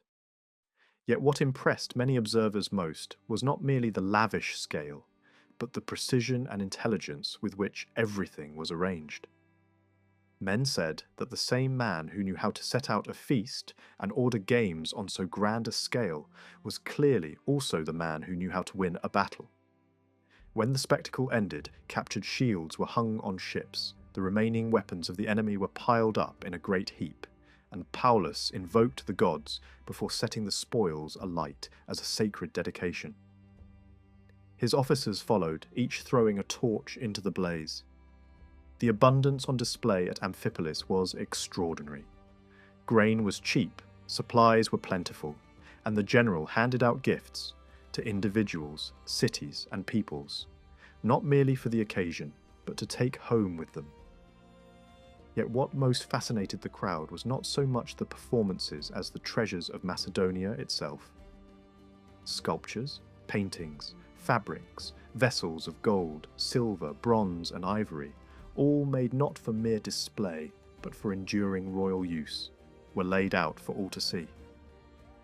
These were loaded onto ships and entrusted to the fleet commander for transport to Rome. After dismissing the delegations graciously, Paulus marched away. He crossed the Strymon, returned through key Macedonian cities, and then moved toward Illyria and Epirus. Part of the army was sent out under his son and Scipio Nasica to plunder Illyrian communities that had aided Perseus, and they were instructed to rejoin him later.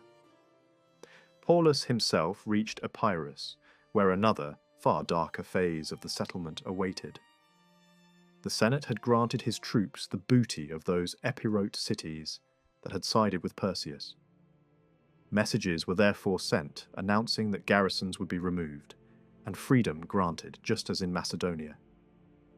Leading men were summoned, and they were told to bring out the gold and silver. Troops were then dispatched in such a way that they reached the cities at the same time. In the early morning, the precious metals were collected. A few hours later, the soldiers were given the order to sack the cities. The scale of the destruction was enormous. The plunder was so great that large sums were distributed to the cavalry and infantry, and about 150,000 people were carried off. The walls of roughly 70 cities were destroyed. All the booty was sold and the proceeds divided among the soldiers. Yet when Paulus later reached the coast, he discovered that even this had not quieted military resentment. The troops were still angry that they had received no share in the royal treasure itself, as if the campaign in Macedonia had not been fought by them at all. It was a harsh reminder that victory did not erase greed, and that an army satisfied by slaughter and spoil could still feel cheated. At last, Paulus embarked his army and crossed back to Italy. A few days later, Anicius, after completing his own business with the Epirites and Acarnanians and ordering certain leading men to follow him to Rome for further judgment, did the same. The Great War had ended. Macedonia had been broken up. Illyricum had been reorganized. Greece had been humbled and divided into factions more dependent than ever on Roman favor. Yet the close of the campaign also revealed something uneasy beneath the triumph. Rome had defeated kings, freed subject peoples, and displayed unmatched authority. But it had also looted, burned, deported, and sold entire populations. Victory had brought order, but it had done so with a force that no one present could mistake for gentleness. That Rhodian embassy, he said, had already been punished enough the first time it was dismissed with such severity. If shame had not taught the lesson then, surely the sight of Rhodes now sending a miserable and pleading delegation ought to be humiliation enough, even if the earlier embassy had indeed been foolish and overconfident. Angry men hate arrogance, especially when it comes in words. Wiser men laugh at it, especially when the weak speak proudly before the strong. But no one had ever judged mere boastful speech to deserve destruction.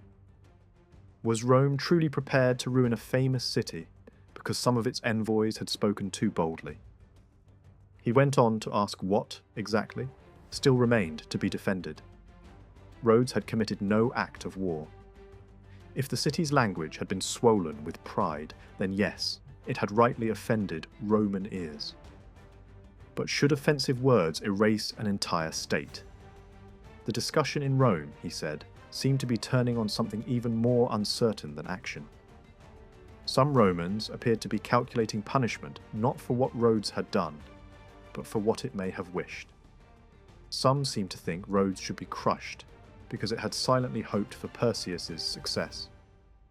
Others admitted that perhaps such hopes had existed, but still did not believe this justified war.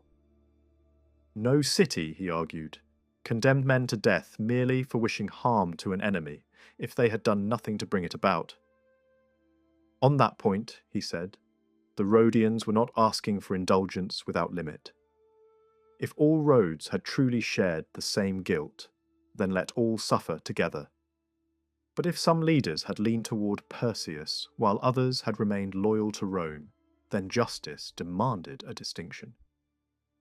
The city did not ask that the supporters of the king go unpunished. It asked only that the innocent not be destroyed along with them. The city itself, he insisted, no longer regarded those men with any favour. Many had fled. Some had chosen death. Others had already been condemned at Rhodes and were ready to be surrendered. Let the guilty answer for themselves, but let the city as a whole not perish because of them. He then shifted the argument toward memory and proportion. Rhodes did not deserve thanks for its conduct in this most recent war. He admitted that openly. But neither did it deserve ruin. The weight of long years should matter. Rome had fought 3 great kings in sequence. If those 3 wars were treated like 3 judgments, then Rhodes had stood with Rome in 2 of them and failed only in the 3rd. Why should one doubtful and dishonourable moment cancel a much longer record of service? Why should the uncertain case count more than the proven one? And in any event, he said, what was actually being considered now was not a war in any real sense, because Rhodes would not resist.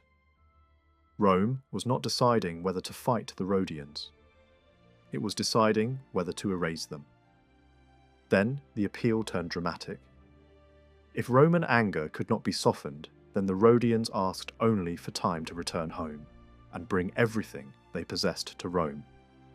Every free man and woman, all their money, all their public and private wealth, would be loaded onto ships.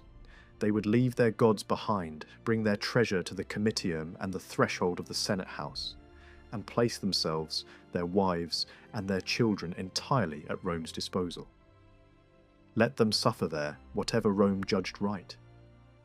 Let their city be burned, but far from their sight. Rome might have the power to declare them enemies, he said, but Rhodes would never regard itself as Rome's enemy, and no Rhodian would ever willingly take up arms against the Roman people. When he finished, the Rhodian envoys threw themselves down again, stretched out olive branches, and begged for mercy. Only then were they ordered to rise and withdraw. The Senate moved to discussion. The men most hostile to Rhodes were naturally those who had led Roman forces in the Macedonian War and felt most deeply the insult of Rhodian wavering. Yet Rhodes found an important defender in Marcus Porcius Cato.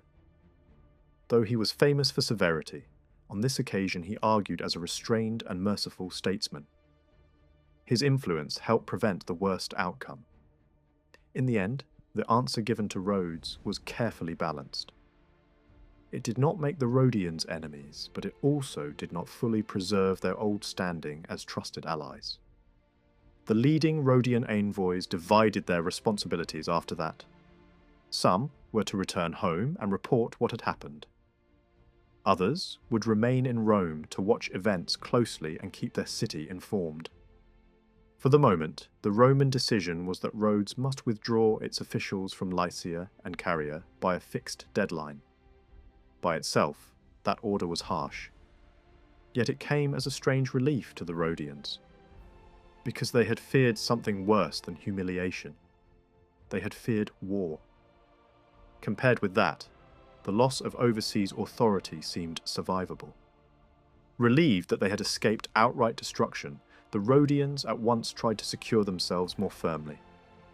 A magnificent gold crown was voted, and another embassy was prepared. This time, however, the mission was handled with great caution. The Rhodians wanted to seek a formal alliance with Rome, but in such a way that no public decree of the people and no written act would record the request. If Rome rejected them, they did not want that rejection preserved in humiliating form. The matter was therefore entrusted to the admiral, who had constitutional authority to act without a public vote. For many years, Rhodes had lived in friendship with Rome without binding itself by a formal treaty. That had once been useful. It allowed kings to continue hoping for Rhodian support and allowed Rhodes to benefit from royal favour and wealth. But that flexibility now looked dangerous. The Rhodians no longer sought an alliance because they feared other powers. They sought it because they feared Roman suspicion more than anything else in the world. Their position had indeed become precarious. Around the same time, the Cornians revolted from Rhodian control, and neighbouring communities moved quickly to seize cities that had once belonged to the Rhodian sphere. Yet the Rhodians had not been reduced to complete helplessness. They still understood that if Rome stripped them of Lycia and Caria, and if other dependent territories either revolted or were swallowed by neighbours, then Rhodes would be confined to its island alone, with its thin and poor land unable to sustain so great a city. They therefore acted with speed. Troops were sent out. The Cornians were forced back under Rhodian rule, even though they had taken allies. Elsewhere, Rhodian forces defeated neighbouring coalitions that had tried to carve up the remaining dependencies. The city had been humbled, but not yet broken. At the same time, in Illyricum, Lucius Anicius continued to shape the settlement after the fall of Gentius. As already noted, he had taken the king and secured the central strongholds. He left garrisons where needed and then moved into Epirus with the rest of the army. The first town there surrendered immediately, its entire population rushing out with signs of submission. A garrison was installed, and Anicius moved on into Molossian territory. There he quickly recovered every town except a few holdouts. One of those was kept shut not so much by the will of the people as by the stubbornness of local leaders who had bound themselves to Perseus and hated the Romans. These men knew they could hope for no pardon. They therefore tried to persuade the whole city to embrace destruction rather than submission, declaring that they should perish together with their fatherland rather than live in servitude. At first no one dared answer them. Their authority was too great, and fear of them was nearly as strong as fear of Rome. But eventually a young nobleman spoke. He asked what madness possessed men who wished to make an entire city an accessory to the crimes of only two. He had often heard, he said, of men who died for their country. These were the first he had known who wanted their country to die for them.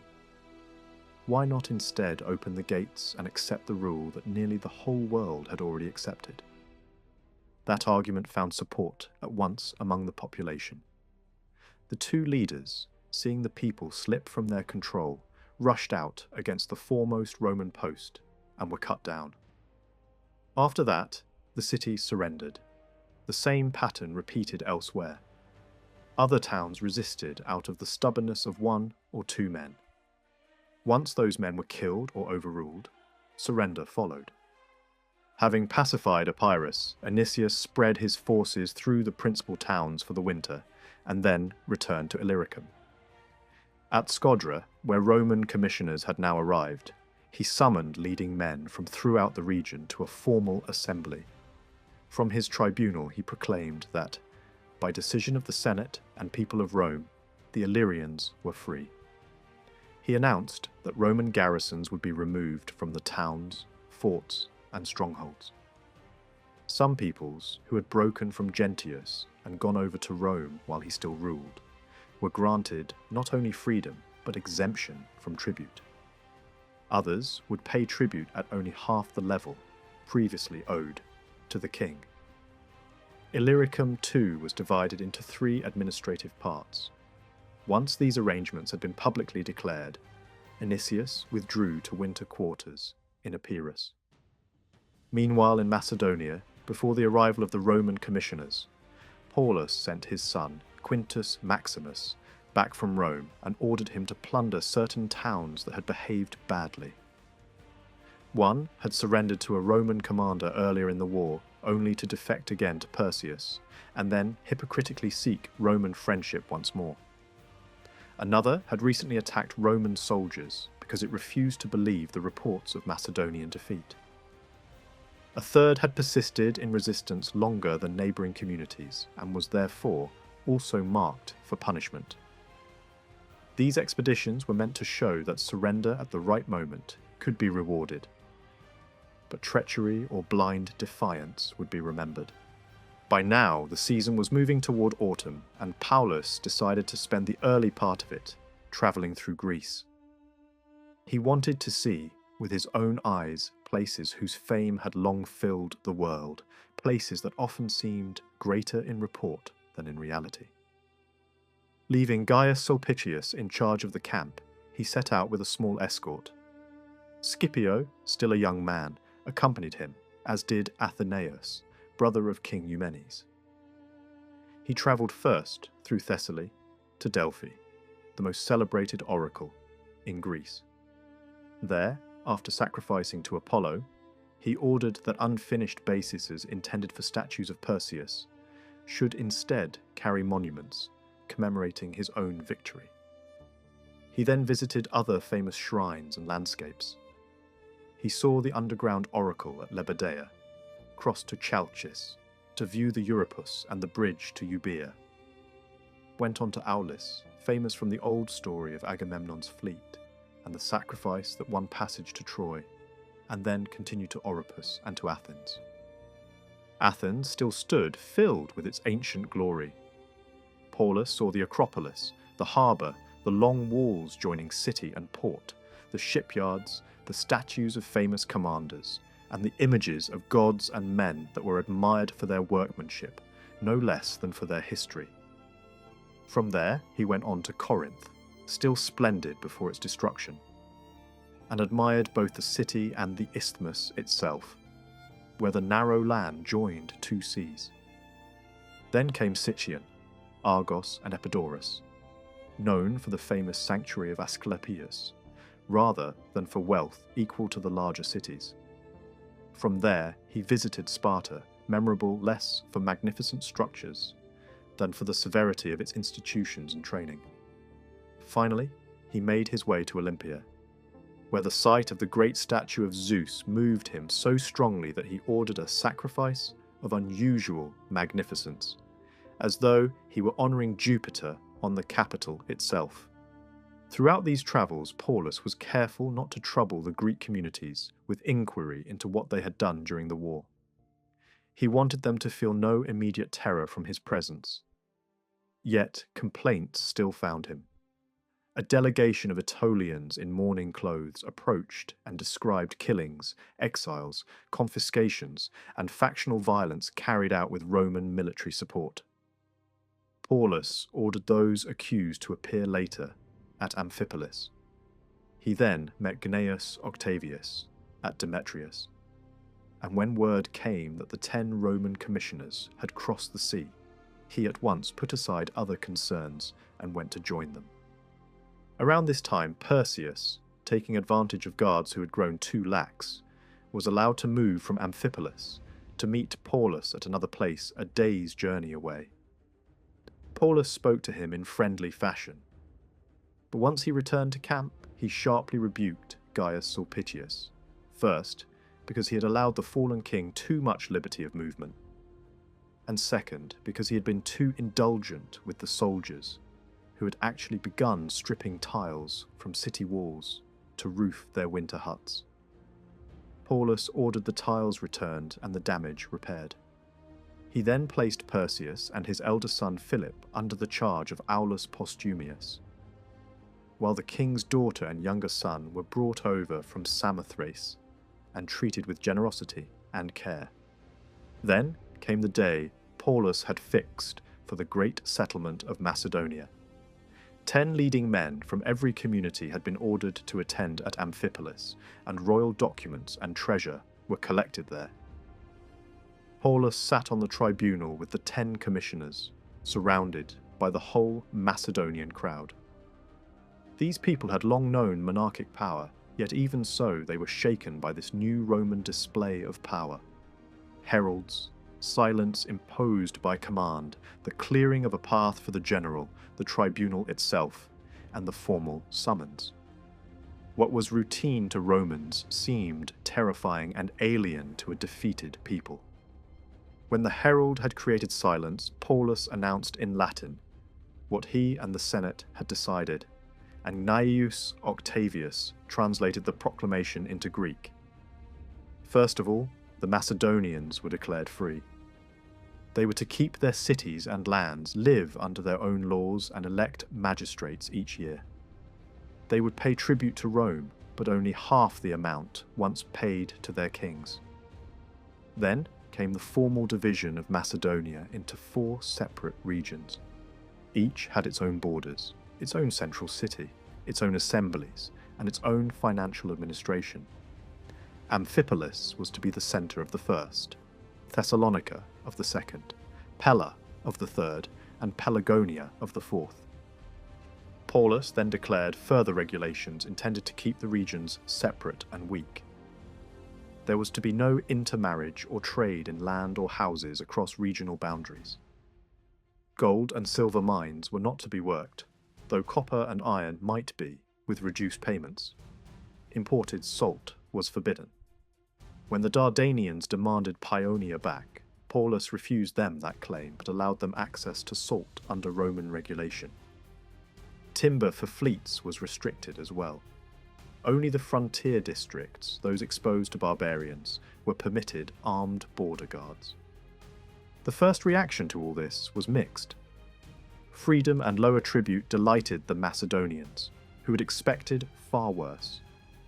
Yet many also felt that their country had been cut into pieces like a body whose limbs had been torn apart. They did not immediately grasp how skillfully the division had been designed. Each region had something to sustain it. One had mines and strong eastern approaches. Another possessed busy ports and fertile coastlands.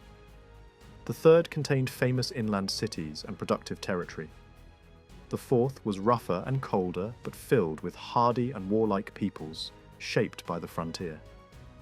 By dividing Macedonia in this way, Paulus was revealing not only its former strength, but how carefully Rome meant to prevent it from becoming whole and powerful again. After the Macedonian settlement was proclaimed, the Aetolians were called in. There, the Roman inquiry turned less on acts of violence in themselves than on a simple question: who had stood with Rome and who had looked toward Perseus? In the end, those who had committed killings were acquitted if their victims had been anti-Roman, while those who had been exiled remained in exile, and only one Roman officer was condemned because he had furnished soldiers to assist the massacre. This decision had a powerful effect throughout Greece. In every city it emboldened men who had attached themselves to Roman success, while crushing those who had been merely suspected of sympathy for the defeated side. Across Greece there were, in truth, three kinds of leaders. Some flattered Roman power, others courted kings. Between them stood a third group, men who tried to defend the laws and the freedom of their own states against both foreign influences. Yet these very men, though often beloved at home, were the least useful to outside powers, and therefore the least protected. Now, the pro-Roman faction, swollen by Roman victory, dominated embassies and magistracies and crowded the ears of the commissioners with accusations. They claimed that many leading Greeks had secretly favoured Perseus, had organised their leagues under the pretense of liberty, but really against Rome, and would never remain loyal unless broken. On the basis of names submitted by such men, Paulus wrote letters summoning leading figures from Aetolia, Acarnania, Epirus, and Boeotia to Rome to answer charges. In Achaia, where the evidence was thinner because no compromising letters had been found in Perseus's papers, 2 commissioners went in person to issue the summons. They did so partly because they feared the Achaeans might be bold enough to disobey a mere letter, and partly because local informers might have been endangered if left without Roman backing. Thus, even after war had ended, Roman victory continued to ripple outward through accusation, faction, and fear. When a second Macedonian assembly was held, another important step followed. A body of local councillors was chosen to advise in governance. Then the names of prominent Macedonians were read out, men who, together with their sons above a certain age, were ordered to leave for Italy. At first this looked like simple harshness, even barbarity. Yet many soon understood its logic. These men had been the king's close associates, courtiers, generals, garrison commanders, admirals, envoys, men accustomed to luxury and arbitrary command, with little respect for civic, equality or laws. As long as they remained, freedom for the rest would be hollow. Therefore, all who had held royal office or close royal connection were ordered out of Macedonia on pain of death. In all this, Paulus acted with such care and moderation that it seemed less like legislation imposed on enemies than laws given to allies. Their durability later proved the quality of the settlement. Once these grave matters were over, Paulus staged magnificent games and entertainments at Amphipolis. Extensive preparations had been made in advance. Kings, cities, athletes, actors, horsemen, sacrificial victims, and delegations had been invited from all over the Greek and Asian world. The scale was lavish, but what impressed many onlookers even more was the intelligence with which it was arranged. Paulus seemed to know as well how to order a feast and games as he had known how to order a campaign. People repeated that the same man who could organize such a spectacle could also win a war. When the entertainments ended, bronze shields were hung on ships, and all the remaining enemy weapons were piled into an enormous heap. Paulus invoked Mars, Minerva, Mother Lua, and the other gods to whom the spoils of enemies might rightly be dedicated. He set the pile alight with his own hand, and then each military tribune standing around it added his torch to the flames. In that vast gathering, where people from Europe and Asia had assembled partly to celebrate, partly to witness, the abundance of supplies was so great and grain so cheap that Paulus distributed gifts, not only for immediate use, but for communities and individuals to take home with them. Yet the greatest attraction was not the athletic contests or theatrical performances, nor even the races. It was the spoils of Macedonia. Sculptures, paintings, rich fabrics, vessels of gold and silver, bronze and ivory, objects made for true royal use rather than empty display, were all spread before the crowd. These treasures were loaded onto the fleet and entrusted to Gnaeus Octavius for transport back to Rome. Then, having dismissed the delegations graciously, Paulus resumed his march. He crossed the Strymon, moved through Amphipolis, returned toward Pella, and then advanced farther until he sent Publius Nasica and his son Quintus Maximus with part of the army against Illyrian communities that had aided Perseus. He instructed them to join him later at Oricum. Paulus himself turned toward Epirus and reached Passaron after 2 weeks. Anicius's camp lay nearby. Paulus sent him a letter warning him not to interfere with what was about to happen. The Senate had granted the troops under Paulus the booty of those Epirote cities that had gone over to Perseus. Paulus first sent centurions to the towns, with a soothing message that the Roman garrisons were being removed, and that the Epirotes were to be free, just as the Macedonians had been made free. He then summoned 10 leading men from each town and ordered them to bring out their gold and silver. At the same time, detachments of Roman troops were dispatched in such a way that the more distant cities were reached at the same moment as the nearer ones. The officers had already been secretly instructed what to do. At daybreak, all the precious metal was collected. Then, at the 4th hour, the signal was given for the soldiers to sack the cities. The plunder was immense. Each cavalryman received 400 denarii, each infantryman 200. About 150,000 people were carried off. Roughly 70 cities were destroyed, their walls thrown down. All the booty was sold and the proceeds distributed to the troops. Paulus then went down to the sea at Oricum, thinking, wrongly, that the soldiers would now be satisfied. Instead, he found that they were still bitter. What angered them most was that they had not shared in the king's treasure itself, as though they had not fought in Macedonia at all. When the forces sent under Scipio Nasica and his own son Maximus rejoined him there, Paulus loaded the army onto ships and crossed over to Italy. Not long afterward, Anicius, having finished a meeting with the remaining Epirotes and Acarnanians, and ordered certain leading men to follow him to Italy for senatorial judgment, crossed the sea as well. The campaigns were over, but the settlements and the resentments they had created would continue to shape Roman politics long after the fighting had ceased.